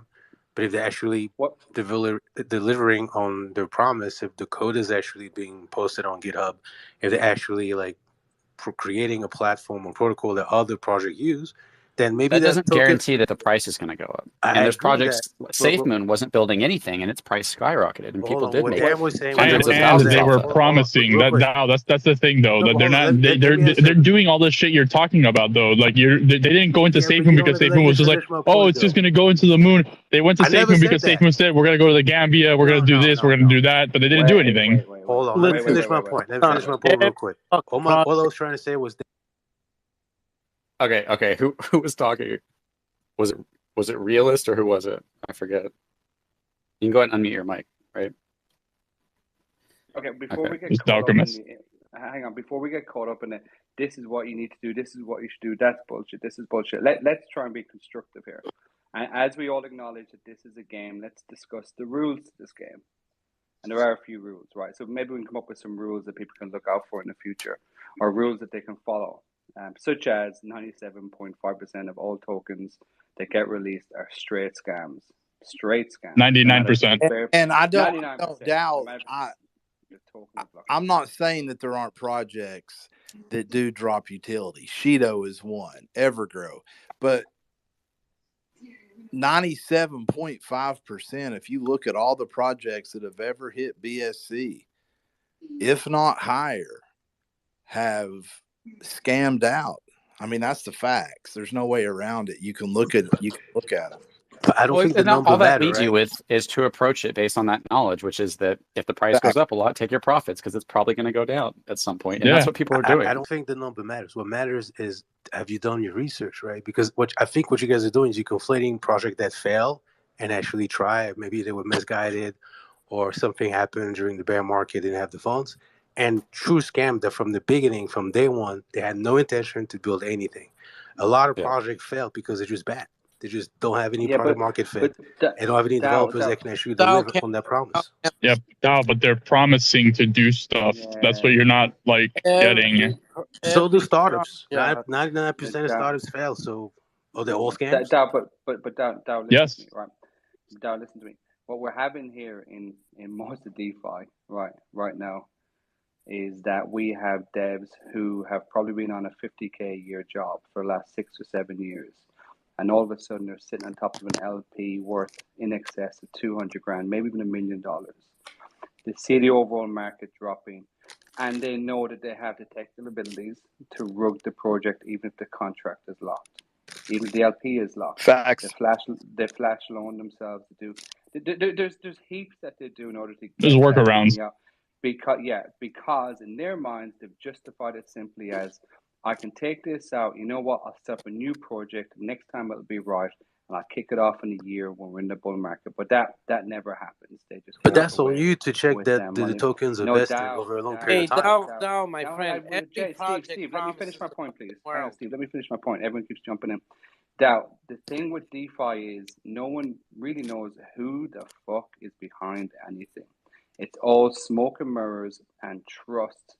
And hopefully, if I hodl, this will be different. Now, for you to say all you got to do is DYR, like, sure, like that's been said 1,000 times a day over the last 2 years. Yet people do their DYR and they still get rugged. Okay, so it's not a one solution that fits Well, all. when it Okay, comes the to that, it's solution, like, the specific point. Your solution Dude, specific hold on a sec, everybody.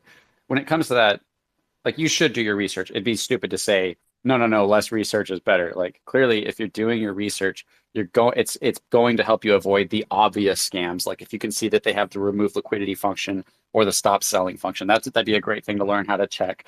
Or if a team's not doxed, But like he probably was about to say, even if you have all the right components there, and it seems like they have a real roadmap and they're doxed and all this stuff, those projects are rugging too. So it doesn't guarantee, but it does help prevent it to a certain extent. You should do research, but also at a certain point you start thinking, oh, I did my research. They're docs, the token distribution looks right, and then you find out they had a backdoor. They gave themselves a separate pool of liquidity. It never guarantees. It's always a gamble. But we all know this, and that's why we're here. And as long as you approach it as everything as if it's a gamble, then you can be honest in this space, and you can make money honestly without scamming people. Yeah, Thank there, you Yeah, for saying what I was trying to say. yeah, it helps. Mute me in the process. Dow, all I wanted to say was I did do my own research. I just reached a conclusion you don't like. That's it.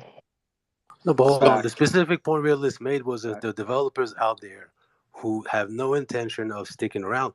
What I'm saying is that you can look in your research and say, do they have vested token over a certain period of time? I'm not saying that it just because you do research, you'll know that the token will go up. But specifically to every point that you guys mentioned, there are ways for you to do your research and to Well, prevent those things from happening. I think it's important to note that, and Realist, correct me if Yeah, I'm. stop pre-mining. I'll speak from my point of view. I've invested in so many of these as pre-sales that I understand that even the items that you're mentioning, if they check out to me, there's no team, like the team doesn't have a massive vesting of tokens. There wasn't a private sale who I don't know, have no clue who it was. The team's doxed. The contracts rescinded. If all of these things check out to me, I've done this long enough to where I know those are just advantageous to me for this thing to pump until I can get out of it. And I know that may sound shitty. That may not sound like the right thing, but that's what the people with the big money are doing. They look at these advantageous I don't know what you would call it. These this equipment that comes with a token. It's a docs team. All these selling points. They look at those as ways that are going to cause a quick, massive pump. Because if you don't have those facts, even if they're true, is what I guess I'm saying, even if these things are true, based off history, I'm looking at the fact that maybe the fact that it has a low supply, maybe the fact that it's a docs team, maybe the fact that the LP has been locked, maybe all this will make it pump fast as hell and explode so that I can get the fuck out with profit before someone else wrecks me. And that's the reality of what you see. That's what the charts show. Yeah. Well, and we see Okay, this so that too, but the thing is, another thing we see is that people say, "Oh, last time I put in 1,000, it went to 0. So this time I'm not going to get greedy. I'm going to sell it at 2x." They sell it at 2x, they get 2,000, they have 1,000 profit, and then it goes up 10x from there. And they're like, "Oh my God, I wish I would have held." I'm sure we've all had that experience too, where you sold a project, you thought you did good, and then it went way past what you thought it was going to do. Okay, so we got two rules. One is expect all projects, tokens, blockchains, coins, the whole lot to be scams. So you go in with your eyes wide open. And two, set your sell point and get out, and don't FOMO in as the price continues to rise. All right. Okay. Cool. We're getting places here. Good. I would say So there's no project that you really believe in realist. There's not a single project you would hodl for the next 2-4 years. He's just being a realist. Yeah. Look. Bitcoin. Yeah. Look. The top. Let me see now. I do believe in Bitcoin. I believe in ETH. I have hope for XRP. There's a bunch. There's about 8 or 9 that I do believe in. Actually, fun enough, I believe in Doge. But do I think that after hitting all-time highs, they're not all going to pull back 80 to 99%? No, I don't, because everyone wants to take their money. So I mean, if you're in, hang on, if you're in this game to hodl the coin to the absolute moon over the next 50, 60 years, fucking more power to you, man. But I don't. I see a lot of projects. I see a lot of projects failing, and the moment the SEC starts coming in heavy on securities, it's going to wipe out the token market. It's going to decimate it.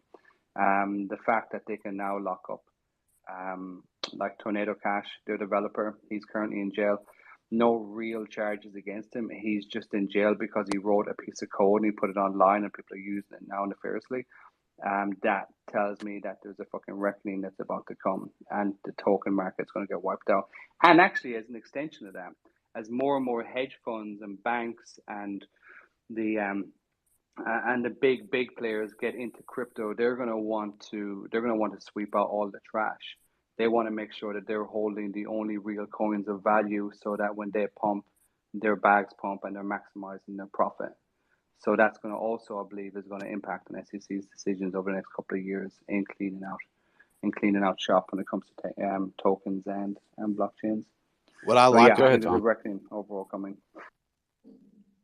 What I like about this space right now is,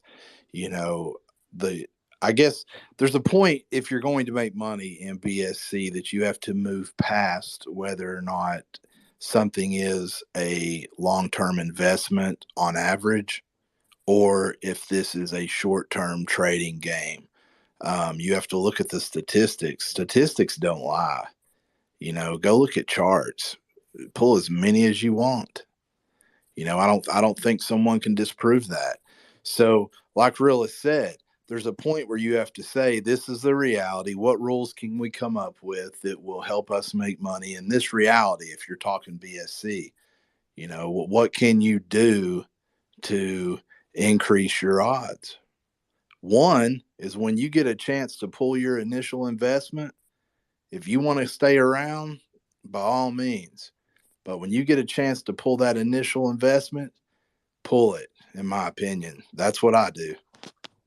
Boom. Okay. Pull initial. All tokens are scams unless proven otherwise, and have an exit point and stick to it. See? But why can't you Rules. just Very look if they're constructive. actually working, if they're actually delivering on their promise? They have a roadmap and they say they're going to do X, Y, Z, or they're actually doing it.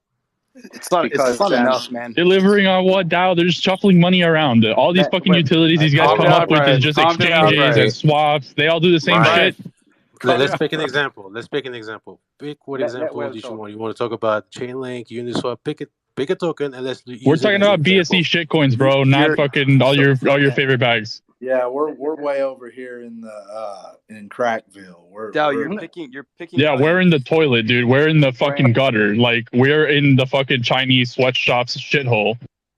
Brian, let Will talk, man. I'm keen to hear what I'm just saying that you're picking out unicorns, and even with Uniswap, Ethereum, BNB, there are people who adopted that same philosophy and were like, "Oh man, I'm up 10x. I'm gonna sell. This is life-changing money," and then it goes 500x, and then they're upset. It's like I've been there myself, where I sell something early and it moons, and I get really irritated. And then the next project rolls around and I'm up a lot, but I'm like, oh no, I sold the last one. I don't want to make the same mistake twice. And I get dumped on. So there's, human greed is something that's really difficult to eradicate out of your being, your flesh. I don't know how to word it, but honestly, like the top 100 tokens that you see, those were legitimate projects with legitimate roadmaps, and there are plenty of quote unquote projects that look just as legitimate with legitimate roadmaps. So like DYOR only works to a certain extent, and ultimately, a lot of projects that look great, at least in my anecdotal experience over the last 5 years, end up rugging anyway. Or not rugging, I call them soft rugs, but like they're around and they're quote unquote building, but what the fuck are they actually doing? So I get that, but if you guys are saying rugs in the sense of they failed, I agree with you guys. But if you guys are saying they actually intentionally rugged, that they're scammed from the beginning, that's why I disagree. And I think I there's don't a even think conflation it's of the black and two. white. Yeah, sure. I don't even think it's black and white. I think that there are certain projects that didn't rug technically, but I'm not a developer and I don't know how to go and look behind the, under the hood. But there are look at SBF. Like SBF had a backdoor to one of the biggest centralized exchanges ever. So if you don't think like smaller projects are going to find some sort of way to create a backdoor and take funds out for themselves, honest. And if you think about it, all these look at thinking like DeFi Kingdoms, for example. I'm sorry to call them out, but as soon as shit started hitting the fan with the markets, they all of a sudden like something happened and there was some sort of exploit. I'm just picking out a project. I'm not saying DeFi Kingdoms is Uniswap, but I think if you really believe in a project, sell half and let the rest ride. But when to sell half is hard. And if you're looking at life-changing money, sell it all. And there will be other opportunities where you can like throw in $1,000 and have it 100x, but you have to be patient and wait in like 2 or 3 years. Eventually, this market's going to get flushed out. I don't know who was saying that. This market's going to get flushed out of the bullshit, and these kinds of opportunities will be few and far in between. But I think we have maybe one or maybe two more bull cycles like we saw, maybe two, but I think probably one is, anyway. Yeah, I understand the number game when we guys say 99%, 97% those project quote unquote rug, but it's the same thing in the startup game. Most startup don't reach product market fit. So what we're saying, we're just early adopters or early investors, and we're saying what VCs have seen the whole life, which is most projects fail. Some of them scam, some of them actually had good intention and just fail, or some of them run out of money and fail. So what we're saying is natural in business. Most business don't succeed. Yeah, the difference is now that with startups, they're regulated and they have to go through an SEC filing, and whether you like it or not, that does protect investors, because if it doesn't, they can't just go. You can't just go to a VC company and say, "Oh, I'm going to do X, Y, and Z and fucking sell honeybee bee or whatever like locally," and not actually do it. Like if you don't do it, you go to prison. Yeah, so what you're saying is like the project or the vision actually fails, and it's not some random backdoor or some fluke that allows a developer that is no longer with the team to walk away with millions of dollars. But yeah, because you have audits. So not every audit will work, but if there are 2 or 3 audits, there's a pretty good chance that they can do those backdoors. By who though? Who's being audited? Who's auditing them? A lot of project audits. Let's be clear about audits. Okay, audits. So how are audits done? To audit a contract, most auditing companies will put the contract through a program which looks for fixed terms or wording, but it doesn't cover off everything. That's Real why quick, there are so many. if you guys, if you're up here and there's something you want to say, just raise your hand and I'll call on you. It's kind of hard to keep track of everybody.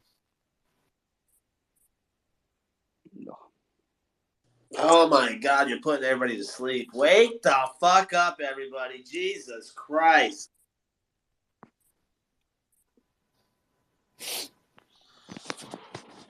The problem with these rugs, and the reason that people, I guess, are painting them with a broad stroke, is you can say whatever you think it was. The team can say what they think it was. It could actually be what they think it was, and they could 100% be behind it. We got botted at a fair launch. Who do you think owns those bots? How are you going to prove who owns those bots? Unbelievable. There was an exploit. Looks like it was a kindergarten level exploit. Well, who wrote that contract? Who approved that contract? That contract was audited, was it not? How did it get exploited? Did they exploit it? Did someone else? I mean, you just never know. I guess the whole point is with the wild, wild west of crypto, the BSC pirate chain, it kind of comes with the territory. I think that's the overall point. And there's probably a method you could go about to like mitigate risk, like to be able to look at the contract and tell if it's able to sell, and to do as much damage control as you can to your own investment, and still even at that point there's still a risk, there's something that you won't be able to see that's going to affect your investment. But I think we all know that going in, and I think a lot of investors, especially that are new to the space, are just like, dude, that's way too much effort. This one looks good, I'm going to throw some money in that one. This one's a Safemoon swap partner, I'll throw some money over that way. I think a lot of people are like not doing hardly any research, and they're just kind of going in here and there. Go ahead, Dow Yeah, Sorry. I agree with you saying. I think the issue is that a lot of people don't do the research. Because to get back to the point of audit, it's true that most of the audits are automated. There's not like an active developer like looking at the lines of code. But what tends to happen is one big or major protocol get hacked, right? There's an exploit that happen. And then all the audits have to update themselves to make sure that they can prevent against the audit. Because if they don't, then their name is actually attached to that audit.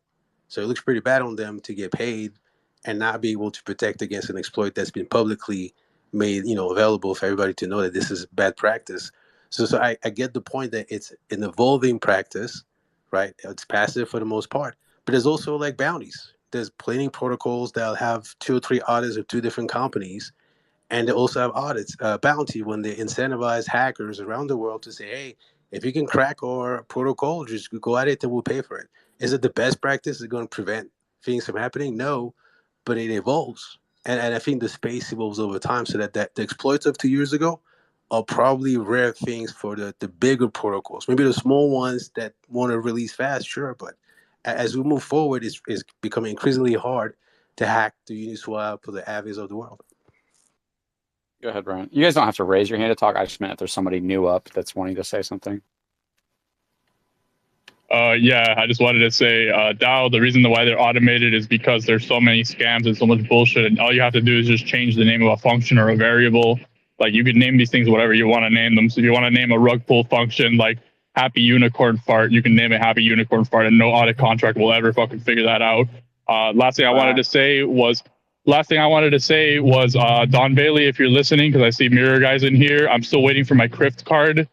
Please send it to me soon, because I was expecting it by last year, and I'm really excited to give it to my grandma for Christmas, but I didn't have a time to give it to her, dude.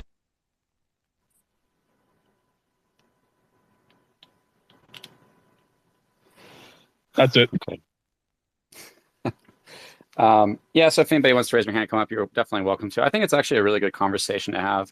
And, as I'm in DeFi, it's like there's so much to learn, and there's so many ways to level up your skills. So maybe I could put in like a ton of effort in trying to figure out like what is the best steps to go through as far as studying the contract and knowing what teams and knowing your risk, and maybe calculating the risk that even if the team is doxed and the contract's audited by this group that's somewhat trusted, that you still have this chance of running into it. And that's another thing, is like sometimes it might even be a project that looks like it's not going to do great that does well. So like for me personally, I just kind of approach everything off of a gamble, knowing that it's most likely going to rug, but that it will be a time period typically, and even that lately is not good, but typically where you can try to take profits depending on what you want to take.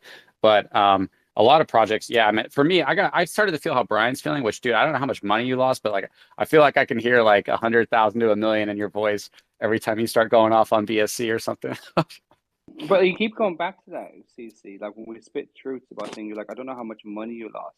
You don't need to know. You don't need to have lost money to understand. Brian just sounds deeply hurt about. So. Yeah, I was led to. What happened? I want to know. I need the story of Brian. Nothing, bro. It's the same shit it's the same shit every other fucking maxi. Anybody who goes through this fucking journey goes through. Like, you buy into all the.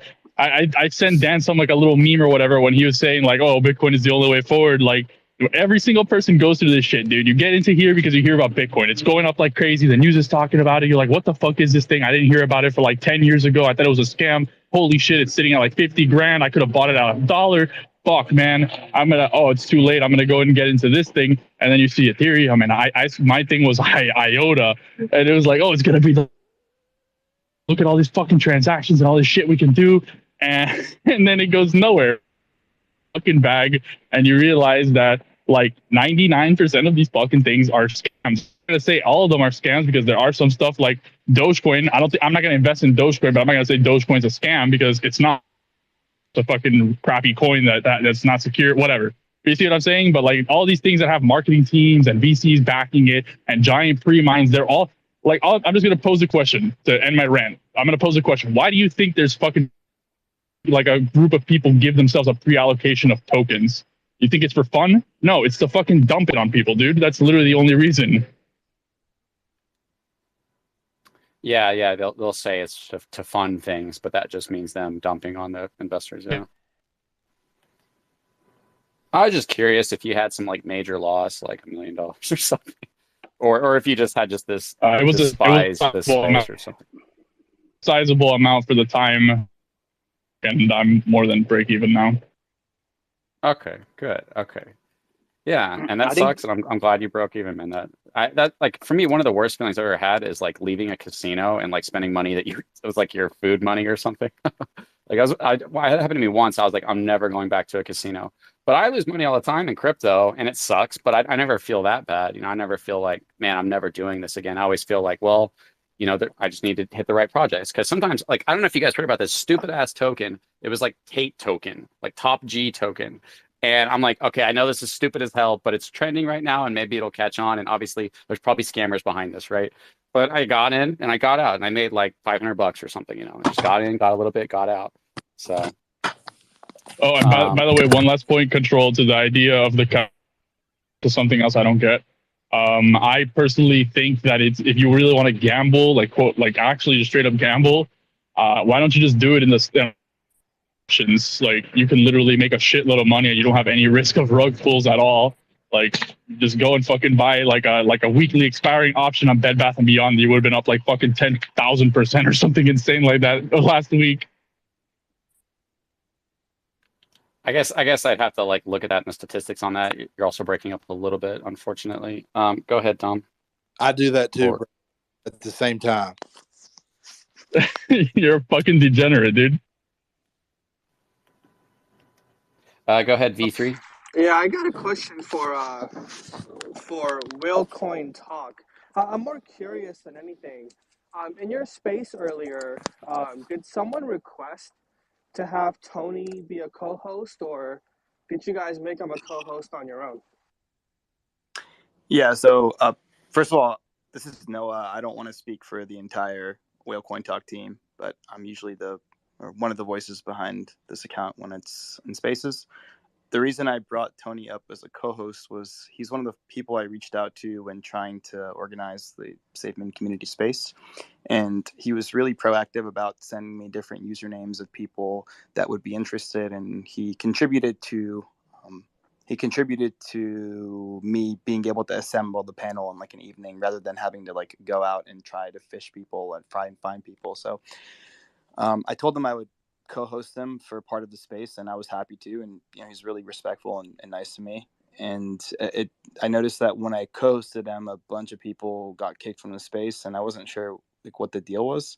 I believe that maybe he had blocked them, or maybe I don't know what happened. But either way, if you have been in our aquarium episode or aquarium spaces, or listened to our aquarium episodes, or any of our spaces, like we don't like echo chambers, and even with the Dogecoin space we hosted, I really welcomed people that didn't like Doge, and it just makes for a better broadcast. It makes for better content than everyone just like screaming the same thing and saying that we're going to the moon. I really appreciate the Safemoon community, and I really appreciate Tony for helping me organize that in the beginning. However, I also didn't want people that had contrasting opinions to be removed or like kicked out. So that was kind of what happened. And I mean, Tony and I are cool. We talked about it afterwards, and it's like no worries. But yeah, I don't like echo chambers. Yeah, I appreciate Did that. he kick someone, or is it if you have people blocked and you hold on a second, if you have people blocked and you become a co-host, does it automatically kick the people you have blocked, or would he have to go manually kick them? Automatically. I have no idea, honestly. Yeah, that's what happened. Control. He came in and it automatically launched, a lot of people out of the space, but it wasn't anything. Oh. It wasn't anything intentional by the people that actually hosted the space or anything. It's just he came up as co-host, and because he had a lot of people blocked, it kicked him out. I didn't What know we that. Who's Yeah. can Tony? discuss in this Go space? ahead. Go ahead. Can anyone tell me? Sorry, what'd you say? I said what we talking about in this space. I don't know. The main point of this space was after Whale Talk had a discussion, a Twitter space before this one with the Safemoon community. Only certain individuals were in there, and I kind of want to go up on stage too, but I just didn't want to ruin the party for everybody. So it was only really the people that really believed in Safemoon that were part of the community that really believed, and the people that were upset or frustrated or whatever. Their voices weren't up there, and they weren't being suppressed. They just weren't up there. So I wasn't trying to ruin the party for them. So I kind of started this space afterwards to just kind of talk about kind of the parts that I felt were missing in their presentation to Whale Talk and Andrew on Safemoon. And that was specifically regarding kind of some of the negative things that I felt were tiptoed around that were a big deal as to why the Twitter spaces were down, why the FUD was so strong. And then we ended up kind of discussing cryptocurrency in total, in general, a little bit. And now kind of working our way back to that conversation a little bit to the previous space here. So just to get you caught up or anybody else in here caught up. I honestly, I just want to say I wish that you had came up and others had came up. I said several times, if people have contrasting opinions, please come up. The reason we did a Safemoon space was because the Dogecoin space that we did was so popular, and we ran a poll in the Safemoon community, won by a large margin. The Dogecoin space went for 7.5 hours, and the reason it went for so long was because we had people with contrasting opinions come up, and it created a debate. The space, when I shut it down, still had like 350 plus people in it, and I would have really loved if you guys had came up and added a new spin to the space and the direction that it was going to go into. I think it would have been great. Yeah, those are the best space. When people disagree politely, it can still exchange, not based on emotion, but actually like add facts. And we can disagree. We have different philosophies, but we could learn from each other. I learned from Brian. It's very rare that emotion doesn't get involved in disagreement, but I do agree those are the best spaces. And yeah, Nick, if you guys host another one, I'd be glad to come up. I'm already hated by all those guys that were up there. They all have already kicked me and booted me and removed me and complained about me and called for the canceling of me just for discussing like the pros and cons of it. Nah, they're just. Oh, dude, join the fucking club. When I was going on I my just didn't want to be the one to do anti-Safemoon it. crusade like a year ago, I was just getting death threats and fucking all this bull. Yeah. If you haven't received death threats yet, Crypto Control, then you haven't quite made the top tier of footing when it comes to Safemoon. I think I've earned my role as a Safemoon fodder. But you're I'm like you, actually. I enjoy the conversation. I want to hear both sides. And that's why I actually joined your space today. I was like, they don't join my spaces, so I'll join. And I want to hear what it is they're going to say and see how much reason it is and then what it is that they're saying. And for me, it just felt like there was a lot of double standards and assuming the best about things behind the scenes and disregarding of the negative things. And to me, that's just not a great way to go about, determining your investment on whether it's going to do well or not. So I don't try to be a fudder, but sometimes FUD is real and you have to cover it. Otherwise, you become a dishonest person, in my perspective. Dow, there's just to echo what Crypto Control said. It's rarely, whenever there are contrasting opinions, it's going to get emotional. It's almost impossible for that not to happen. But that's what the mass mute button is for, and I used it several times in the Dogecoin space. By the way, can I just throw this out there before I forget? I've sat in some Safemoon spaces recently. Can you guys please stop calling each other Safemoon family and all this? It literally sounds like a cult, and it's really off.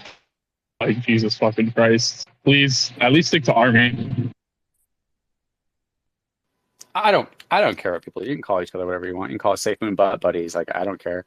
But for me, the only time I have a problem in the DeFi space, for me personally, is if you're intentionally deceiving people or if you're being disrespectful. Like, otherwise, do what you want with your investment. I don't give a crap. You guys want to form a cult and go invest in something, like, that's fine.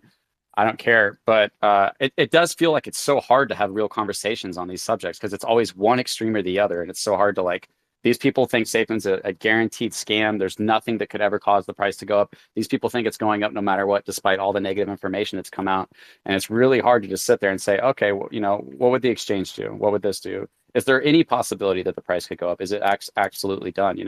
And I think that those are the kind, when we're talking about trying to help people make good decisions, like that's what you have to be open to. And most of the time it's your emotions that are going to cause you to overinvest or be overly negatively speculative about something. So I hope you guys do another space like that. I know you guys said that you probably would do more spaces like that, and I'll join next time. And I promise you I'm super respectful, but people get really triggered when they're around me that believe in Safemoon.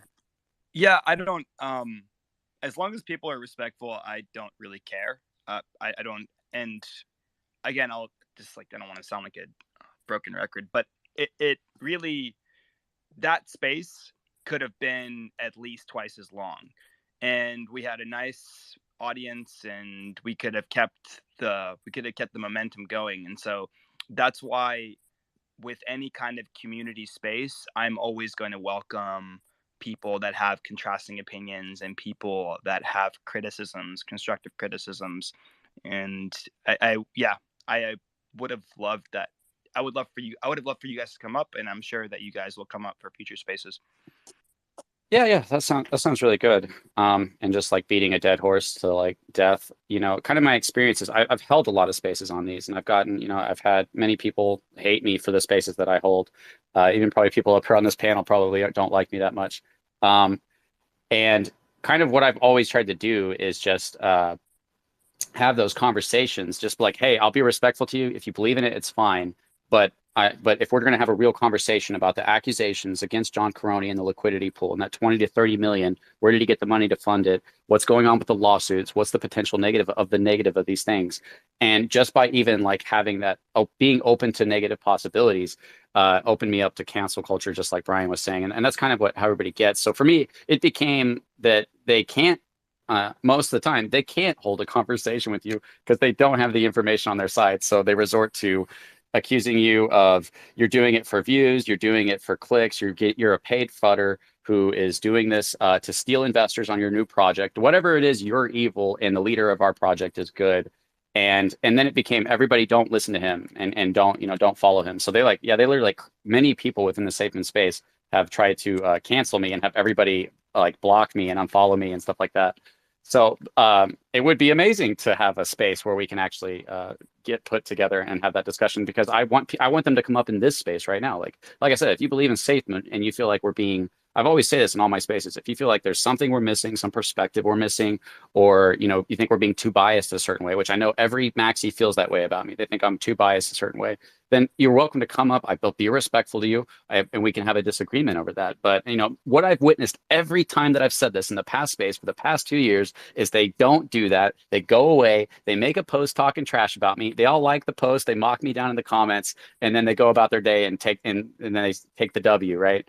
So I mean, that's been the reoccurring pattern. Obviously, that's not going to be across the board, but yeah, that's just kind of what has always happened. I hope that doesn't happen in the future, and I hope that we can mature more into having real conversations about these cryptocurrencies. Because I've been saying, I say this all the time, it's so important. These are people's investments. You can't just go around saying Safemoon to the moon. Some people have 20,000 invested. Some people have 10,000. Some people have to actually not just close their eyes and make a real decision about the money that they put into this thing. And so you have to be really careful about the mindsets that you're influencing. Let's move on. Come on. Who said that? Yo, Control, could I ask you something? Okay. Thanks, man. I appreciate that. Yeah, go ahead, Brian. Do you believe that there's such a thing as objective truth? Yeah, 100%. So you believe that there's something called just the objective truth? Yeah. Okay, so I asked that because I've heard you say a bunch of times that we need to be open-minded and we need to keep talking about this crap. But I've also heard you say that you believe a lot of the research has come out about Safemoon specifically, that you believe that it's more likely the liquidity pool was siphoned. You believe that Caroni and his buddies were engaging in some sort of fraudulent activity and stealing of investors' funds. So if you believe that, would you not agree that would be a point of objective truth. Like that is the truth, and therefore there is no more need for discussion unless somebody presents contradicting evidence. There's no need to keep discussing something anymore that you've already come to a conclusion on. You see what I'm saying? Unless new evidence surfaces. No, I don't agree with that final conclusion. You can talk about the truth as much as you want. What's wrong with talking about the truth about anything? No, but I'm just saying because you said that we need to be there more actually, open minded about. when you say there is no need, there is a desperate need to talk about those truths in light of how many people reject them and are encouraging each other to reject them. You know what I mean? So not only is it like anybody can talk about whatever truths they want to talk about or lies, but it is like there is a need to talk, like exactly what we were talking about in the crypto space. When you say 90-something% of these things are scams, that's good to talk about for people that are involved in the space that are new to crypto. They need to understand what they're going up against, the rug pulls, the scams, the hacks. It's good, and it's what you know it's true. So stop talking about it. That doesn't really make that much sense, you know. No, that was not what I meant. I'm sorry, I didn't mean stop talking. Okay. Or what's the point I'm trying to make? I'm trying to make. Basically, like I'm looking at it from the point of view of somebody who has already come to the conclusion that this is a scam because you've seen the evidence and you've reached that conclusion. So I don't. I guess the point I'm trying to make is: are you just trying to convince other people like that it's a scam? The Me people who still personally, believe it's not. I guess is the question like, what am I doing with these spaces? Is that kind of what you're narrowing it down to? Because I can just tell you. Not really. I mean, you can you can do whatever you want to do, man. I get it. You can talk about whatever you want to talk about, but I don't know. I don't know. I look at the Safemoon story and like what's happened over the last year and a half or whatever, and I've kind of seen that there's like this massive divide between like people who have kind of come to the realization about what the truth is because of the evidence that's been presented and using their own logic, and then people who are just in denial. Like there's nothing you could say that's going to get them to look to open their eyes and believe the truth. Yeah, I mean, we kind of are beating around the same subject that we've been discussing. Like the entire point is that it's rare to have a space where both sides are allowed or both sides even want to discuss the thing. But not only do I believe in like giving a platform or, helping amplify to the best that I can people's voices that have been hurt, that have lost money, that believed in the project, people that are slowly starting to change their mind, but creating a place for conversation around that for both sides, for people to, and that's lacking in this space. And I enjoy doing that. And like when I built my channel off of Safemoon, my YouTube channel, I did it. I didn't have to worry about the negative things until the negative things started happening. And then I was like, guys, we can't ignore this. Like I have to talk, like this is important to your investment. And that's when I experienced this divide. And what I kind of found was that that just was severely lacking in the space. Even among the YouTubers, not a lot of YouTubers were covering the positive and the negative because they saw what happened if you covered the negative. You got canceled, you got attacked. You've all experienced it, anybody who's FUD'd Safemoon. So do you want to destroy your YouTube channel or do you want to get views? And I'm not saying, I'm actually friends with all the YouTubers. I'm not saying they went through that, but that's something you have to decide is, hey, do you want to talk about something that is going to actually hurt you? It's probably only going to hurt you. You're gonna get less views, less subscribers. People are gonna accuse you of all kinds of things. If I'd stayed good with Safemoon, I could have launched my own token and made a ton of money, right? Everybody would have bought it. But I instead didn't do that. I covered all the negatives. So I don't know. To me, it kind of feels like when people say, "Why do you do this?" Is they kind of saying like, "Hey, stop beating a dead horse. Stop talking about these things." But for me, I'm definitely open to talking about like anything that's going on in DeFi or crypto. But for me, it's like I started with the people on Safemoon. Like I have a lot of friends. I've met a lot of really cool people. I've met DeFi Mark and even you guys and Domson, like tons of people that I consider friends, and we've all been a part of this journey. And I think that we're all interested, even if you don't believe in Safemoon and how it ends. So, and like you said, and these conversations lead to helping people. If somebody's still a maxi, an unrealistic maxi, and you talk to them and you're able to persuade them of the truth, you're able to help that person see the truth better. So I really can't see a negative to continuing to have conversations. Like I'm definitely open to, if you come to a conclusion that John Crony is a scammer, then you can decide for yourself that you don't want to talk to him. But everybody has that right to decide. It's not like we can say, no, once you've decided that something's a scam, you never talk about it again. No, dude. You know what? That's a great answer, and I just want to say, like, I didn't mean for it to be like, don't stop talking about it. Like, I have no horse in this race whatsoever. That's not what I meant.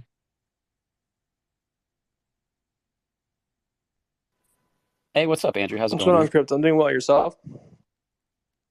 Pretty good. My phone's on 16, so I'm gonna have to start. I got one of those stupid ass new phones where they force you to not be able to use the MP3 jack. So now I have to choose between like charging my phone or having my headphones plugged in. So I'm gonna go ahead and start charging that while you guys are talking. But to make you spend more all right, money, what's your obviously. take on all Yeah, this? well, Control, Yeah, while you're exactly, doing yeah. that, I'm gonna send you my invoice for the so you can pay me for the FUD that I've spread this week, okay? Sounds good, man. What was it? $100, right? I think it was 1 BTC per month.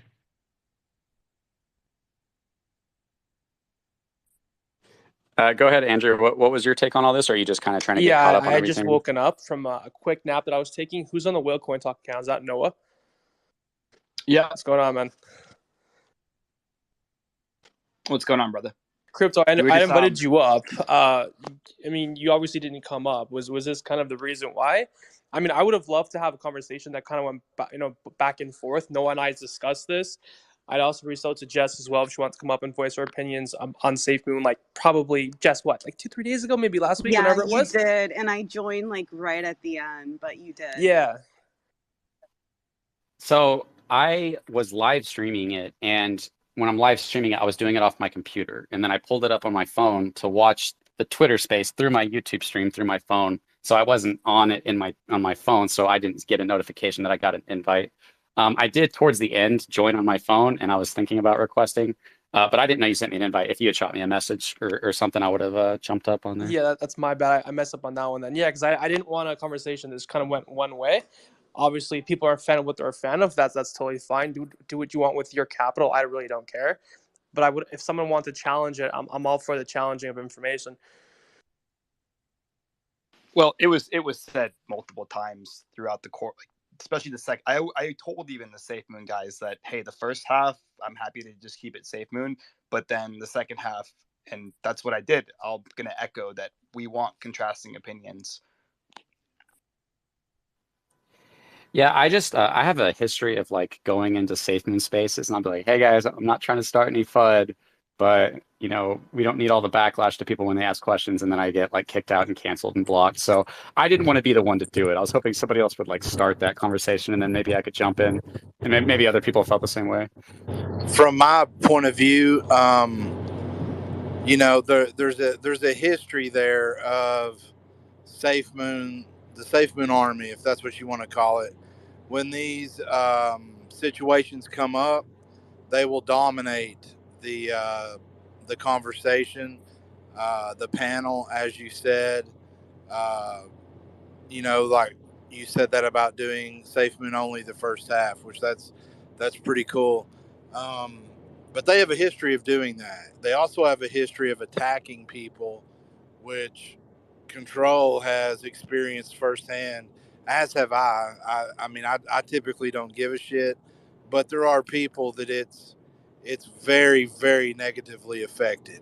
The realities, which I honestly didn't want to come up and say anything. I'm known for not caring to at all. It doesn't bother me whatsoever, but because I know the truth.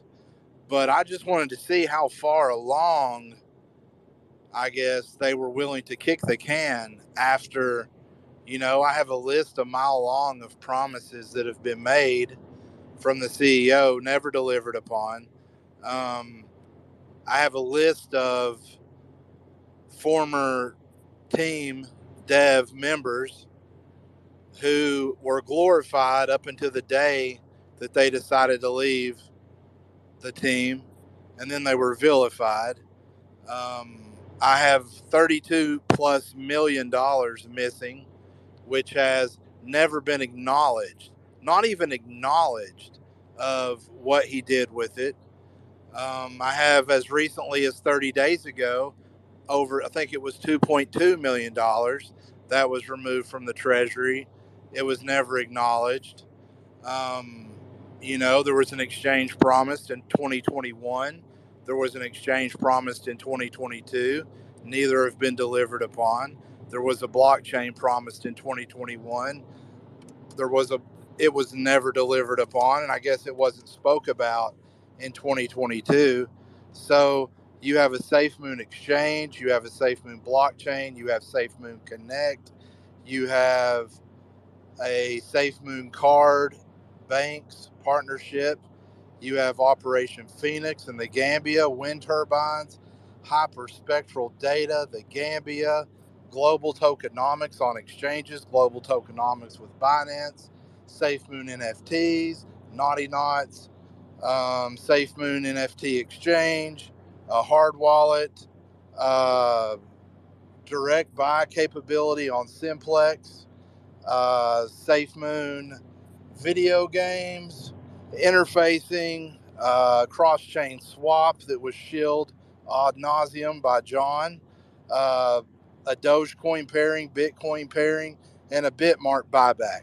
Those are just some of the products that were promised to holders that were never delivered upon. So, in a way, I don't know. I guess in a way, I've given up on presenting this to them because many of them were here before I was here and they're still shilling the same thing. All the evidence says it's a scam. All the evidence says he took the money. All the evidence says they've delivered on a wallet and an app that coincides with that wallet and a swap, and that's it.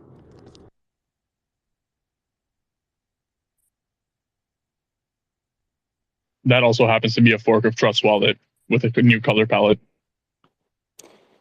Go ahead, Jess. Oh, hey, what's going on? This feels like a Safe Moon Fudder support group or something. A lot of us are not well liked by the Safe Moon community. And that's fine. But I think at this point, like, obviously the community is still strong, and I think they've already laid their bed and picked what road they're going to take. But I think we still need to be vocal, because if this project is still around, when the new wave of newbies come in, like, we don't want them going into Safe Moon, right? Because it's been years of broken promises and nothing delivered. So yeah, I just wanted to add that, and thank you, and I'm happy to be a part of this group. Yeah, Jess, don't forget to send your invoice to Crypto Control. Good job.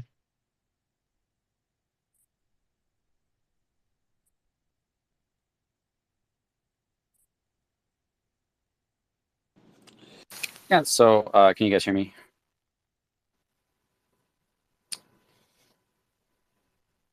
Hey, I just want to, can you guys hear me now?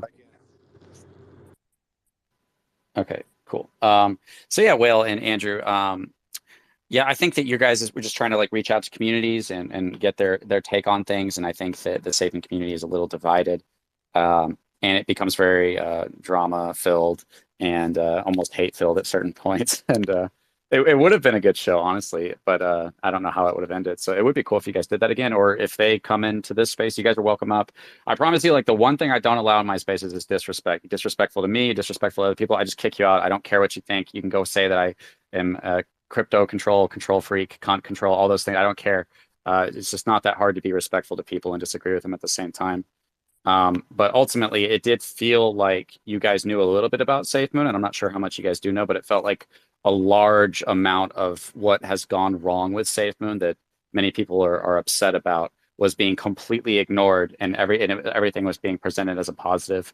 And I know you guys didn't want that, but I think that because of a series of unfortunate events, it allowed for a bunch of people who were blocked by that co-host to get kicked out, and then just it didn't work out that was going to turn into that. So yeah, I don't know if you guys plan on doing that again, but I would definitely plan on being there and being respectful, but still presenting the other side in a very realistic way as to the best I can. I think I can answer this question. No, it's cool if I answer this. Yeah. Perfect. Yeah, we've already decided. Oh, Control, Noah, sorry. Jess, Dow, Brian, whoever else is up here. We're gonna do the Safe Moon space again. We just don't know when. It's not an if thing. It's more of a when question. It's going to happen again, as usual. Everyone's welcome to come back and kind of voice their opinions. Obviously, there's been tons of transpired between now and the last 12 months. That's kind of a no-brainer. To me, it's those questions that we have for the team should be kind of questioned for John and that team that's still there. Not so much for the community. If John had come up on panel with us, I promise you all, I would have had 101 questions for them, and he would have had expectations very, very high to answer them at a high standard, and I don't think he would have met those standards. But those questions are not for the community. It's more so for John. Okay, so you're kind of getting you kind of deal with the community a little bit differently when Yes. you're just getting their take on SafeMoon. Because And they obviously love what they're a part of, and they kind of found a home. Obviously internet communities are a huge thing now. They've found their home within their internet community, and I have respect for that.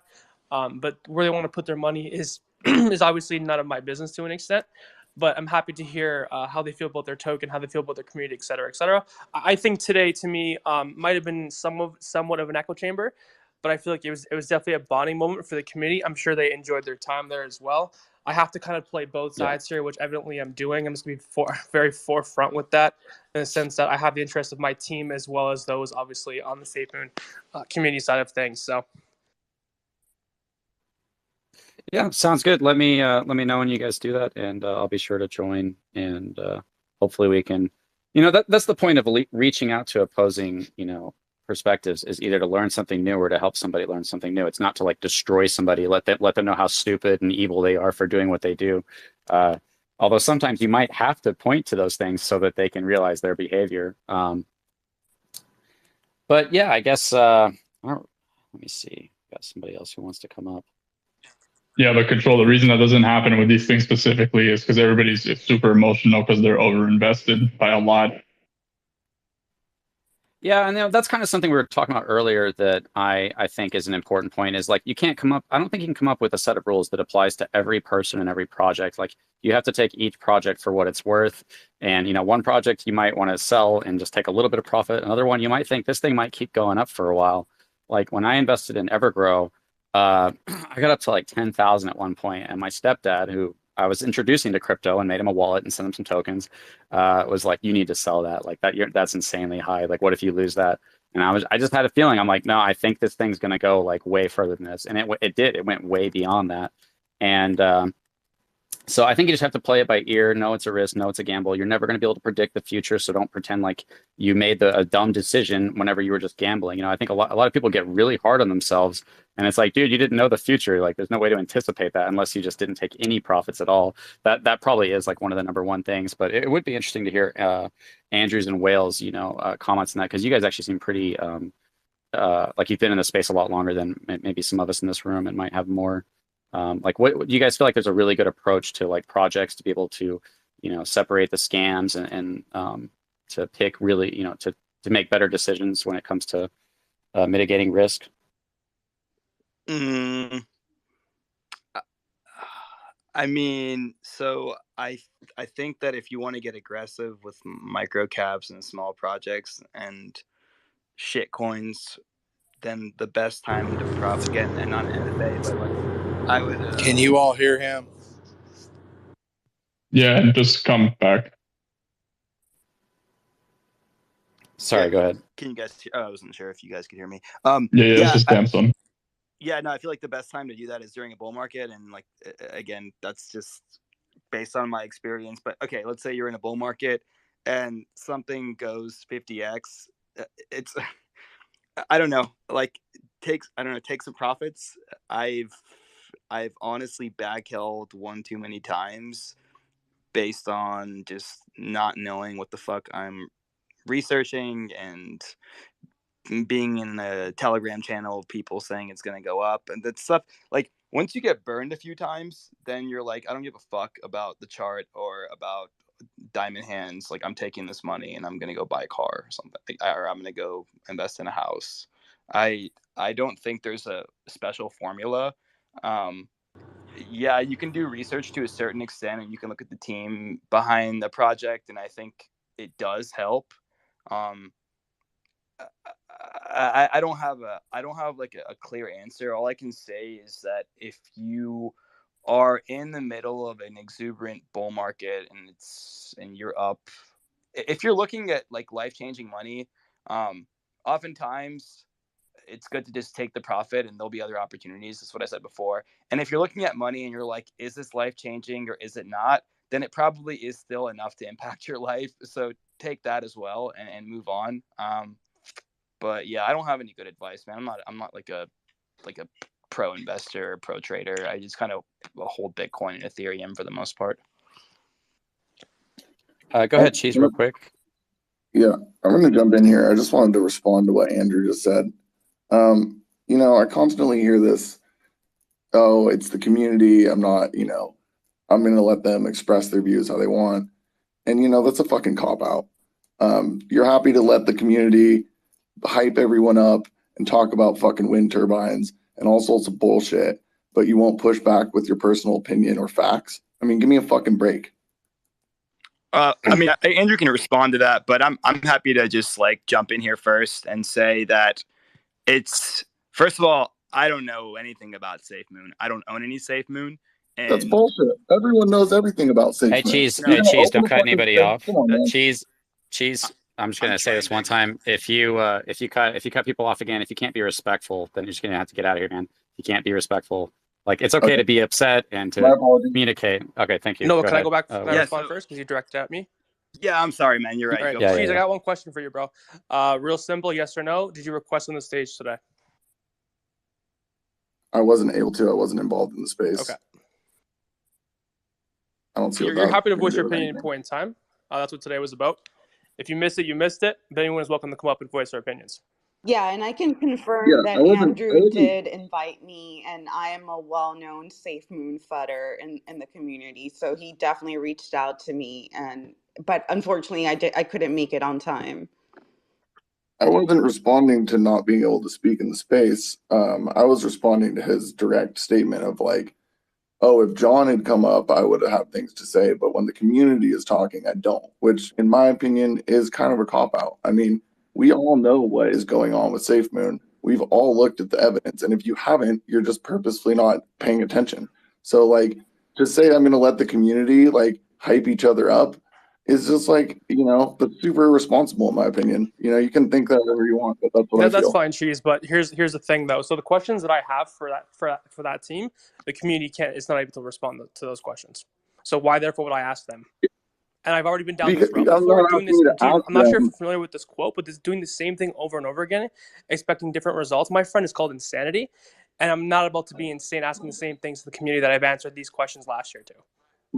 But you'll let the community do the same thing over and over again by saying, "Oh, It Safemoon's the wasn't. The greatest, and space Safemoon's today going was to do not this," about but you me. It don't was care about the about that. community. It was not about me today. This is a cop out. What you're saying? That you can call Hold it on. whatever you want. That's fine. Can I just so that was a space that we hosted, and Cheese, I actually don't know much about Safemoon. Like I know that maybe in your circles you guys talk about Safemoon, or it's like a prevalent community and a prevalent topic, but I don't know much about it at all. I heard its name a lot last year, but I wasn't too focused on the BSC space. I honestly, and this is Noah speaking, I'm not speaking for Whale Coin Talk, but I found most of what was happening on the BSC space to be scams and vaporware. So to answer your question as to why we're not pushing back and asking them the hard questions, if you've listened to our spaces before, my job is to be a facilitator. My job isn't to like research and try to find FUD and try like watch CoffeeZilla's video and take a bunch of notes.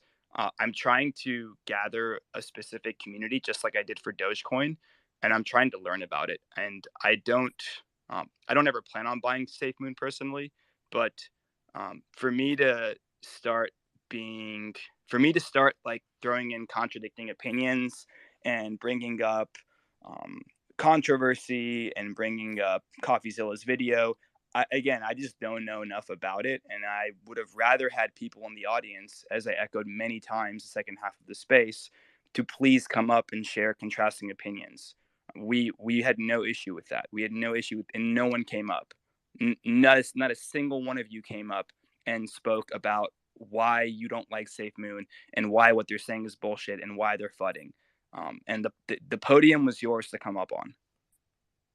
Yeah, that's true. I think that he just doesn't know. I don't think he like knows the bad stuff and is afraid to ask the good questions. I think he was like, okay, if anybody else wants to come up, you know, he pushed for it multiple times. Nobody came up.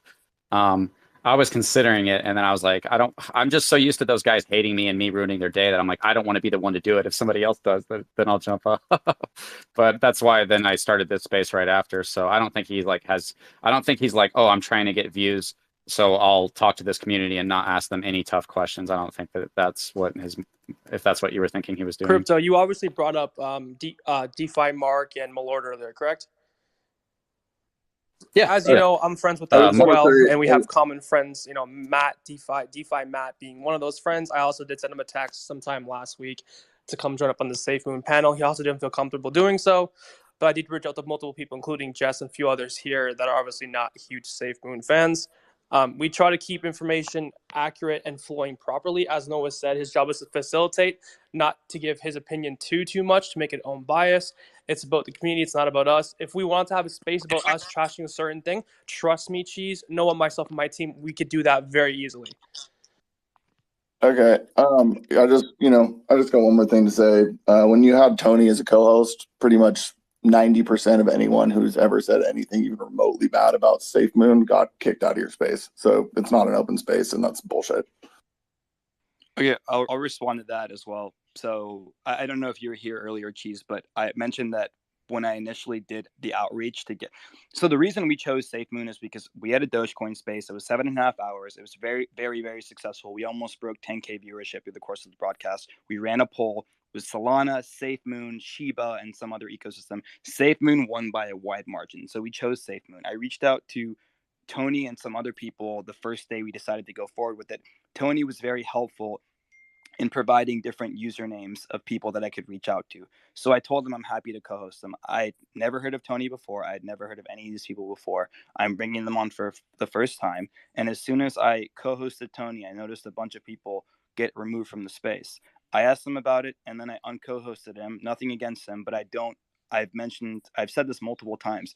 I don't like echo chambers. And so I DM'd each of the people, or at least the people that I saw get kicked out. And I said, hey, welcome back. They came back. Some of them came even onto the panel, and they still didn't speak. So at that point, I don't know what to tell people that have anything negative. Like, if you had contrasting opinions with facts behind them, that would have been the time to speak and come up. Tony was not co-hosted because we wanted to flush out people who don't like SafeMoon. Tony was co-hosted because he helped me find people to bring on the panel. Yeah, it's obvious that you guys wanted both sides of the story. So, I think to spend more time on that is to just beat this dead horse. They clearly wanted both sides, and only one side came up. And there's reasons that went into that, but they've already said they're going to do another space, and that everybody will have the opportunity to come up. And I look forward to that. I'm not sure when they're going to do that, but we can all have the great SafeMoon war whenever they host that space. Yeah, and it Yeah, seems like I just doubt that that's going to happen, just from my experience. Anytime you get somebody who's anti-SafeMoon, like, you don't get pro-SafeMoon guys to come up. I mean, look, there's like 100 of them down there, and none of them want to come up right now. Like, they just kind of are like, oh, those just don't interact with anybody who talks shit about it or says anything negative. Just don't interact with them. I will say this again, like, this is not directed at Crypto Control. This is directed at anyone that doesn't like SafeMoon. You guys I saw a bunch of you guys in the space, and I said multiple times, if you have contrasting opinions, come up and speak, and no one spoke. So I do think that you should take a bit of responsibility for yourself as well for not coming up. I'm happy to do a SafeMoon space again, but I'm not sure if we can get the same people to. I mean, I'm going to try. I don't know when it's going to be, probably in a couple months, but I want to do other communities. And even with this seems to be a very polarizing, very charged. I don't know. Both sides seem to be very angry at each other, and I think part of the reason has to do with people lost a lot of money. So I understand that. I get that, but it just doesn't really make sense to me that everyone held, I get one or two people holding their tongues, but everyone held their tongues and no one wanted to say anything. I don't get it. There's nothing wrong with holding your tongue, but you can't hold your tongue and be upset at them. Well, that's what I'm saying. Yeah, that's exactly. Yeah. What's up, Jeremiah? Go ahead, man. I didn't even know space was going on. I got you next time, bro. Oh, Crypto. CC, I had my hand up before Jeremiah. Oh, sorry. Who was that? Me. I think his name is Maroney. Oh, sorry. Go Crypto. ahead, man. I'm sorry. Maroney. Oh, Maroney, and then Jeremiah. Sorry, bro. I just want to say that Jeremiah is the biggest scammer. He's a shiller. No, Maroney. No, crypto. no, bro. I like you, but you can't do this. Go ahead, Jeremiah. See, and you gotta wonder why people don't waste time coming up. Because again, you gotta keep in mind This is a FUD space. You know, a lot of FUDders up here that have admitted it. You know, like I said, when people are committed to make sure you fail, it doesn't matter what convincing you do, what proof you offer. They're still going to continue doing what they do. That's what they do best. I'm sure it's fun. No. What Jeremiah, offer proof, bro. What proof? Wait. What proof? Hold on a Still second. waiting for the proof. Hold on a sec, everybody. This needs to be a little bit, not everybody yelling at each other. Jeremiah, I hope you'd at least acknowledge that I instantly kicked him out of the space. So let's not use that as evidence of why this is a bad space. That would be a dishonest move. I'm not saying. What I was saying is that some of the people that's up here, you know. But listen, it's neither here or there. Like we had this conversation going over time after time. You know, look, the blockchain could tell you where things are being moved with wallets, but the one thing it doesn't do is tell you why things may have to be paid for or what reason they're doing things. You just don't know. These things are not cheap. And Safemoon is a company, right? It's not a project. John has made that clear before. So for certain things, they don't have to explain. They're a company. You're not going to go and knock down Microsoft and say, "Hey, Microsoft, why are you moving this money over here?" They have expenses. They have things that some of us may not know or understand. You know, they're a security company, so things are Can I very ask you a private. question, Jeremiah? I'm just trying to understand what it is that you're saying. Yeah, you're saying that if they don't have to explain how they spend their money, is what you're No, saying, right? I'm not saying that.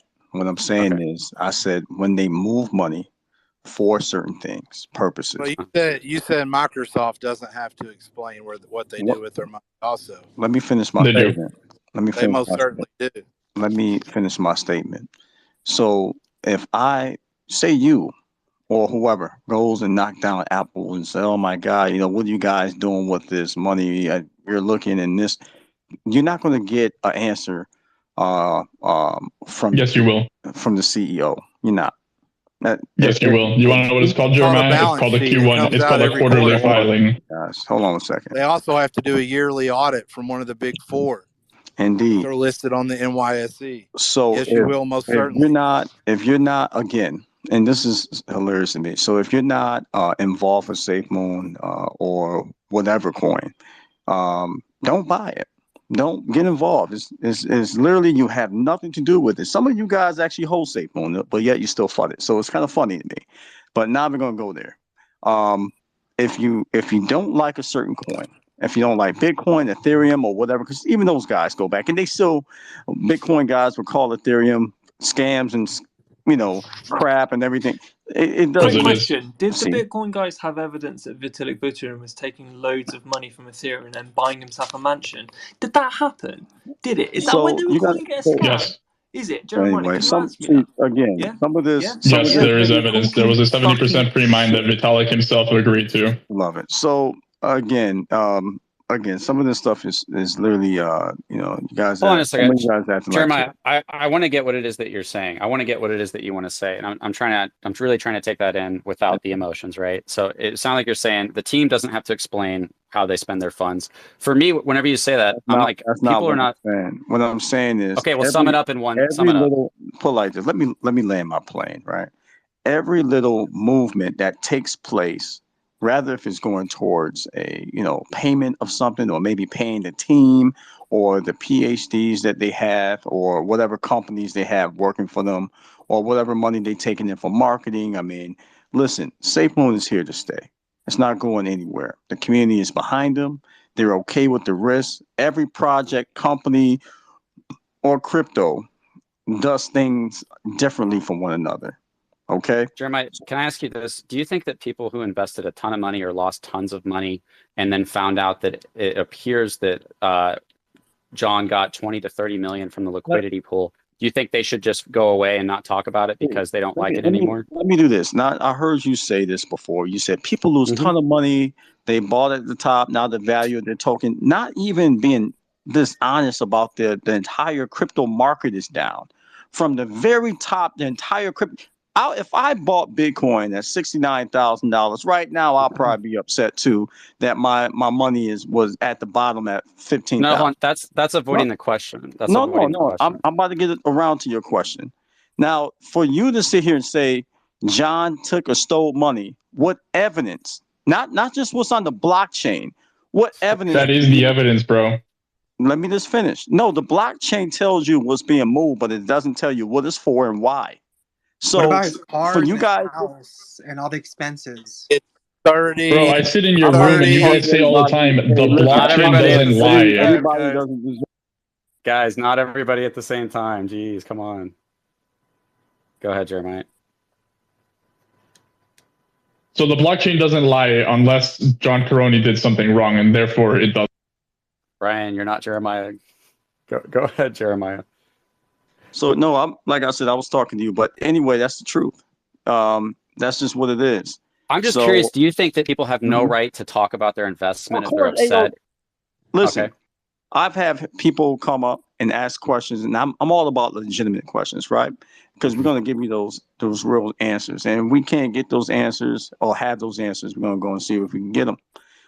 So at the end of the day, people can ask whatever questions they want, especially when it's dealing with their money. They also have the right to leave a project if they don't feel comfortable in it, and move on to something else. Do they I have don't the tell right people to be upset with a buy project and yourself. continue holding their bag?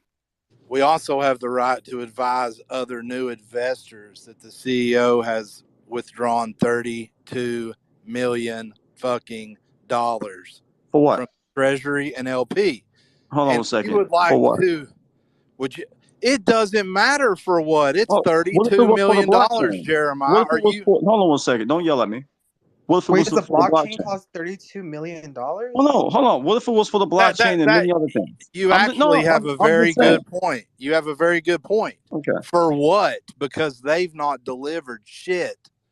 What They is haven't. We just ran 32? off an entire list today. If you were in the room, we literally You want ran off an to read off the entire list of list? I things have that they it. have delivered on. Look at the But list pinned on top. Hold up. Let me Can you again, give us the read list, off the please? list. Okay, this is guys talking at the same time. Jeremiah, it doesn't matter if they have good intentions with the money. It matters how they got it. If they took the 20-something million dollars out of the liquidity pool that was meant for investors, I don't care if they were going to send it to Africa to feed starving children. They stole the money. It's not their money to do anything with. Here, can I make for a one, quick point, Jeremiah? 1 second, mate. I'm not. Do you Hold on know? one second. Let me just finish, and you can make your Let point right Jeremiah after. go. Listen, for one, I'm not even saying that they took $20 million or 30 million. I'm not saying none of that, bro. That's what y'all saying. You don't know things are being moved around when they have more than one liquidity pool. You have no idea how they set the company up, plain and simple. So Okay, Jeremiah. again, until Yeah. making some accusations, I would before, especially if you have a good reputation, I would absolutely find out the truth before you say accuse anybody of doing anything. That's all. But go ahead. What was your question? Where Just, I'm sorry, real quick, TNG. I was just curious, because this is heavy. This is really important. Where did John get $5 million to invest in the company before Safemoon was making any profit? He also called that a personal investment in the legal papers. Oh, I'm just curious. Where do you think John I'm about got to answer that millions of question. dollars before that? When you bump, hey, listen, when you talk to John, ask John. He's the best person to tell you. Okay, so you don't know. That's fine. Now, if we, the thing is, you say that there's no evidence. Here it is, real quickly laid out. John had tons of money. We have leaked audio. I have people telling me that he knew he was going to make tons of money off the Bitmart deal. That everybody should prepare for a new tax rate. We can see it on the blockchain. Bitmart sending that wallet that we know is his wallet, confirmed through his NFT that links to that wallet, the devil wallet, that he received $30-something million, $20 to $30 million in Tether from Bitmart. And that is everything is pointing towards John making $20-something million from Bitmart, which he did not tell his investors. And then the accusations come out that he took that from the liquidity, and that seems to be the most likely explanation. And John is willing to give zero explanation. And it's okay if you want to believe in Safemoon, but to get like upset and call people fudders and treat them a certain way after all of that. You're getting emotional, bro. You're getting emotional. There's nothing wrong with getting emotional, but I want you to address what it is that I'm saying. So let me address this again. When you talk to John, ask John, "Hey, John, what happened to this? What happened to that?" John would ever fucking go answer from that there. question. You just literally said this is an accusation, and it must be true. That's what you just said. It must be true No, because I that's didn't say that. in your No, mind. I didn't In say your that. mind, you just literally said it must be true. No, Like I you said don't. everything points towards that, Jeremiah. Okay, So, so Jeremiah, okay, you're so if okay with everything, that. hold on a second. If everything points to it, but you have no facts on what you're saying, okay, and there was no Bro, big dip, there was no big, like it to me, it doesn't make sense. Like you're accusing somebody of something that you have no Let real me say proof this real of. quick, Jeremiah. That's If huge, you bro. let me say this. If you want to ignore the blockchain evidence, all the millions of dollars of Tether, him investing $5 million in his mom's company, him not willing to address this, if you want to ignore all that, that's fine. But to be upset at other people for wanting to talk about that and wanting answers to that, that seems like a level of dishonesty. A level of this by who? I'm sorry. By you to suppress this So I'm obvious dishonest information. because I said, first of all, I don't know. Ask John if that actually did happen or where did it go? Where did the company? Where did it go? No, you're And dishonest because you what want was it? people No, that are hold on a upset second. about Hold on that. a second. No. What was the I'm going to point? tell you. You're dishonest because you want people that are upset about that to stop talking about it. Bro, this is the first time I heard anything about that, about some $32 million being moved right Do here in this you know why space. that's the first time you hear about it? Because the So, circles that that's you bullshit. You've watched the shut the fuck up, CoffeeZilla everybody. video. The circles that you surround dude, yourself in, Jeremiah, you gotta purposely understand mute this. this Because you information. guys have funded safe. Guys, we can't all talk at the same time. I know everybody has a lot of things they want to say.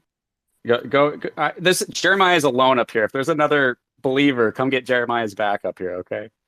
There's Oh, somebody trust me, saying it's that okay, they bro. I I can can see do it all Joseph. alone, all by myself. I'm not. Jeremiah is a big boy. He can handle I himself. can do it all by myself, bro. Trust me. They good. Safemoon I'm They want to not. come up here, they good, but listen. Oh my God. Andrew, I'm going to make you a co-host so that you can talk because you're trying to tell me something. Yo, Andrew, if you get Karoni into one of your spaces, I'll send you 2 million Satoshis.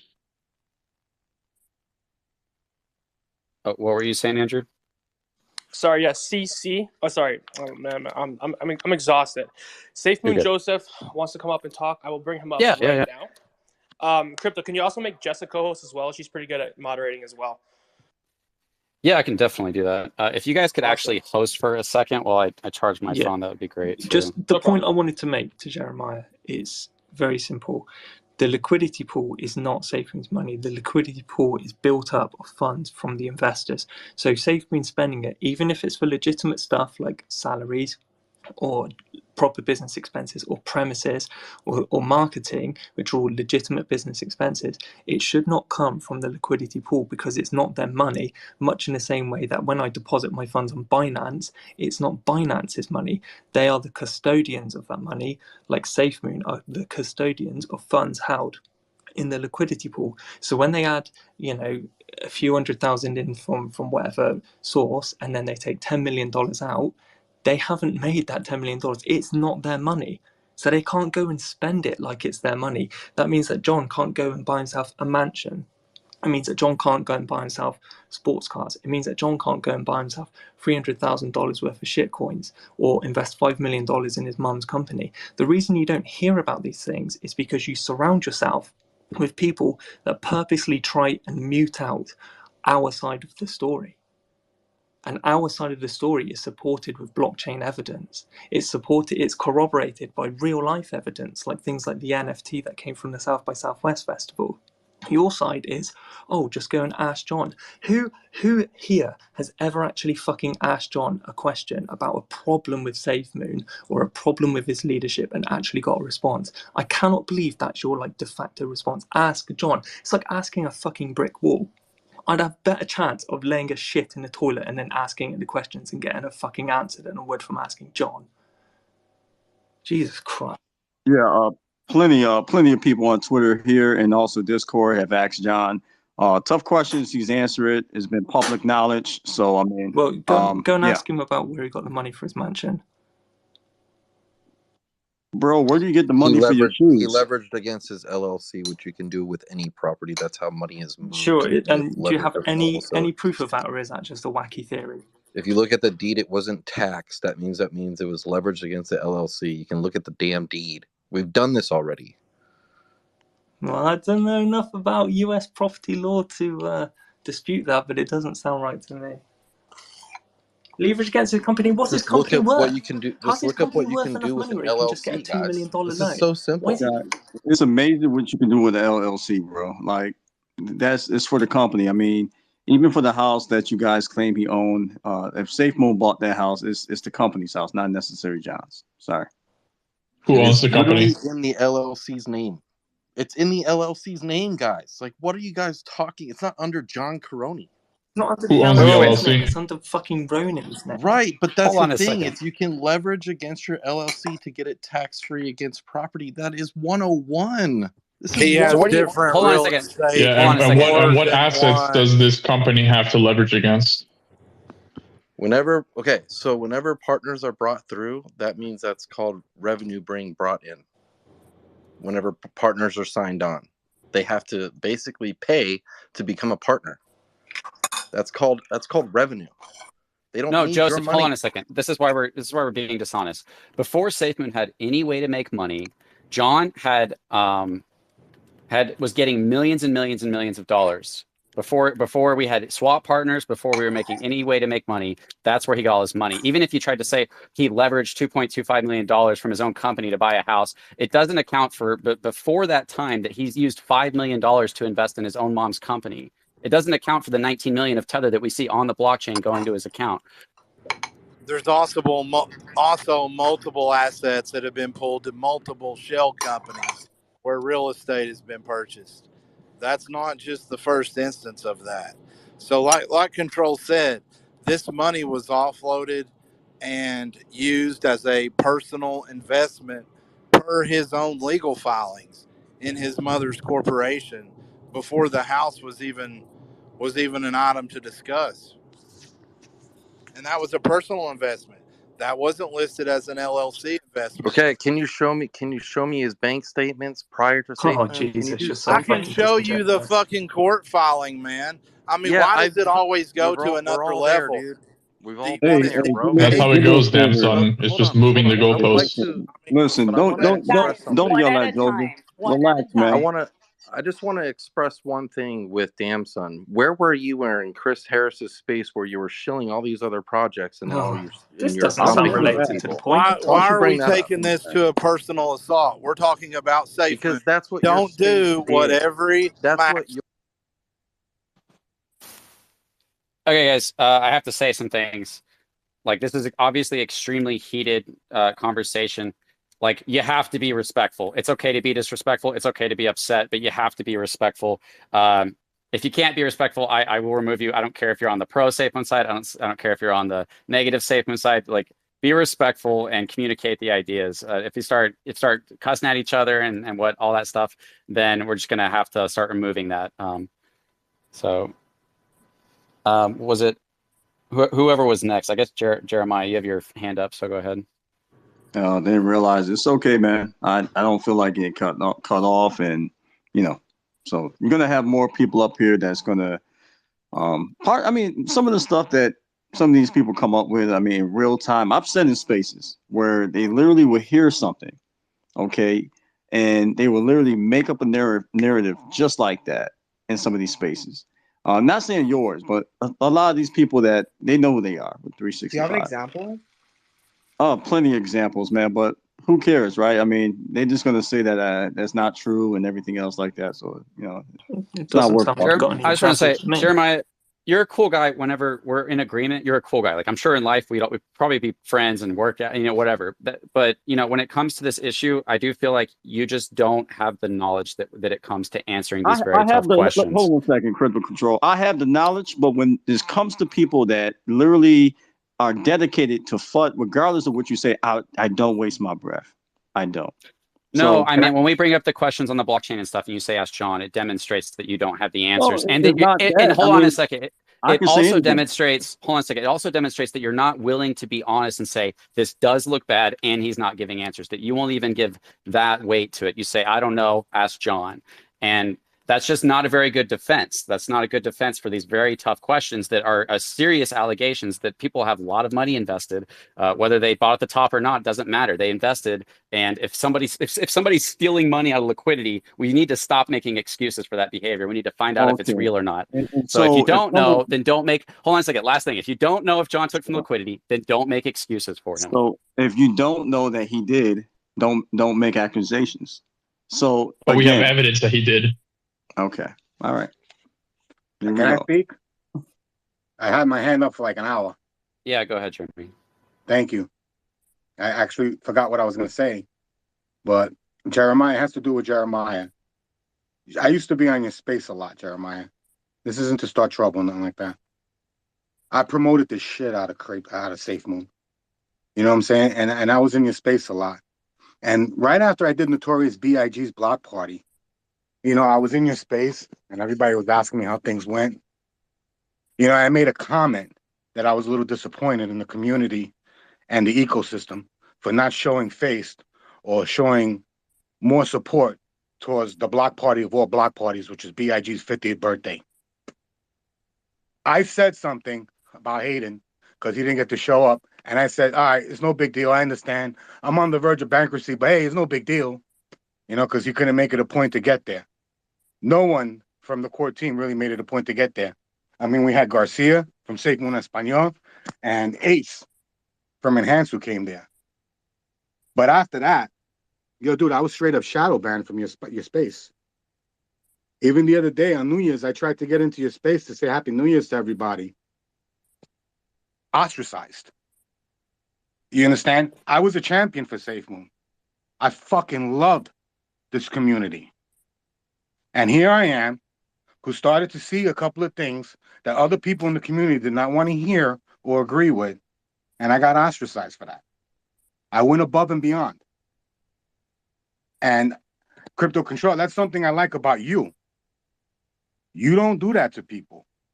Whether these people like you or you know that they like you or not. You just said here a little while ago, you don't think Joseph likes you, but yet you allow him to come onto your space and speak his piece. I wasn't. Not in your space, in Jeremiah's space. You know, Jeremiah, you really dissed me that day on New Year's. And I felt that. I was the only one in the community that wanted to rep your flag and drive all over New York City and promote the shit out of the water cooler. But dude, you turned your back on me. You and a lot of other people in the community did that. People started to block me and unfollow me. Hey, it is what it is. It is what it is. I just think, you know what, maybe we shouldn't be so biased towards each other. And if we're going to host spaces and co-host spaces, we really need to listen to both people's side of the story. I don't like the president of the United States of America. Does that mean I'm anti-American? No. I have disagreements with people in our politics today. I'm not anti-American. I have disagreements with the way things are being done in the Safemoon community. Do I hate the Safemoon community? No. I think maybe you guys should stop fighting with each other. Take down this war.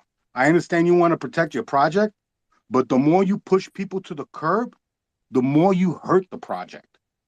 One person is worth 1,000 people. One person could be worth 1,000,000 people.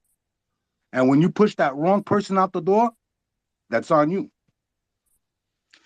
All right. I want to make sure you said everything that was on your heart, right?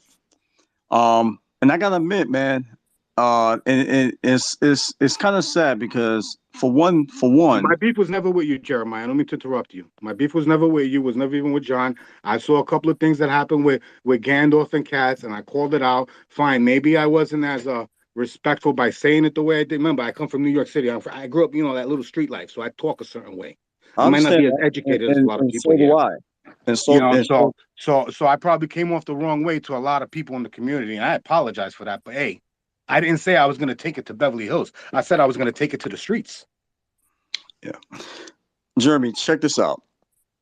And me and you had conversations on the side. Me and you had a long conversation the last time I spoke to you, and everything. You know, because you kind of came off and said the same thing, and I explained to you what was going on, and I explained to you personally, some of the things how I felt like I'm not going to air stuff out because I Yo, don't really. I totally understand where you're feeling You from, but you understand where gotta I'm coming understand, from, dance right? like David, my brother. But let's go You to New gotta Year's, dance bro. like David, Hold on a and second. not Hold be on a second. not be so worried Hold on a about what second. other people are gonna think about your space Jeremy, if you hold on have a me second. on it.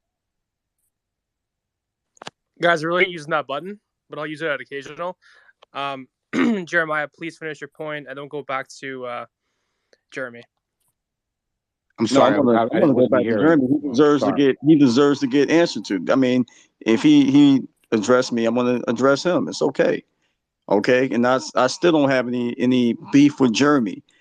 Jeremy, but at the end of the day, bro, and we had these conversations and it's been nothing but love. And me and you had those real heart to heart conversations, even New Year's when you wanted to come up, and I said, Jeremy, right now is not a good time. I said, let's talk. We still need to talk. You're hurt. A lot of times you're hurt, and a lot of your emotion comes out, and people can take it the wrong way. And I know I'm not the first one that said that to you. I said, right now is not a good time. Let things heal, die down a little bit.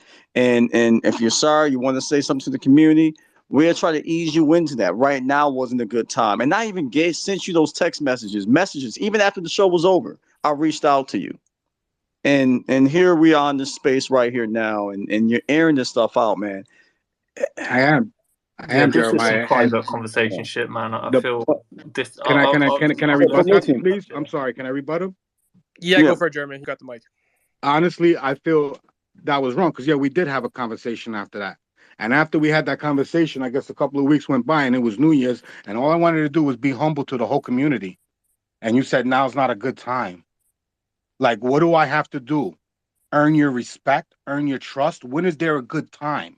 Jeremy, I still But follow no, you. You never listen, lost my Jeremiah, respect. you had no idea what Wow. I was gonna say on your space. You're And you right. should have gave me the You're right. respect and the benefit of the doubt. You shouldn't be biased. Even if I was gonna come on your space and say, yo, I think Gandalf's an asshole, you should have gave me that freedom of speech instead of censoring me and ostracizing me. And that's the problem with the Safemoon community. And I love this community. They've been censoring people. And they're gonna say, oh, we don't want to hear it. It's FUD. No, it's a reality. The fucking president of the United States likes to sniff little kids. It's a reality. You know what I'm saying? We're dealing with reality here on multiple levels in the spectrum. This arena, it's a pulpit. But yo, I dance like David. I'm not going to sit here and show an embarrassment because I'm dancing to God and be like, oh, I can't dance in front of these people. Let me shut the radio off. I don't want them to hear me and look at me. That's how you made me feel. Like you was embarrassed of me, bro. Imagine doing that to God, the Most High, and be like, yo, I can't have you in the space right now because there's some atheists up in here and blah, blah, blah, the LGBTQ, and they don't want to hear it, blah, blah, blah. Now's not a good time. You ever asked me? Bro, I'm a member of this community just like Hold you on a are. second. You are. Whether I have millions of dollars invested into SafeMoon or hundreds of dollars, I put my heart and soul into this, which is that little dream business of mine, which it doesn't matter for me to make money with it or not, because my goal in life is to give away snow cones. You understand? But I don't think it was right that I get ostracized by you or censored by you or anybody else in the community, man. I never came out here to hurt anybody. So can I Everything I did was I just want to say 100% something real quick, authentic. guys. I don't want to keep other people waiting too I'm long as sorry. well. I gotta step down. I have to go. Jeremiah, I ain't trying to beef with you. You know what I'm saying? I just want you to know the other day was New Year's, and I wanted to say Happy New Year's to you and everybody in the space. And that hurt. That hurt that I got shitted on. Hey, You know what I'm saying? I could understand other people that be fudding Okay. 24/7. I wasn't fudding 24/7. All right, Jeremy. I I'm was sorry, talking man. about my I got problems with certain people within the community. Crypto there's Control, you people have a good waiting. night. I'm sorry. I'm sorry. You too, Jeremy. Thank you. Real quick. I guess he wants to go down. That's fine. I just don't want to keep other Jeremy, I people have a waiting question forever. for you. I Hold also on. want the conversation to not be like personal, like, oh, I was upset with you because of this. That's okay, but yeah, like that's just not what the audience is here to listen to. They're Can kind I of here bring to my listen dad up to. so that I can complain? I feel you, about Chris, how but his really, it's neglect something as a that the whole child? community is going through. Let me on finish what I'm multiple saying real spaces. quick, guys. Let me finish what I'm saying, or I'll have to use a mute button. The conversation is mostly focused on around that there was a Twitter space done today with Andrew and Whale Talk, and that you know, we were just trying to get the full conversation of the Safemoon community, and you know, only one side was presented. That's not anybody's fault, and I guess we're just kind of allowing for that to happen more so right now. The goal is not to treat each other like idiots or let each other know how stupid and evil they are. The goal is to just have a conversation and try to be real with each other and be open to each other's points. And if you think somebody's wrong, prove them wrong logically, because if you have to do it through attacking them or getting emotional, then you're probably the one that's wrong. But before we go anybody, let's go ahead and go to Meta Captain, because he's had his hand up for quite a long time. But I wasn't trying to prove anybody wrong, and I wasn't trying to attack anybody. In fact, I wasn't in the space Jeremy, earlier I said with Meta Andrew. Captain, bro. I said Meta Captain, bro. Oh, okay. Dude, and with respect to you, Jeremy, you gave me a laugh. You said Biden sniffs little kids' hair. That was hilarious. And it's true. I just thought I would give a general, like, top level perspective on, and me and you have talked about this control a couple times. What I think is like the root of the issue. There's something called like general perception. And the general perception of everybody that was entering the space of crypto at the time, and that was reinforced by Safemoon, was a couple like hardcore general, like fundamental rules, stuff like locked liquidity, your keys, your ownership, a bunch of general things that over time, it appears at least that not just, Safemoon, but other projects on a whole within the space have kind of chipped away at some of those, general rules that everybody thought they were entering into. And now you have like different camps, certain camps that appear to be completely okay with projects operating as such, far less more of a crypto project or a token project, and more so of like a company and handling funds a lot differently than a typical crypto project would, and more so like a company would. And in my opinion, personally, I don't care that exists and that's out there. Do I follow those types of projects typically and personally invest in them? No, not usually. It's if I wanted to, I would go invest in like stock markets in the corporate world or something like that. I'm involved in like DeFi and crypto for certain reasons. That said, I just thought I would give my 2 cents on that. I think that's like where the root of the general problem is.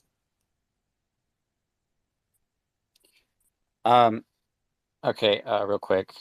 Go ahead, Joseph. Sorry if you've been waiting for a while. No, it's all good.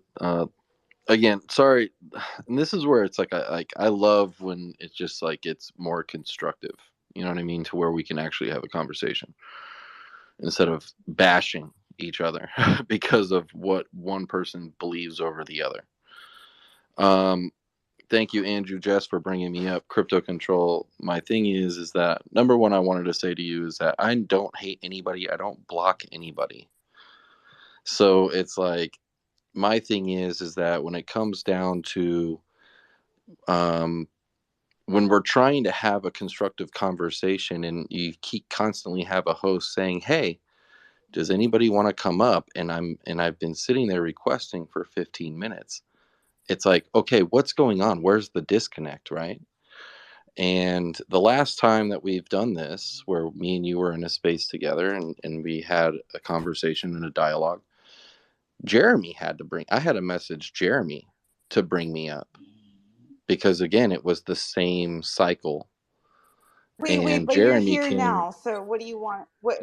Let's And I go just wanted forward. to ask Yeah. Jeremy if that was true, if am I speaking out of context? Because overall, I just want to make sure the room knows where we're at, because I was actually called a liar. I'm just curious, Jeremy, do you think that I didn't want you up and then I let my co-host let you up and then I let you talk? That you think that I'm purposely not letting you up and then just randomly deciding to let you up and let you talk? No. My thing is Okay. that overall you bring up people that fit the niche. And then when people try to come up, it's just basically we can't Jeremy, can't rebuttal. I'll be honest with you. Everybody comes up except for I have to focus. The only people I have to focus on not letting up is 365 people, because they get really disrespectful. And that's after I let them up and they get disrespectful. I let everyone and I up. totally agree with you. You were up here. Jeremiah is up here. There's so we can move the conversation past that. There's really nothing there. You can think I'm a liar and that I'm just lying to you about that, but I promise you on God, and I'm a Christian, I'm not purposely not letting people up. Okay, Joseph, but to be that's what fair it as well, seems like. But Crypto that's and I what it are seems decently. like. I guess I consider ourselves friends now. We do chat outside of the space as well. I also was requesting for a decent amount of time before he did bring me up. So it's not a personal thing. It's just that he didn't mean to do it on purpose. What I'm trying to say. Right, and I agree, and it's all good. But all I'm saying is that it is a cycle that happens with every space. When Sky had a space, I was trying to request up, nothing happened. I seen many other people that was doing it. So I'm just saying is that you need to pay attention more to the people that are requesting. And if you need a co-host to help you, make sure you have a co-host ready with you. All right, let's not If I can host jump in, bash guys, here. I'm well control. Okay, I'm a host. so my You know, sorry, does someone else want to speak? But I just wanted, I've been listening to the conversation, and it's really interesting. And there's a division between the community of Safemoon, and we could be having a Bitcoin spaces here, or we could be having Avalanche, absolutely Solana spaces going. I'm 85% down. I think the community. Some people have lost money, some people are struggling. Right. And we're in a bear market. So, but as Warren Buffett says, it's a long-term hold. So people just need to hold what they have, not bitch and get upset about Safemoon's down, and it's going to go up in the future. We've got the Bitcoin halving in 224 in May around, and I think all the altcoins are going to be pumping. And then this is the problem. Maybe with Safemoon, you've got short-term investors going, I want to make 10x in a few weeks, and they're getting bitchy and they're getting upset. And listen to this call today. It's it's a long-term hold. Crypto. We're in the bear market. Everything's gone down 85%. Whether it's Solana or Avalanche, Bitcoin, and they could all be having this call, going, oh my Okay. God, I've lost No, 85% you of can't. my I'm money. sorry, but you It's can't like, compare well, it's not a Avalanche to short-term hold. You have SafeMoon. to That's hold just like ridiculous. SafeMoon. You have to hold Sure, you can. They're both Avalanche, Bitcoins. Solana. Okay, sorry. Jess, you can go ahead and say what you're going to say. I feel like Joseph got cut off. Where is Joseph? I know Joseph was trying to speak. No, I was just saying, like, comparing SafeMoon to like other protocols. Yeah, I know, Brian, you think they're shit coins, but comparing it to like Avalanche or something, that's not even in the same conversation. And to come Sorry, up and say maybe I that got it cut is off going to there, go but up in yeah, I'm price, just saying it's like, a long-term hold. tell me the lotto Hey, numbers for next week. Like, come on. I think Glenn can't hear the other people or something because he keeps speaking over. I'm sorry, Glenn. You might need to go back down and come back up and then raise your hand. Go ahead, Joseph. Sorry. Actually, it was Joseph and then Vix. Okay, we got to stay in that order, and then Jeremiah. Go ahead, Joseph. Yeah. Sorry. Yeah. I mean, I actually kind of agree with Glenn. So, but I'm just saying, it's like, but overall, it's my big thing is that overall, number one, I wanted to say I don't hate you, Crypto Control. I don't know you. So number two is that I do believe what Meta was saying is that do you have a entity that's moving more like a company than a regular crypto project? Yes, you do. So it's like the big thing is that when you try to look at blockchain and then look at where it's being off-roaded to, kind of like what Jeremiah was saying, is we don't know where these funds are being used. And you do have employees that you have to pay. You do have contract people that like say like third party that like to bring different software to the company, which is fine. It's just overall they still have to get paid. But now with any type of company, you do have bad actors within that company, or they outgrow the person that's there and people leave. So it's just like the thing is that no matter what, it's like you do have the same type of concept is when you say, oh, okay, like the blockchain was promised in 2021. Okay, well, again, Papa was the CBO. He was the blockchain officer at the time. Do we blame just John, or do we blame Papa too, because that was his category? Those are things it's like you're aiming it at one person, one entity, into where it's like overall there's people that have left because they just did not deliver. And Ryan actually co-signed on that. Ryan came on and said, hey, we got an incomplete product. So we gotta move forward. He said that literally in a Twitter space. I believe it was in Chris Harris's space Well, during that time here's period. the thing I would say to that, Joseph, is that for one, I actually don't just blame one person. I believe in everybody's accountable for all their actions, and that just applies across the board. And two, if you're a leader, it's your job to make sure everyone's doing their job. So we can't say, oh, everybody messed up but John and all the people that he was hiring and supposed to be making sure they were doing their jobs, and he's not responsible for that, and he cleaned up the house. Yeah, but remember when John did kind of make the comment saying that, you know, whenever he left, it was kind of like a fire went off in the office, and then when those people left, basically he was getting a lot more comfortable with leaving the office. Remember he made those comments? There's only certain things that you can say legally if you're a company entity. Well, that's assuming that. That's assuming that John is telling the truth, because we disregard everybody who. Hold on a second, because we disregard everybody who complained about John, and we ignore. No, they must have been evil and FUD, and he cleaned house. But when John says something, we just want to assume that it's true. Doesn't that seem like not the fair scale of judgment? So here's my thing, right? If you go to McDonald's and you ask for an ice cream and the ice cream machine is down, do you blame the CEO or do you blame the goddamn people that fixed the ice cream machine? Both. You blame the CEO, right? It's both their faults. Right. So the thing is that no matter what, to sit there and say that they didn't have any bad intention, which there was bad intention with the old team. And we can go back 2 years ago, and that's fine. Say a McDonald's ice cream machine is equivalent to a blockchain in terms of complexity. Come on, or TNG, please stop it.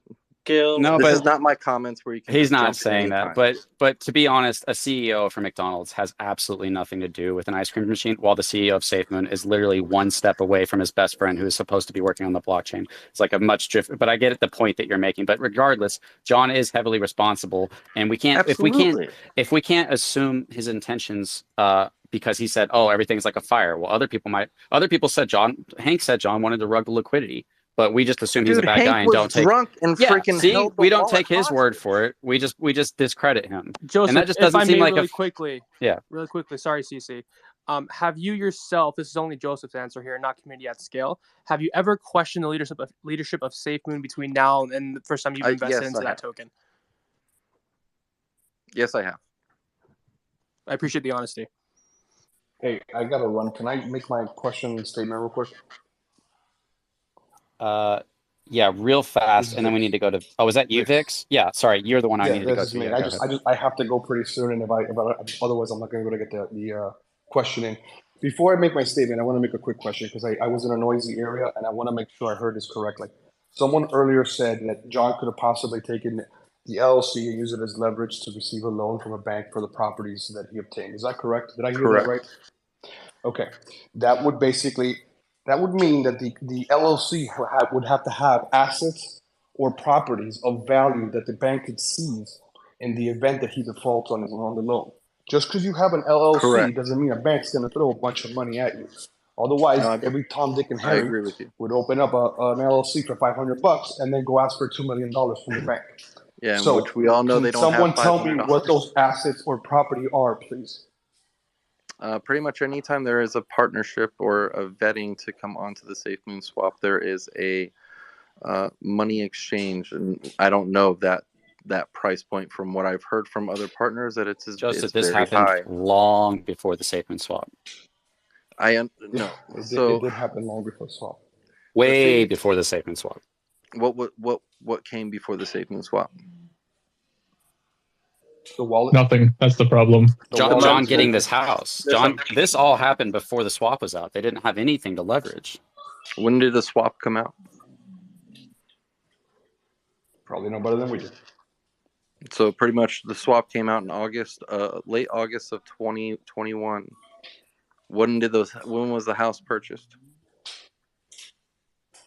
TNG, do you have that as TNG up here? TNG got rugged. I can't let up people for some reason. But you're saying that he would have. These faces are just annoying. They just don't work, and then you get blamed for it. You're saying that he would have had to have gotten $2.25 million worth of swap partners by the time he got the house, and then he leveraged that. But you'd also have to account for the $5 million, and this just doesn't seem to be the answer. The tether in the blockchain is obviously going to his account, which I don't see how you could lean so heavily towards no, this and that's where argument, but not towards that one. But crypto control, we've already discussed this last time, right? Is that overall was John the only person in control of those wallets? And you answered no. So then you do admit that somebody from the team did take funds from the liquidity pool? I believe some bad actors up for that are anyone else? gone have moved money incorrectly, yes. And you don't think it was John? As John as CEO, it is his job to make sure people move out of the company permanently. All right, okay, I'm here now, so hold on to your assholes. John okay, go ahead. Spent $2.25 million on a mansion, and that was bought in the very start of September. John bought another, which the swap was out by then. Oh yeah, okay, right. So that's a pretty quick fucking deed. John also bought a $400,000 house in another state. I'm not going to disclose which state. It feels a bit mean-spirited, but the mansion's in Utah. He's bought an Audi R8 in the US, and then he bought Ben Phillips' Audi R8 in the UK. He spent $300,000 on shitcoins, so $150,000 on stonks and $150,000 on Beefy.finance. And this is all before the swap. And then he also managed in June to be able to pledge his mom's company $5 million and he started paying that off in June as per the court case documents in tranches or installments, whatever you want to say. So that's a hell of a lot of money for a bank loan, and a weird way to spend a bank loan, don't you think? Isn't that a weird way to spend a bank loan on like shit coins, sports cars? That's the thing is, not to mention TNG, that banks, especially a year ago or a year and a half ago, whenever that was, banks are not exactly tripping over their feet to go do anything with crypto right now, or they weren't back then. They're not going to lend you $2 million. Hence the LLC. At the end, no. Not crypto, LLC. The LLC in what? In a crypto company. It's a technology company. Again, the house was in John's name, and trust me, look, I've been to the headquarters. I've been to Utah, and trust me, $2 million don't get you a lot in Utah. It doesn't matter. It doesn't matter how much it gets you in a particular part. Hold on. Can I break? Can I? Okay, so what I just want to say is that TNG, I understand that you've done. Can you hear me? Oh, can you hear me? Yeah. Oh, I can hear you. So let me finish what I was saying. I'm not sure how. I sat here and I wasn't saying anything, and okay. So $2 million don't get you much in Utah. $2 million don't even get you much in my neighborhood. I mean, I don't get it. Like, if a company owns property and say they get guests that come in, we all know that when Safemoon has, and I'm not sure about their arrangements as far as where they stay, but Jeremy, where did the money come from? That's what we're focusing on. Where did the money come from? Jeremy's weird world, hotels don't exist. Oh, come round. We can stay up and hit each other with pillows and tell each other stories about boys. I think that's a good point. Like, where did the money come from? Obviously, Safemoon has not generated, more than $2 million in revenue for him to take that as profit for himself. Because I mean, just say you're okay with funding the company. Like, at this point, that's literally what it boils down to. Like, okay, you think he's spending $2 million on a headquarters or whatever, and the money is coming from investors. Say, okay, you're all right with paying John Caroni's bills. That's it. End of story. But that's well, the to thing, me, right? it's super weird that we don't. It's like super weird CEOs to be now. like, it looks like he took millions of dollars out of the liquidity pool, and then we go, oh, $2 million isn't that much in Utah. It's like, where are we going? Where's the conversation going at that point? Somebody's been waiting for a long time, and they might have gotten dropped down. I didn't want them to keep waiting. I was about to get to him. But the conversation naturally goes crypto control to that. They're okay with paying John Caroni's bills for him. That's it. It's like, oh, okay, maybe he stole the money, but it's not a lot of money in Utah. Brian, do you own what phone do you own? An Android. Here we go. Pixel. Cool. So what kind of Android? What's the brand? It's some more specious reasoning. Pixel. Say it again. I'm sorry. Just let him finish this point. Pixel. Why? A Google Pixel. Yeah. Okay. Do you mind that you paid for the Google's bills with that purchase? Yeah, but they provided me with a product. I didn't Cool, buy a but Chuck E. Cheese token. But here's the thing: is that also you have to give Safemoon the time to build themselves. Right now, you're talking about a 2-year-old entity. And it's like the thing is that you're buying and you're okay with supplying a CEO with money that's been there for maybe 20 years. No, I'm not okay with it though, because they gave me something in exchange for it. I'm not just going to give Google my money for free. I gave Google my money because they gave me a phone. What did you get from giving Safemoon your money? As of right now, we got the a bear best market. wallet in the world, and we have a very secure swap, and it is what it is. Joseph, but you you're do, not as a happy consumer, with it, then though, as a that's customer fine. of Safemoon, as a fanatic, however we're going to phrase this, you do want more from that team product-wise, right? Like there should be more product development of course. that's taking place. Okay. Investing into the vision is part of investing. Investing into the results is you're too late. Right. So Yeah, go ahead. I would Yeah, agree. but Joseph, with your logic, you're not an. Wait. No, this is an important point. Hold on, really important. Okay, go ahead. Real fast, bro. I promise you, Joseph. With your logic, are you an investor or are you a customer? I'm an investor. And I invest. Okay, so an investor should expect returns. So why are you paying for this guy's bills? I invest into bear markets. Okay, now let me say this now real quick. Cycles. I don't pop my load at the top and then complain on the way down. 1 second, Joseph. The conversation keeps getting derailed. It's like I'm okay with a project taking a long time to put out something. I actually don't care about that. However, how they communicate with their people, their investors, whatever you want to call them, is important, and I don't think Safemoon has done a good job on that.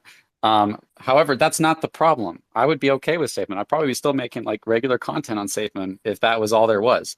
The problem is that he has $20 to $30 million that appears to have come out of liquidity, which would have directly affected our price. He's living in an expensive house, a nice mansion, nice cars, going around giving speeches about how to be successful in DeFi while we're all down and while we were all supporting him and we were all bringing in the numbers to every product that they launch. That's the problem. So if you kind of pull away from that, yeah, things don't look too bad. But the entire problem with Safemoon, and I think most people's huge problem with Safemoon, on top of the delayed products, is the fact that it appears that 20 to 30 million has come out of the liquidity pool. So when you're looking at the liquidity pool, you can also do a lot of different things with the liquidity pool. You can acquire liquidity pool by buying other tokens like BNB and pairing it to your liquidity. Just like it's been sitting there, and you can look it up on Dex Screener all you want. Has the value of the BNB gone down since then? Absolutely. By 60%. So the thing is that overall they at one point had 41,000 BNB sitting in liquidity pool that's paired to the swap. How much is it now? Right now there is about 30,000 BNB currently, because of the swap and evolve liquidation of buying and trading into what it does. What it does is that it swaps and buys Safemoon and then sells the Safemoon for BNB, and then it does it again, and it keeps doing it, but it liquidates into more liquidity for Safemoon. It doesn't actually, because what happens is when people buy Safemoon, a portion of that is held. So, for example, you've got BNB in your right hand, and then they buy Safemoon, so they move the BNB from the right hand to the left hand, and the Safemoon from the left hand to the right hand, and then they just wait, and then they swap the hands back. It's literally like holding two different balls in each hand and just swapping them. And going, oh, look all these balls I've got. Within a few minutes, they just generate a narrative and they run with it. You're off mute, But that's Jeremiah. but that's the thing. It's like overall, it's like you're sitting there and saying that, the liquidity was moved. Yes, but the liquidity was moved into a different entity in which your guys are not seeing or not even addressing. And I've been saying this to you guys for a long time. Now, if you would have done 41,000 BNB at all-time high, which was $690, what would that price be? Or what would be the value of that? But none of this matters because we're actually looking at functions that happen on Because the you don't blockchain. care, No, TNG. no. You just care No, about the narrative nobody. and jumping into people's Nobody. It's not a narrative. comments It's and where we're doing actually that. looking at them performing the functions that are called remove liquidity, and then we're looking at things like $8 million of the BNB from the V1 pool being used to buy themselves $8 million worth of V2. Okay, so can you tell me that the liquidity was moved to pair better to BNB? Yes or no? I don't understand the question. Say it again. Because you don't know what the liquidity was when the swap first Wait, you dropped. didn't give me a I chance do. to answer the question. I didn't understand it the first time you said it. So do you believe that the liquidity was moved to acquire more BNB to pull it to the Safemoon liquidity? Why is there less BNB in the liquidity pool? Say that again. Why is there less BNB in the liquidity pool if that's the Because case? it goes through the swap and evolve. That is literally what it is. I don't think you understand how liquidity pools work, because if somebody is selling their Safemoon tokens, they're taking the BNB out. It's not just swap and evolve that removes I understand BNB. that. It's every trade. I get it. But the thing is that overall is Why do you that keep mentioning you're swap and trying evolve to then? you're trying So to what say you're that missing is liquidity was taken Joseph. and spent. What you're missing is that, like, I just asked you the question, like, why is there less BNB, and you just answered swap and evolve. So it doesn't matter what you call it. The fact is there's less BNB. Yeah, but swap and evolve is one of the major contributors to that BNB pool moving all the time. It moves all the time. So where is the money going? And also it goes product into as well. buying Safemoon, and then over time they sell Safemoon down to regulatory the price. They keep the price in a downward trend. If we remember what swap and liquefy was before, swap and liquefy was a big pool of BNB, right? Or a big pool of Safemoon, and every trade, every time it was moving, every time it was trading, it was building that pool, it was building that bucket, it was building it up. And basically what happens is that when that bucket got to a certain point, it's sold. People didn't like that. Okay? People were but like, liquidity problems occurred way before swap and evolve, way before the swap. So it's like, even if you're trying to use this as an explanation, it wouldn't explain the problem. Okay, but but if it was functioning the way you say it's functioning, Joseph, the price should be going up, not down. What do you mean the way it was functioning? So you said there was like what 46,000 BNB or whatever, and you're saying that they're missing because they were used to buy BNB at one point. Yes. Okay, 41,000, and you're saying that there's less than about 30. There's about 30,000 now, and you're saying that's because it was swap and evolve. So therefore, it was buying Safemoon. So why is the price down and not up? Because overall the confidence in the whole market is down. Basically, it's like if you look at BNB's volume or max volume is somewhere around 11 billion. It's only been hovering around 400 million this whole time, and it's gone down about 60%. So you're saying when the price goes back up, the 11,000 ETH is just going to magically appear again, or how does that work? BNB. So pretty much BNB, it's like what we all do as investors. We look at value instead of acquiring or instead of purchasing more, right? Accumulating. Dude, no. Okay, let's just stop this fucking farce for a minute, because this is insane. The primary, huff and Just puff all like you my want, buddy. comments, Huff dude. and You're puff all always you want. No, go listen ahead. to me. The primary contributor or detractor for the liquidity pools are the investors. That swap and evolve, it triggers like once every 4 days, and it's for 66.1. Because the volume is down, the volume, dude. Look, listen, dude. Shut up for a minute. When because you're you wrong. buy safe. Okay, I just want to say this real quick. I'm sorry to take over, TNG. I know this is going to bother you. Swap and evolve or swap and liquefy had to do tiny buys so that it could sell half eventually and then pair liquidity. And swap and evolve does sells. It buys so that it can sell into a buy. It's buying so it can sell, and it happens equally over a period of time. They changed the threshold so it happens at a lower threshold, and that doesn't explain anything of what the problem is of the missing liquidity. But let's go ahead and go to Meta Captain, and then we can continue on the conversation. Because I literally said it and you disregarded it. Meta Captain. Because what you're saying is fucking stupid. It's like saying my cat's breath smells like cat food. It just, great. TNG, we got to be respectful. You got to be respectful. I know it's hard. I go to Meta Captain. All right, first things first. I do want to comment on Jeremiah real quick, because I feel like he's getting a lot of backlash from a lot of people, and I I've had the pleasure of talking to him away from like Twitter Spaces, like in like alt space and stuff. Cool dude, completely reasonable. I know some of the stuff he says might seem unreasonable, but we just need to circle back around to what Brian reiterated. I think Jess said it too. To some degree, what we're really talking about here, guys, is just a like fundamental difference like of opinion on how and what's acceptable within DeFi and like within our little bubble. Because there's a lot of people who just think that a lot of the stuff that we're talking about here, because you have to be reasonable and say, hey, Safemoon did spend money that they probably shouldn't have. Like, we just need to be reasonable about that. We need to all agree that somehow or another, somebody, let's call it a bad actor, a shadowy actor behind the scenes, not John, call it some random person, decided to give them some of their liquidity money. And then they spent that on something. Let's go with benefit of the doubt. It was all on development. That is fundamentally against the rules for some people. Just doing that to begin with. And yeah, it's against the law, Meta Captain. Yeah. Okay, cool. Perfect. Like exactly. There's a reason why it's fundamentally against the rule. That makes sense. It should be against the law. No, it's not should. It is. It is against the law. So with that said, I think that's where like the basis of the start of the divide is. And like what everybody keeps circling around here is like some people being okay with that, being like, hey, that's reasonable to me because I think that's the best move for them to make more money with my money. Noah, what's going on? You have been had it for a while now. Yeah, I had a quick question. I have to hop off in about 3 minutes, but it's like TNG was quoting, or not quoting, but he was referring to a lot of items that were purchased, or property items, things that were purchased.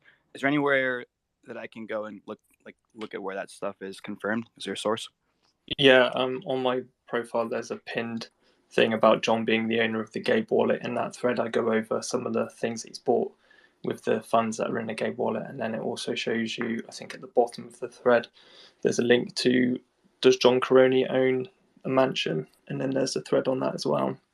But I haven't covered stuff like the sports cars, but it's pretty well known at this point that he's been pictured with his Audi R8, and then just hearing from inside sources as well that he bought Ben Phillips' Audi R8 off him as well, so he could have one in the UK. There's also pictures of him on an electric scooter that costs $100,000 apparently. Well, you better hope that he rented it and didn't use liquidity pool money for it. Dude, I didn't even know there was fucking scooters that can go for $100,000. All right. Well, wasn't he wearing a called backpack a joke. that cost like $3,500 or something, or $35,000? I can't remember. It's like a Louis Vuitton one or something. Didn't he live in a van or something like before Yes. Safemoon? Yes, Crazy absolutely. how much you can afford all these things. He lived, yes, and that's something that I feel like a lot of people don't really pay much attention to. That they talk about things like bank loans, or they talk about things like being like market makers or whatever. But the cold hard reality is that he went from living in a trailer. The guy's barely fucking literate. If you ever read his letter that he wrote from the army, but he went from living in a trailer on his parents' drive to living in a multi-million. Wasn't he having like YouTube videos with his brother or something before this too? Don't know about that. Oh, let me find this for you. It was a really nice trailer, by the way. Really nice. It wasn't like not some according like to David. I think David backhoe, said it was that South, West Virginia shit. I think David said it was worth something about $45,000. It was a really nice trailer with a nice truck, and he was doing it for a purpose that was by choice. So dude, you guys are really making up stuff. Not according to his brother, though. But Jeremiah, literally 10 minutes ago, you were saying $2 million doesn't really get you much. No, I'm just saying. Dude was living in a fucking trailer. Listen. Well, here's the thing: is like if you John wasn't like broke, like homeless. It was a trailer that he intended to fix up, and but he wasn't rich. Like even everybody can testify to that. He was not rich. And then he became rich through Safemoon. No, we do know that because everybody said that. Everybody said that. That's what makes it true. Yo, And David's you can literally look at John's life. You can literally look at John's life. Can I just add Okay. something? Like, if you look at traditional businesses, like, I don't know many startups that in the first year they're going to go buy a $2 million house with no revenue coming in. There's no revenue stream. Like, you can say about those partner swaps, but there's no, are there public records of those public swaps funds that they made? Or did it get pocketed? Where did that money go? So, any new startup with their head on their shoulders would not buy a $2 million property when they're not making any revenue in their first year. There's someone Not on purchasing when you're Hold leveraging. on a second, Jessica. I One got at a a quick time. question. Generic business I got, sense. That's all I'm saying. I No, got a quick Jess, question. he's making revenue the whole time. All right, so one of you guys can respond to Jess at a time. We'll go, I guess, Joseph first, so then we can go to TNG afterwards. My point is really, really, really quick, and it doesn't ramble. All I was going to say is there's somebody on Twitter called Amy. She's just taken a back seat for a minute. She has a record of a couple tokens listing on the swap. She's positively identified the transactions. I think it's Grove and BBTF. There is a public transaction. We can see them paying Safemoon and USD Tether, and it was like $150,000 or something. So that's all I'm going to say. Jeremiah. Yeah, quick question. Jesse and Crypto Control, what was Safemoon market cap at its all-time high? I think that's price is irrelevant to the conversation. And this is Jeremiah, like me and you go Wait, back. hold on one second. And this is, I'm literally just asked a question. That's all. I If don't you don't know, know the tell answer me. to Yeah, it, tell I don't me, have it because I don't memorized, know. but go ahead. Yeah, we don't have it memorized, okay. but go ahead. So a lot of money. First of all, Safemoon did something that was unheard of. Most tokens, I think everybody would agree, most tokens, projects or companies will only dream of that influx, right? Of getting like all this money coming. All what is beyond just hype. People And put the only money one in. person could fuck it up. That's John Caroni. So okay.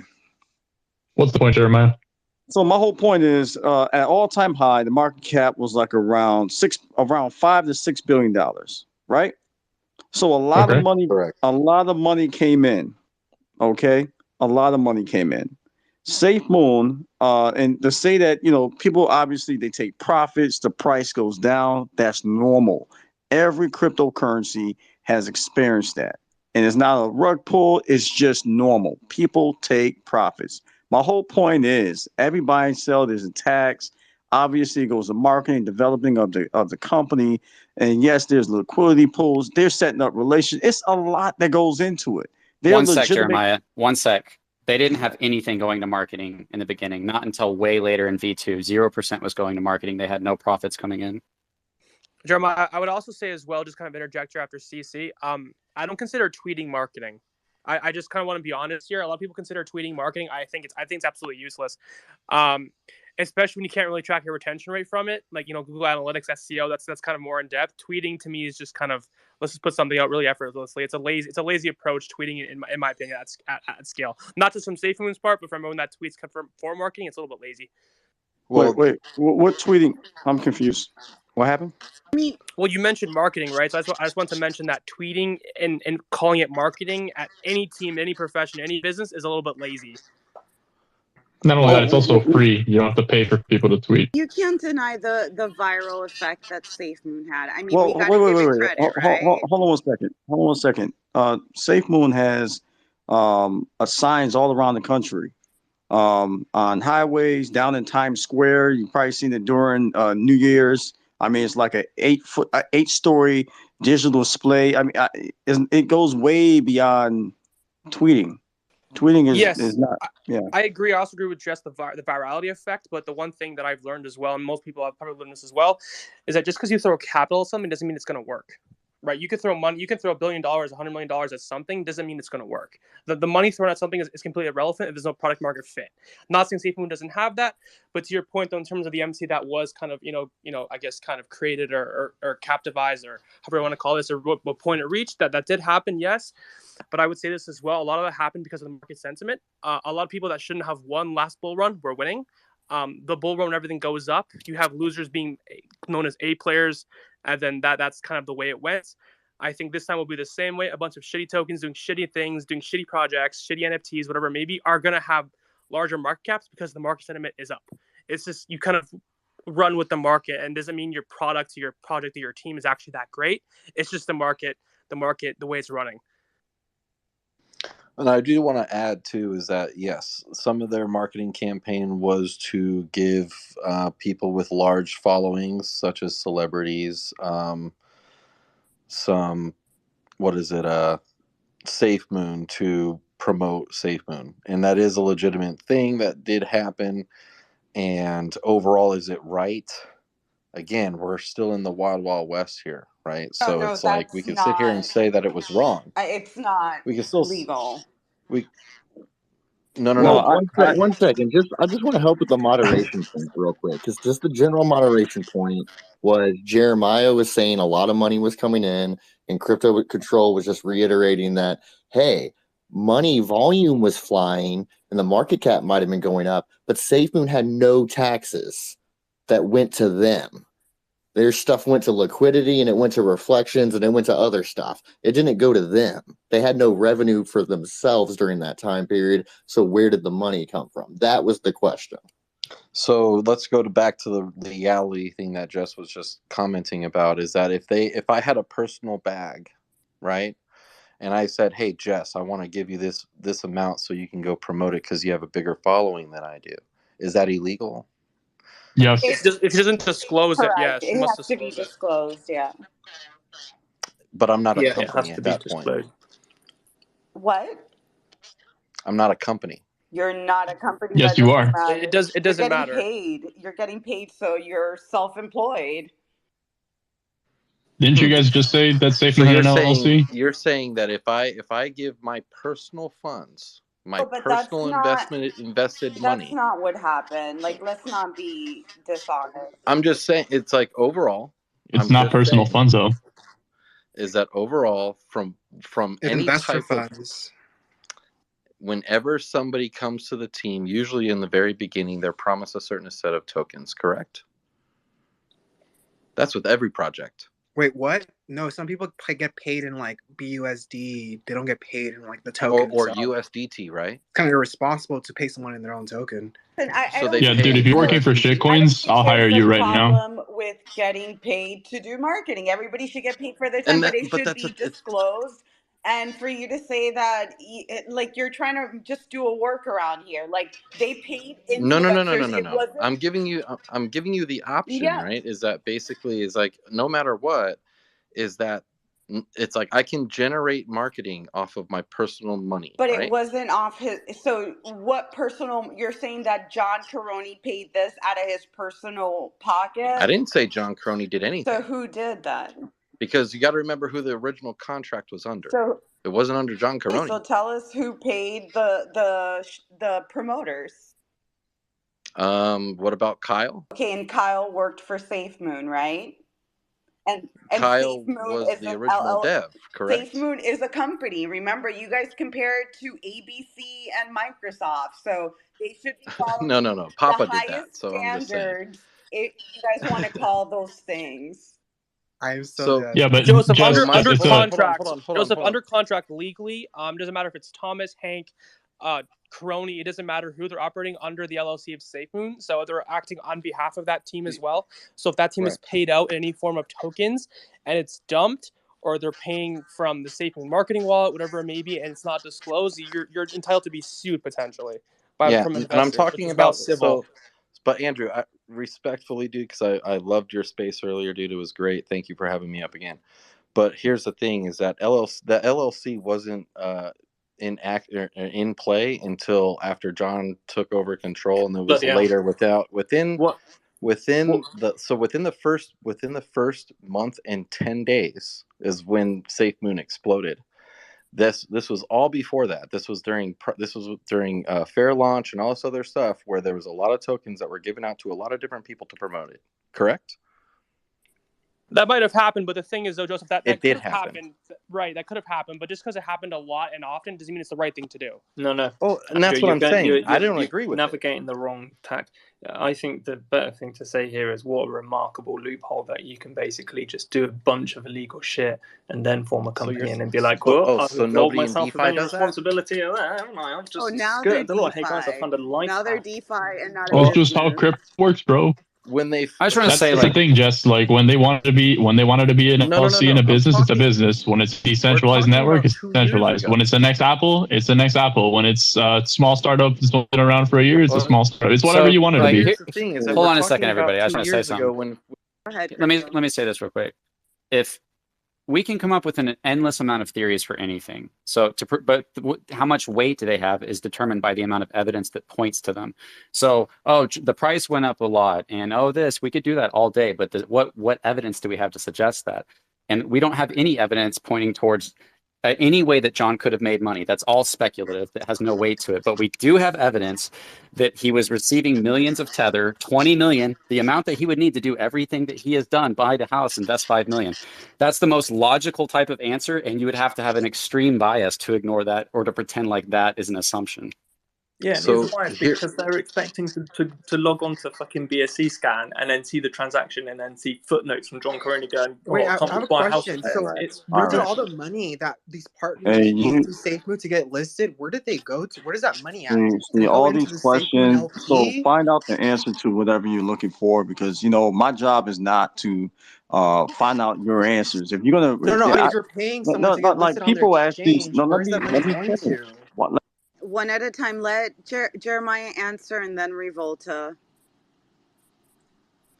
People ask all these questions and they put it on you to debunk what they say. Then they go to another thing. At the end of the day, we know this. A lot of these people in the space are not really looking for answers. They just want to air out their grievances. Then they go back to their space and laugh and talk about how they, came down on the Safemoon community. Bro, listen. At the end of the day, bro, find something better to do with your time. If you really got something solid that you can point to, or whatever, call the police. I don't know. Oh, we weren't. Listen, we have weren't there. Jeremiah. We have pointed at solid stuff. Let me finish.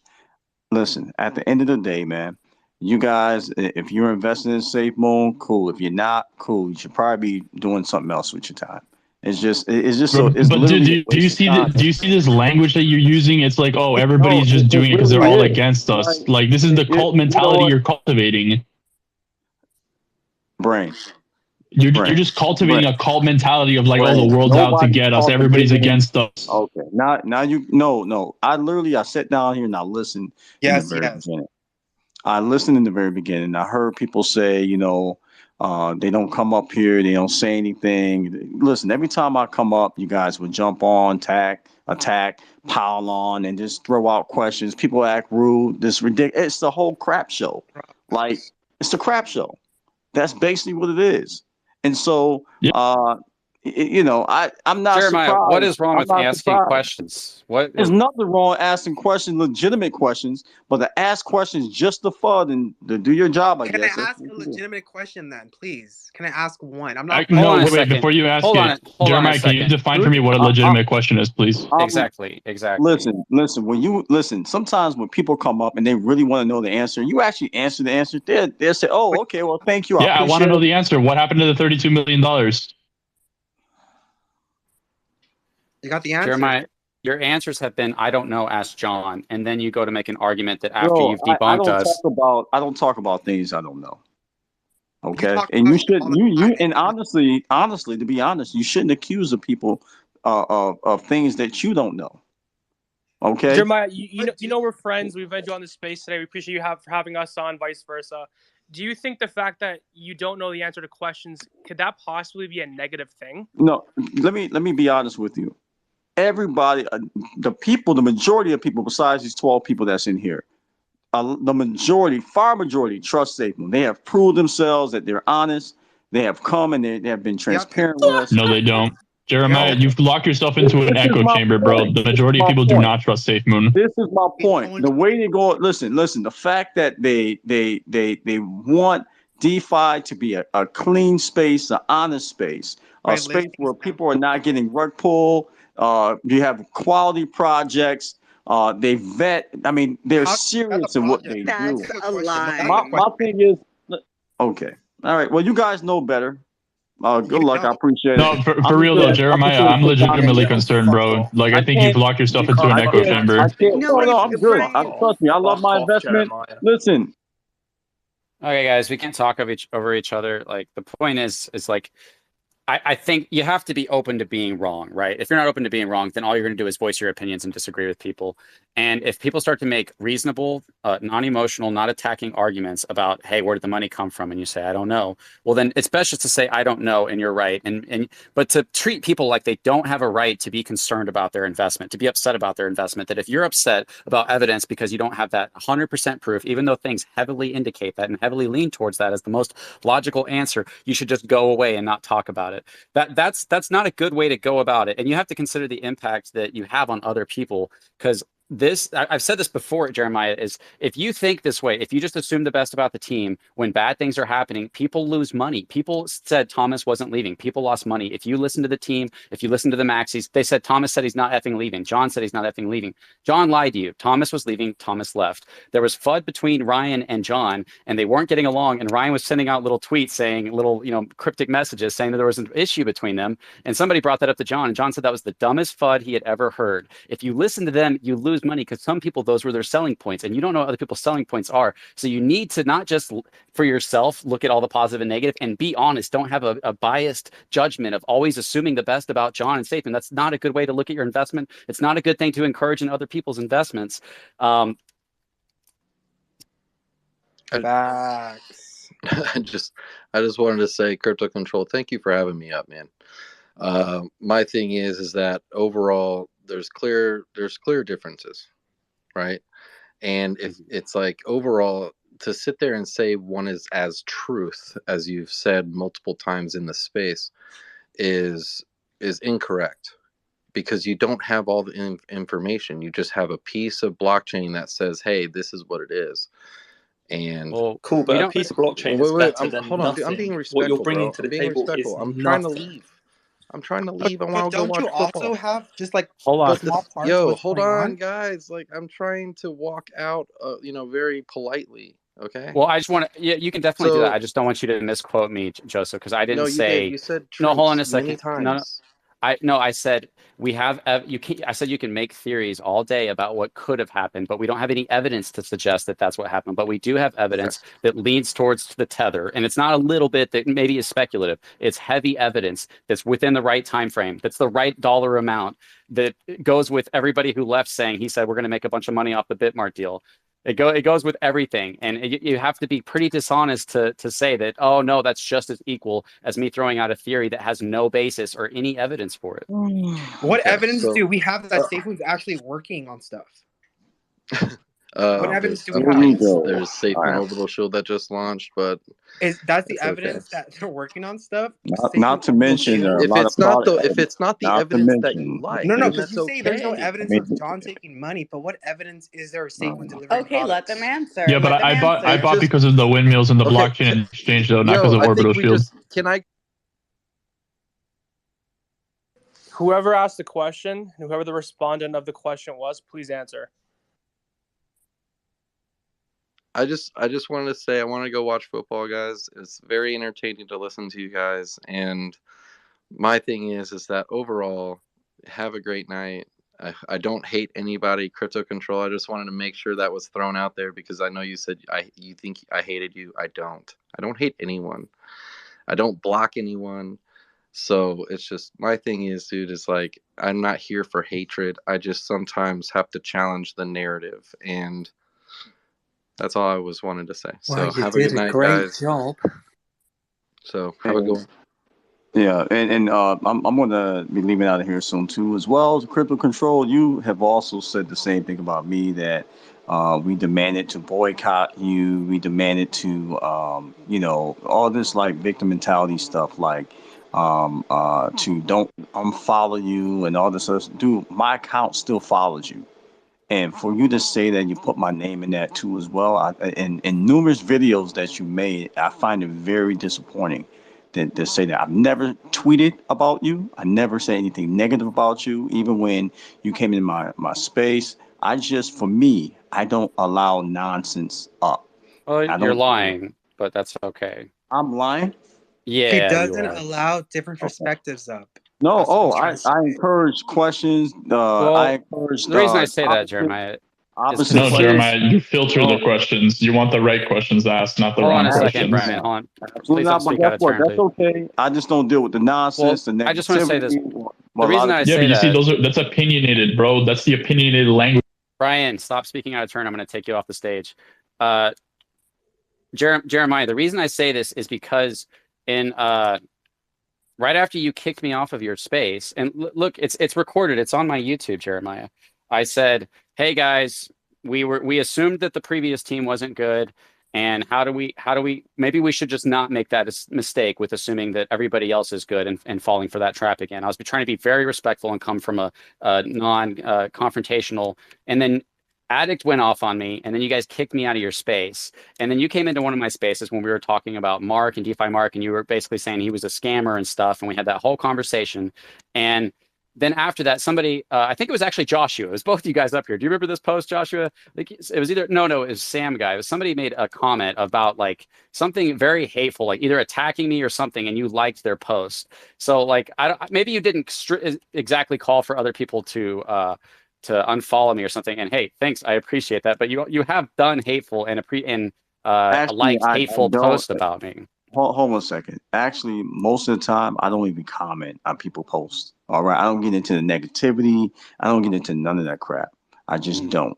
Okay, so to say that I get involved or whatever Oh, you is 100% did. It's in our messages. I could pull it up right now. all right. We don't message each other So that much.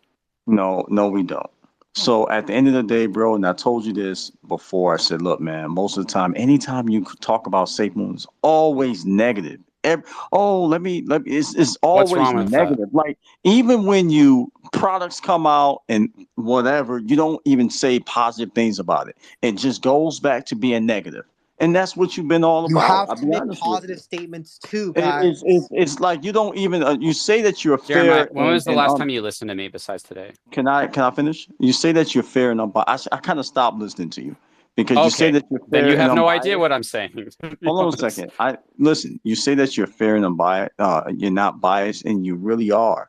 You just want to say, "Oh, I want to bring up these questions," but when products like literally drop, you have like you barely have nothing to say. Like you obviously know that they're still building. You obviously this stuff is not for free. If John needs to be paid in some type of way because he's the CEO that runs a very important Yes, company guys, he's or working very whatever. hard on Listen, delivering products. hold on a second. Hold on a second. Or money is going towards taking care of the bills Or his or cars, or his house. Hey, stop over talking. Whoever's all doing that, right. or we're gonna have to So remove you. listen. At the end of the day, again, before you make accusing people of something, make sure you don't just have, oh, this went to this address. Understand why. Understand what it is, what it's for. Don't just accuse and say someone stole something. He doesn't literally know. They don't owe you a reason or Yeah, what. it's not like you're Some of these investing into things are them. like some of Jeremiah, these are you things saying that you are can start a private. project, steal money, and then not owe their investors Is an SafeMoon a explanation? Yes, that's project or a exactly what he's company? saying. Hold on, is SafeMoon a project or a company? Project. Okay, then you obviously don't know about SafeMoon. Anybody So can whip up an LLC. You can whip Jeremiah, up an It's a LLC in all right. 5 project. So look, minutes so look, you online. got Jeremiah, you literally contradict yourself, bro. If you want, so you said it's SafeMoon a okay. company or a project? It's a project, but it's a company. If it's a company, then they're right. It needs to disclose everything it's doing with financially. Like that's what companies do. And I'm sure they will. Now, whether they do that to a holder, first of all, it's not a publicly traded Wait, so they're company. gonna do that after they waste the money? All right.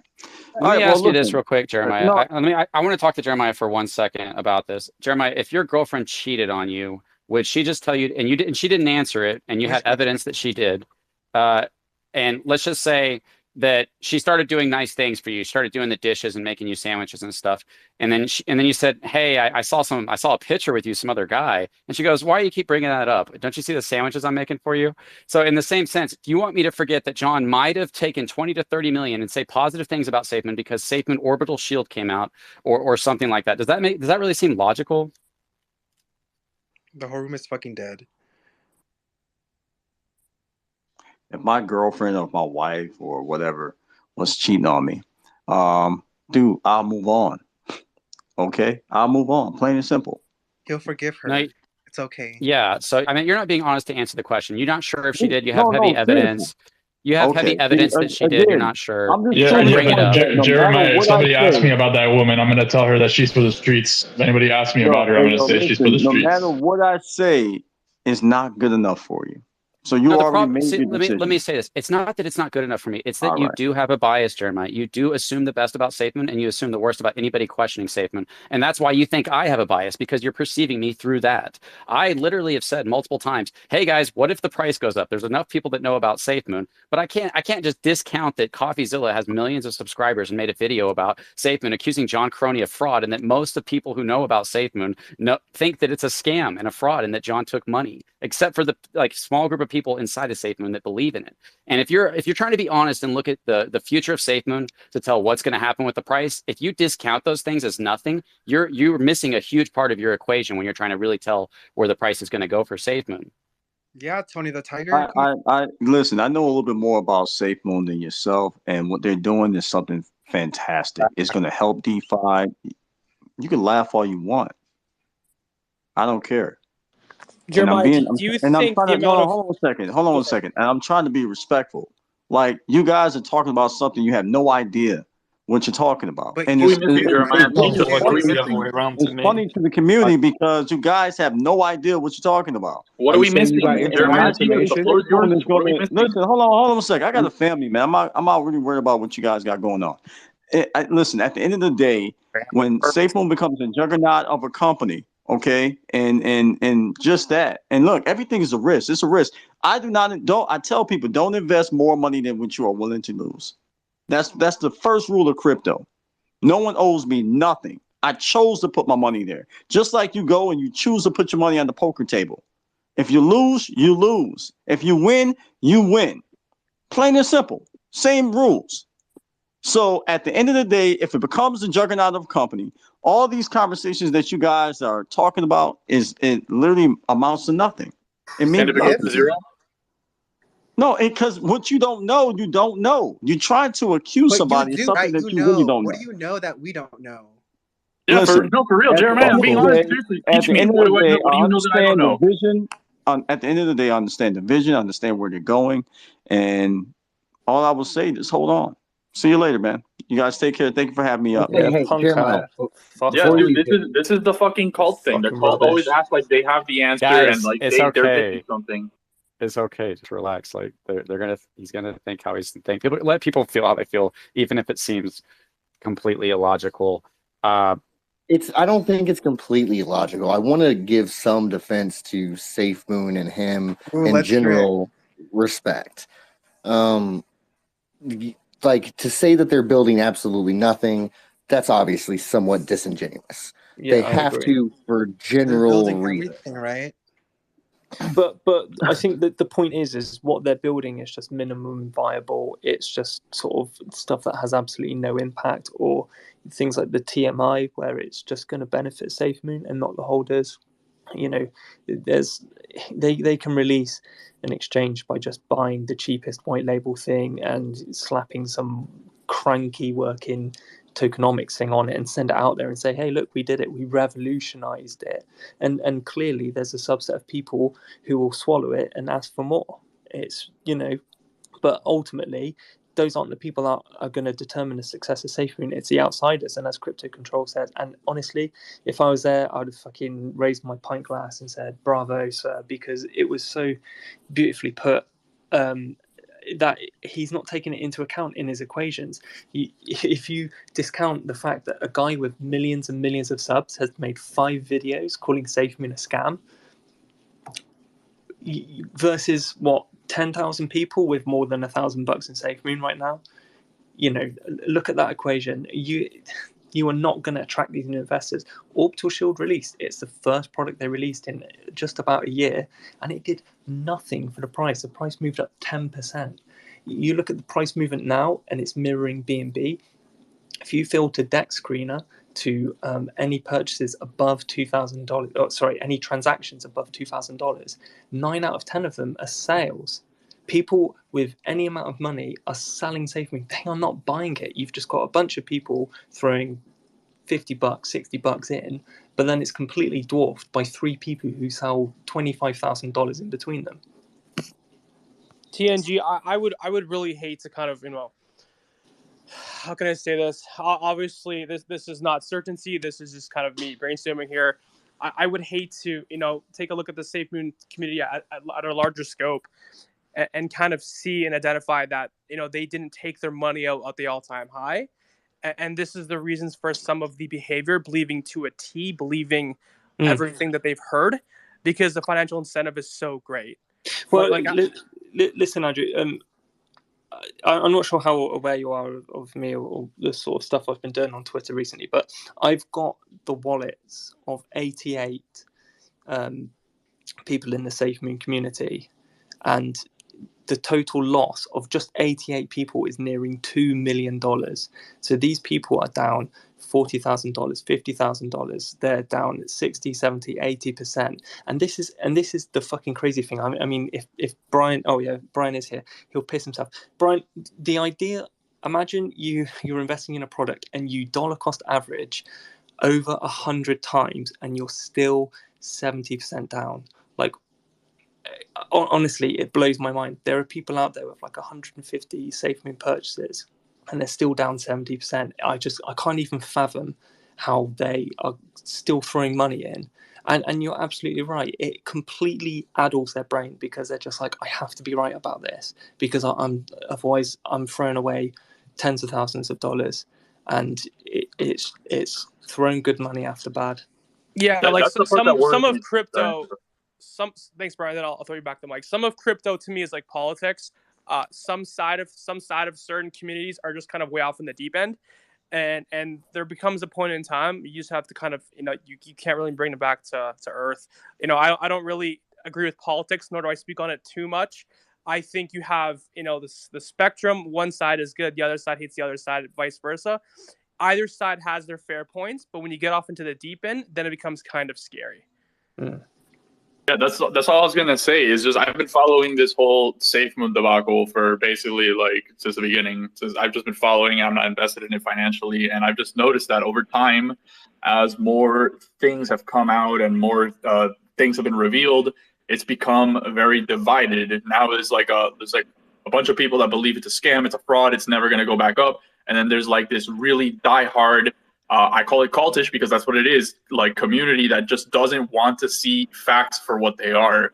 And it's just like when I hear things like what Jeremiah was saying, like we know the answer, you guys just don't know. Like that's cult speak. That's cult speak. Literally like yeah. It's like we have the answers, the outsiders don't. Like our leader is the great one. This is literally like the playbook, the cult playbook. It's like we have the answers. Just trust the script. Like we're gonna make it.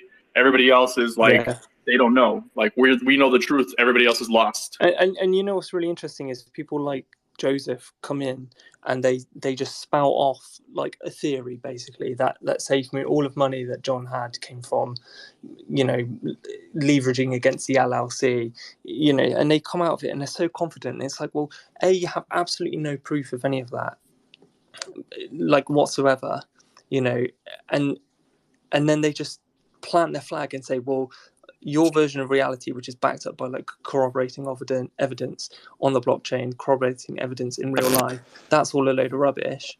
My reality, where I've just made something up, which is like a comfortable lie, that's the truth.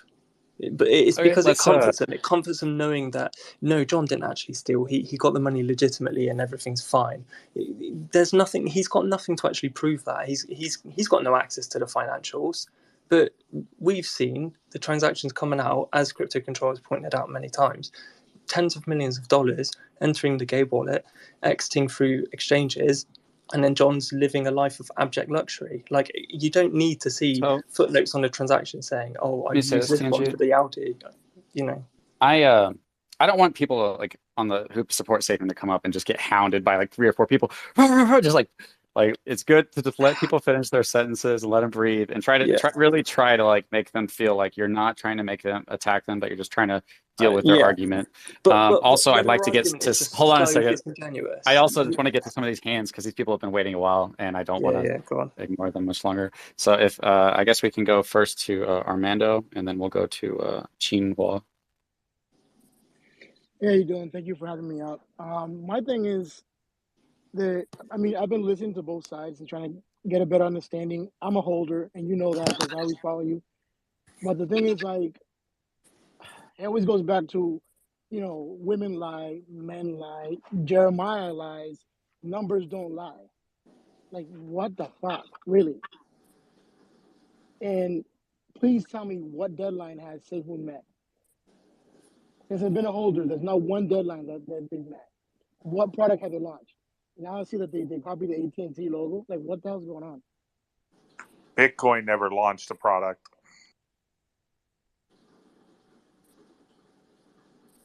Bitcoin was the product. People don't and it was know. finished. People don't know Brian, whatever your name is.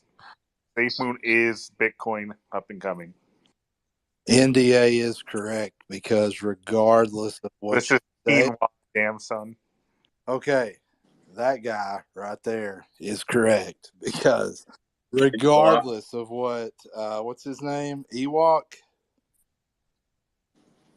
Regardless of what is said, there will always be a retort and an excuse, and that will go on as long as that's it. So, my only concern is new investors. That's it, because most of the current investors, they're going to come to reality just as I did, which it takes a while, Yeah, and I was thinking about Joseph's theory about him getting a leverage or taking a loan out on the LLC, which makes no sense. Like, for you to take out a $2 million loan on leverage, that has to be that the company is like evaluated so much higher than that. And at the end of the day, you're taking out a loan, you still have to make payment. It's not like just, oh, hey, I have a company that here's a free money. You still have to pay monthly payments on that loan. Yeah, and interest.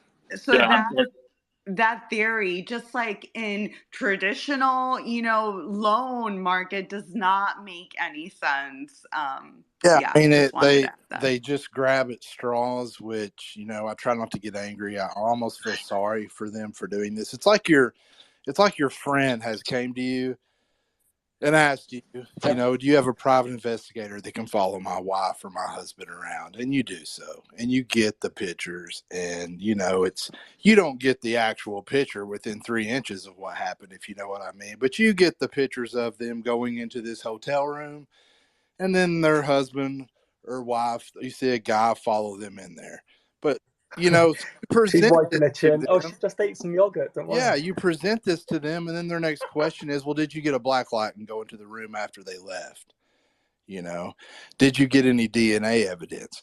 Are you sure she wasn't going there to save somebody's life? She's an RN or whatever it may be. There's just always these further excuses, like you said, about the leverage on a loan. And anyone who has any business acumen at all knows that your assets to what they're willing to loan you, if you're going to leverage that way, a new company like Safemoon, which it is very new, I don't know what they would base their credit on anyway, because more than likely they've never paid off anything of net 30, 60, 90 terms. They've never financed anything. Most of their employees are 1099. So I don't know where you go from there, but I may be wrong, but I thought that house was paid for. I may be wrong in stating that. Yeah, it was. The dude states there isn't a mortgage. It doesn't make sense. What traditional bank is going to give somebody money for Safemoon? Like, they don't even want to hold money from crypto companies.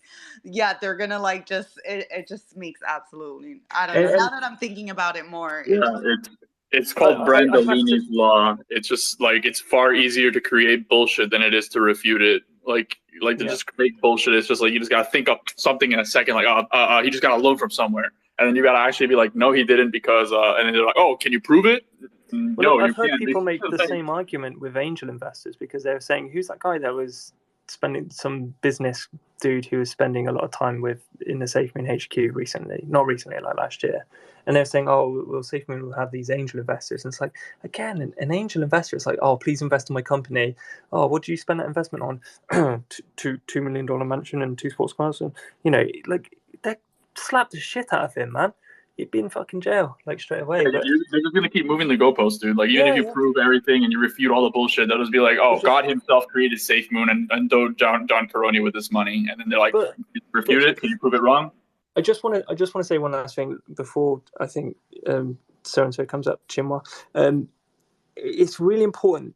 I want everybody who was sort of involved in that conversation, however long ago, to really think about how confidently Joseph said that. And now we're picking it apart because we've got the time to like sort of think about it. But he came in, ball swinging. He was like, "Yeah, oh, the answer." And do you remember he sort of said it like really sassy when saying, "Oh, you know, John Coney spent his money," and he went, "It was a business loan. He leveraged assets against the LLC." Like what? Like he fucking signed the paperwork. He came in. He was so confident. Because that's the whole narrative, TNG. They sit around these spaces and they come up with these narratives to like refute the evidence. They're like, oh man, like this is what everybody's saying about it. Like, what do we tell them? Like, this looks bad. And like they sit around, they brainstorm, and this is the answer they came up to. And they're just like, tell the cult, like, yeah, if anybody brings this up, this is what you tell them. You tell them that they leverage their assets or whatever. Okay. All right, let's get more up.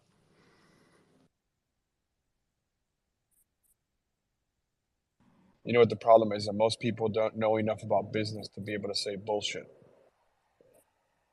Well, yeah, that's the thing. Like Joseph said it, and I was like, well, you know, what's that Always Sunny in Philadelphia quote? It's like, that doesn't sound right to me, but I don't know enough about stars to refute it. And it's like, that's the first thought I had. I thought, that doesn't sound right, but... Yeah, when I heard him say that, I was like, what? It took me a while to get up, and I was like, there's no way he actually just said there's that. no way. There's no way. That's like I mean, you've never heard other blockchains saying that, like, yeah, we took out a leverage on our LLC, like any other project in the space doing that. But again, Safemoon is revolutionary. So Picture that for a second. Walk into Wells Fargo right now or any major bank and say, hey, I opened up a LLC, you know, a year ago, and we deal in crypto of all things that banks are allergic to. Lend me $2 million, please. Yeah, just it depends on what the question is. If you're asking them like, why should I invest in SafeMoon? It's like, oh, it's the next Apple, it's the next Facebook. But if you ask them like, why don't they have any revenue? It's like, oh, it's because they're a young startup. You know, they've only been a year. They don't got anything right now. But so it just depends. If you ask the right question, you get a different answer. It's like sometimes it's decentralized, sometimes it's a company, sometimes it's the next Apple, Facebook, or Google. Sometimes it's some random startup in Utah that nobody knows about. Like it's just depending on what question you ask, you'll get a completely different answer. Go ahead, Crypto Nation. Hello, everyone. I'm going to buy Revolton's pre-sale. It's filling fast. I took care of it. Nice, that was faster than me. So. Is that common? Does anybody want to buy Revoltons? I've just got the urge. I've never seen that. Is that like a new thing? Like they send in now like fucking Microsoft sandbots? It's the next Apple. Yeah, I think that for me, like I see the it's easy for the conversation to become like, look at how crazy these people are, and like I'm just that's just how it becomes, right? And for me, it's just more like, what are the implications of thinking this way, and what are the implications of saying these things? And I think that if you have those glasses on, you're less likely to make smart decisions, investment decisions. And I think that what we're trying to do is we're trying to piece together these things to make an actual prediction of the future of what seems most likely to come, knowing, like we were saying earlier, that even if things seem most likely to be a certain way, it doesn't guarantee that they're going to be that way because we're just gambling, right? The price of Safemoon could go up one day, and that's something that we'd have to calculate. So like Jeremiah said, he felt like I wasn't being fair, but to be honest, I've been extremely fair lately if you've been paying attention to what I've been saying, because I've been trying to make arguments for Safemoon. Like, hey, a bunch of people do know about it. And what if the price started going up and all those people who do know about it saw that? What if they FOMO'd back in? That seems like the most realistic scenario. It just would be how do you get the price to go up, right? But from there, is it really that unrealistic that that a bunch of people might FOMO in? But then I think a counter to that would be like, okay, what about Safemoon's reputation? What about John? What about the scam? Because even with that, what we have is John he basically, if he got 20 to 30 million dollars of the funding and he didn't do any buyback and burn and he didn't use it for the investors, he didn't use it to help us. I mean, you could make some fair arguments that he kind of did with, paying for marketing and for investing in his mom's business, but that's assuming that he was going to take the profits from the business and use them for Safemoon. I think that the way that whole ordeal with Operation Phoenix and Emanations Communications Group was going to profit Safemoon was based off of like the wind turbines and how they did so much, and that still involved like investors minting the wind turbines as well. So it's just, to me, like the reoccurring pattern does seem to be that the investors are not what the people in charge of the project are focused on, and so it does seem like the most likely thing is that if the future price of Safemoon comes down to the investors making the right decisions, like say John coming across $20 million, according to the previous pattern, it's not going to the investors. It's not going to be a buyback and burn. The only way the price is going to go back up is if a bunch of people FOMO back into Safemoon and whale stops selling. Like that's for me. I feel like that's coming at the scenario in a realistic way. Although some of you guys might disagree with me. CC, in my opinion, it's just my opinion, right? It starts and ends with education. Obviously, each asset class, each token, each brand, each company, each whatever it may be, has their own type of investing that they're trying to market to. The Safemoon community at scale, it is its own unique investment retail class, opposed to some others in NFTs. So that's kind of where we are with this in terms of who's investing and who's kind of talking about Safemoon, et cetera, et cetera. They're appealing to a certain crowd, and some of the Safemoon crowd is very new to crypto. And I feel like education is key with them to kind of letting them know what's transpired the past 12 months when they may have not have been here, opposed to what's may or may not happen that they're telling you is going to happen in the next 6 to 12 months.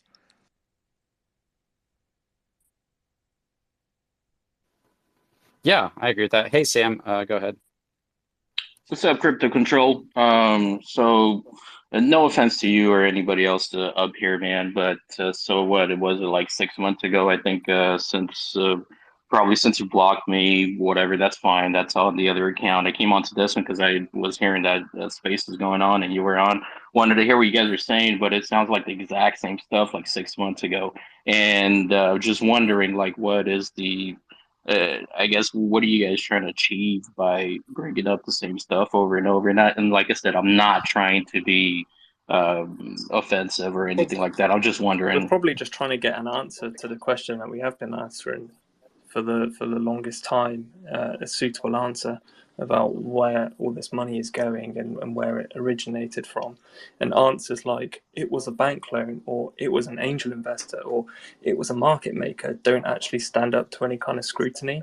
So therefore, the leading theory that the money was taken from the LP still seems to be the dominant one and the one that's most likely. Well, and this space started today because Andrew and the other guy, I forgot his name, were running a space, and they wanted to do a space with the Safemoon community and get their perspective on Safemoon. Noah didn't know much about Safemoon, and they held a space earlier, and it was basically all the people that believe in Safemoon went up, and I held a space after, and we were kind of having a discussion about how we wanted everybody's voices to be in one room so that we could weigh both sides. But I think our community is so divided that it's hard to do. It's hard to get everybody in the same room and to actually have the audience hear one person's argument and the other side's argument.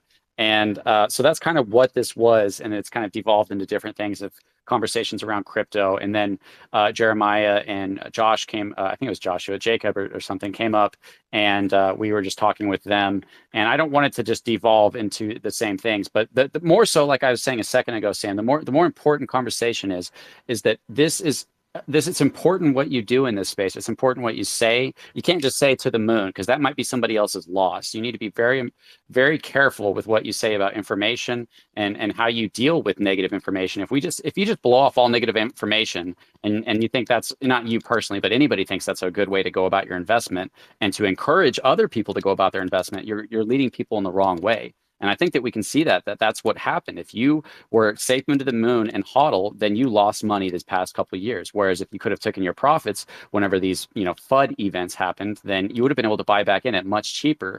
So it's very important to be able to have these discussions going over both sides. That's pretty much the main point of this space. Absolutely, and you're making a great point, and so is everybody else in here and all that. And yeah, but I'm just wondering, like, I don't know, at some point, like, say Safemoon does come out with blockchain, they come out with the exchange or whatever. At what point are we going to stop? I guess going after them about, hey, well, you guys did this, and I understand it's still wrong. It doesn't make it right, but at some point, I think I kind of get tired of saying this. People aren't flooding Safemoon because products aren't being released. That's a byproduct. That does happen. I understand that people do. The main point is around theft, fraud, market manipulation. It's about things that are actually illegal.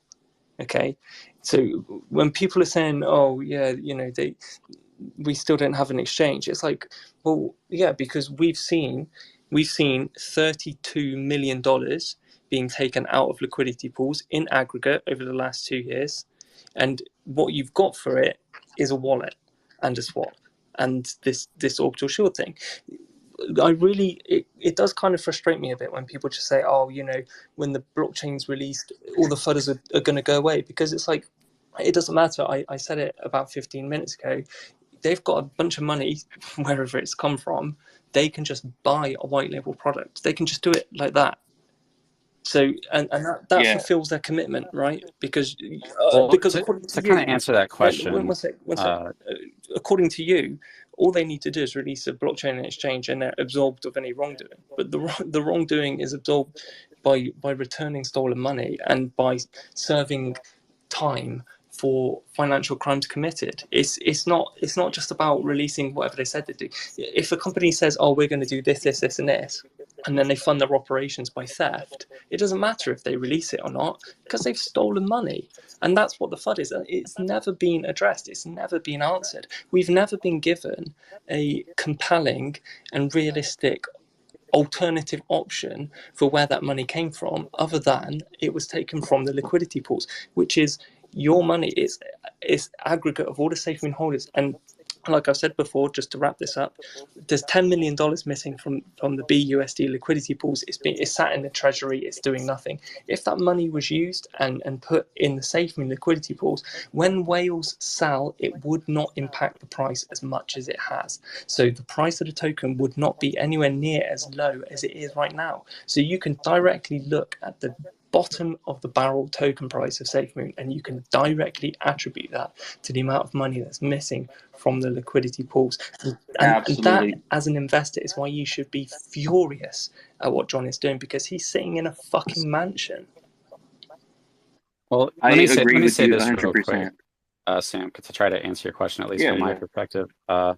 Is that what we're looking at? Is we're trying to figure out, should we buy or sell? Every person's trying to figure that out for themselves, and it's a gamble every time you do. And everybody should be okay with everybody looking at all information and talking about any information as long as they want. And basically, you're looking for patterns. And if a pattern continues to happen, then you kind of want to go with that pattern. If the patterns that the price continues to go down, or that the team continues to leave, or the team continues to not deliver on products that they promised, then you kind of want to incorporate that into your investment decision. So, and another thing is, like, not only is that super important to the space, but also a mindset that contradicts that has been taught by the team itself within the space, to not think that way and assume that they're doing the best things, and that anything negative happens is not that big of a deal, and oh, they were just the old team and all that jazz. So when it comes down to it, it's important to have these spaces and to talk about these things, not only so you can help other people have a good investment, but it's also because there's so much retaliation from the people that believe in that project to any type of negative information. And it's that way with any project, so that if anything negative actually does happen for Safemoon, it gets discounted, it's not a big deal, and excuses get made. And that's just not a good way to go about your own investment. It's not a good way to encourage other people to go about their investments. if you don't mind my saying 100%. so, there's a lot of news stations out there that pretty much just run with one narrative, you know. And for a good minute, for almost a good year, I was in spaces running with that one narrative, you know. And then when I started coming across spaces outside of that bubble, a lot of questions were popping up, you know, whether they're FUD or not. There are questions that we should be asking, and we should know to ask. All of us are learning. A lot of us are learning crypto through these spaces. We need check and balance with everybody from 365 and even crypto control. I mean, I see the criticism he gets. I used to attack him myself. I used to come into his spaces ready to fight him, and I don't know shit about crypto. I'm at a remedial level here. You understand? But we need this. We need this check and balance. Safemoon needs to be held accountable for what they're doing and for what they're not doing. You know, we need to be properly informed.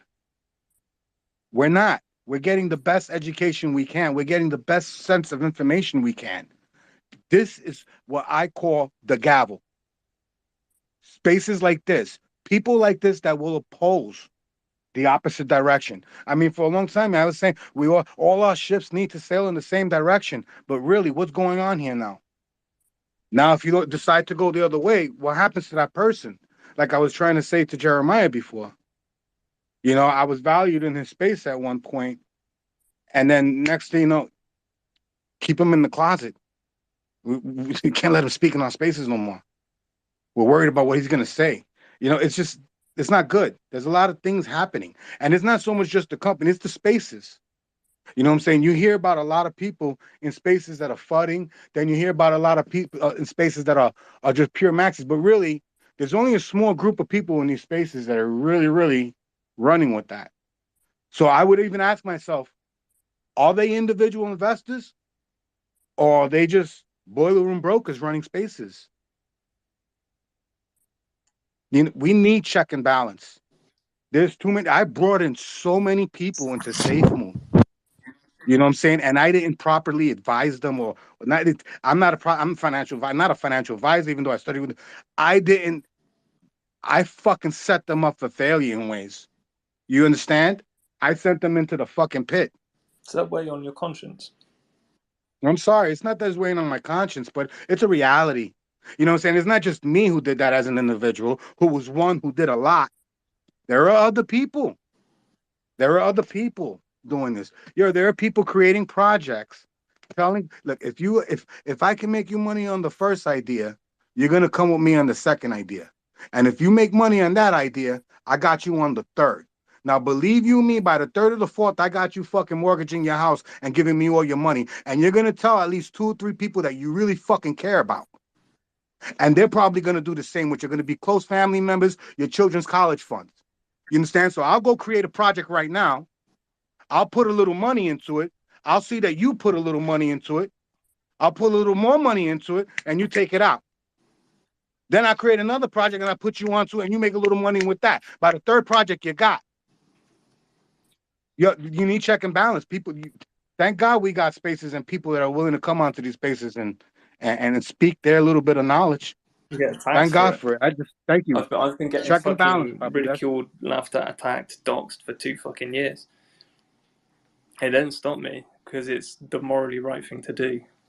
Is to check and balance, exactly as you say. All right, guys, I've got to go. It's 2 a.m. Well, TNG, I like to say before you leave, you're a martyr in this game, in this arena, a gladiator. Thanks, man. And you know, the crypto community needs people like you. Needs this check and balance, whether they want to call us FUD or not.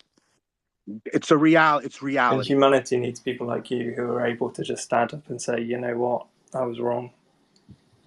I was wrong. That's a huge, not even so much that I was wrong. For being able to just stand up. I think I was right for doing everything that I did. Somebody wrote something up here that explained it or some shit. I don't know, what was it? I was right for everything that I did. You know what I'm saying? But I wasn't. I did everything with the right intentions.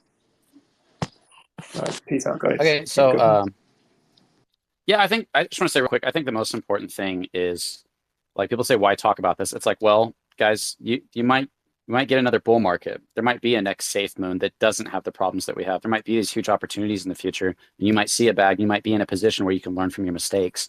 So learning to think realistically. And here's another argument that I would throw out there. I wouldn't say think illogically just because you're gambling, because I think you can mitigate risk. But even sometimes making a stupid decision might get you in the right project. You might make a lot of money. It's never guaranteed. Or making the best decision might be a terrible decision using all the information you have, because it's gambling. It's not guaranteed. But you can at least learn from the obvious mistakes, like taking on a cult-like mentality or assuming the best about your project. So there's a lot of benefit that can come from like these spaces and learning about this into the future markets. It might not be Safemoon. It might be some project you've never heard of that is the project that has that life-changing money that you're looking for. But we just have to be growing in this space and not taking on these cult mindsets that are not useful when it comes to detecting what is really going to happen. Go ahead, Sam. Hey, so I mean, I've been in this space for a little over a year now. Crypto Control, when you were doing freaking Safemoon videos, I used to listen to all of them. Jeremy, I remember you in spaces all the time. Dom and Safemoon After Dark, and so many others in here. And that's you guys are all 100% correct. There has to be answers for things, because I think people slowly are losing that I guess that fire that used to be, like, hey, Safeland is the best thing and whatever, and people are just losing trust, I guess, because there's not enough transparency and stuff like what you guys are saying. Now, with that said, I do still have SafeMoon. I'm not getting rid of it. My kids' wallets still have SafeMoon. That's going to stay in there because I still do believe that they will come out with all this stuff and all that. But slowly, I'm not as excited about Safemoon as I used to be. I still am. I know they're going to do stuff, but it's just I don't know. I guess I just found other projects now that are doing what I guess needed to do, or what I was expecting other projects to do when I first got in them, and that excitement is there and it's treating me well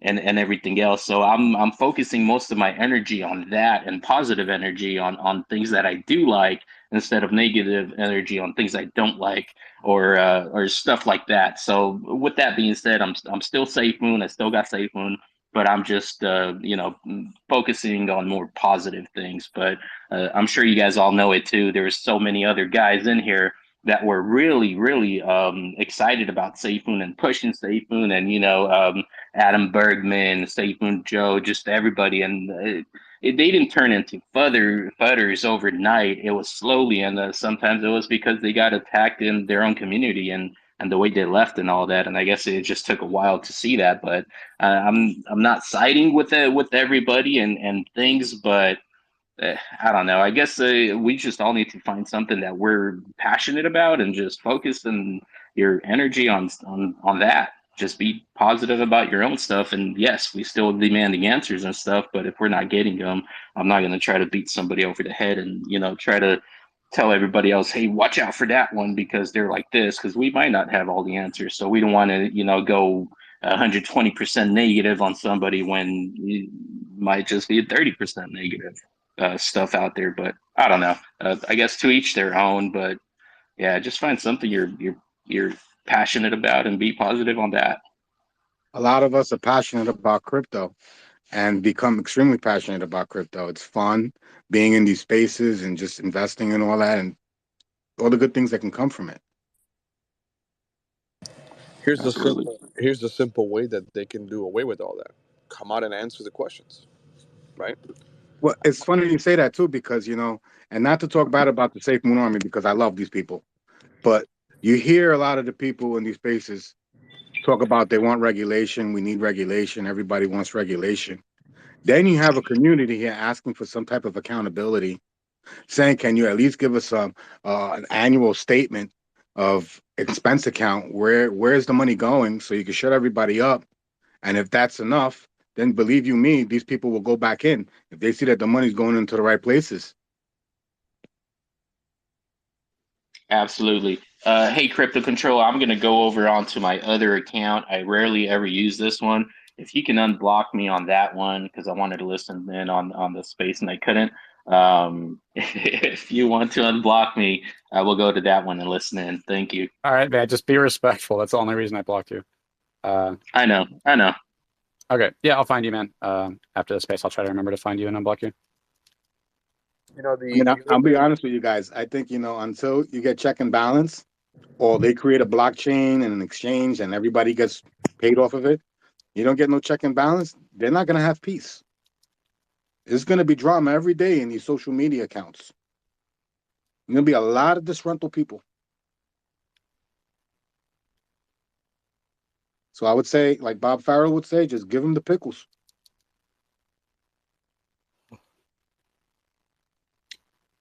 Sorry, guys. I lost my co-host and I'm trying to eat dinner. Yeah, I appreciate you guys coming up. I actually do feel like there was some constructiveness out of this and that there was a little bit of leeway made. Maybe Jeremiah still feels the same about me and you guys, but felt like a little bit of room was made with Sam and maybe some other people on just like, hey, our goal is not to destroy each other. I don't hate you. We're just trying to be realistic here. But that was another thing that I kind of wanted to say earlier to Jeremiah before he left is that the attitude that you take, you're creating. If you want people to go away so badly, then there's a certain way to go about that, right? And being not having like a balanced perspective, or if we can sense dishonesty or you attacking us or telling us to go away, that's just going to encourage what you don't want. The best thing to do is say, hey, if something makes sense and is logical, say, hey, you know what, that does make sense, but I'm still going to believe. Then you're going to get a lot less backlash. And I think that because there was so much attacking from on people who question Safemoon, that it played a role in making the FUDers as bad as they are. I mean, if you really feel like FUD is a bad thing for your project, well, if you're attacking people just for asking questions and accusing them of being evil and being paid and all those things, you're just helping create a bunch of people who are going to resent you for treating them that way just for asking questions. And I know there's blame on both sides, but I'm just saying, generally speaking, it's better to calm down and to not just assume the worst about the other person. And it's really hard to make a conversation about trying to connect with that person, because it's so easy to go into like aggressive attack mode and make it about like how dumb they are. And I do that too. I'm like, there's no way you can actually think that, So I completely understand. If there's anything else anybody else wanted to say, you guys are welcome to say it. Otherwise, I'll probably end this space and call it a day for today. Hi, Felicia. All right, thanks for stopping by, everybody. I was going to take this space because I'm on the YouTube right now, and I was going to take it and talk about some new projects, actually, that I was going to be talking about on the YouTube side of things, but I didn't get a chance to because it turned into such a space that I didn't really get a chance to do it. It didn't feel right. But I do want to say that I will be covering 2 new projects, and they both have agreed to sponsor me and to let me tell my viewers that I'm sponsored. So that's really awesome. So it's like, hey, we like how honest we feel like you are with the project, and we want your coverage, but we also want you to be honest that you're being paid. So I'm like, hey, that's perfect. So there's 2 projects. One is called Vitreous, and they both seem to have actual real world use utilities that are actually needed and not just like ones that have been done a million times in the space. So that's pretty interesting. And the other one is called Staked. So I'll be making content on that. And you guys hopefully can check those projects out. Let me know what you think. Hate it, love it. Either way, you guys have a great day, and I'll see you guys later.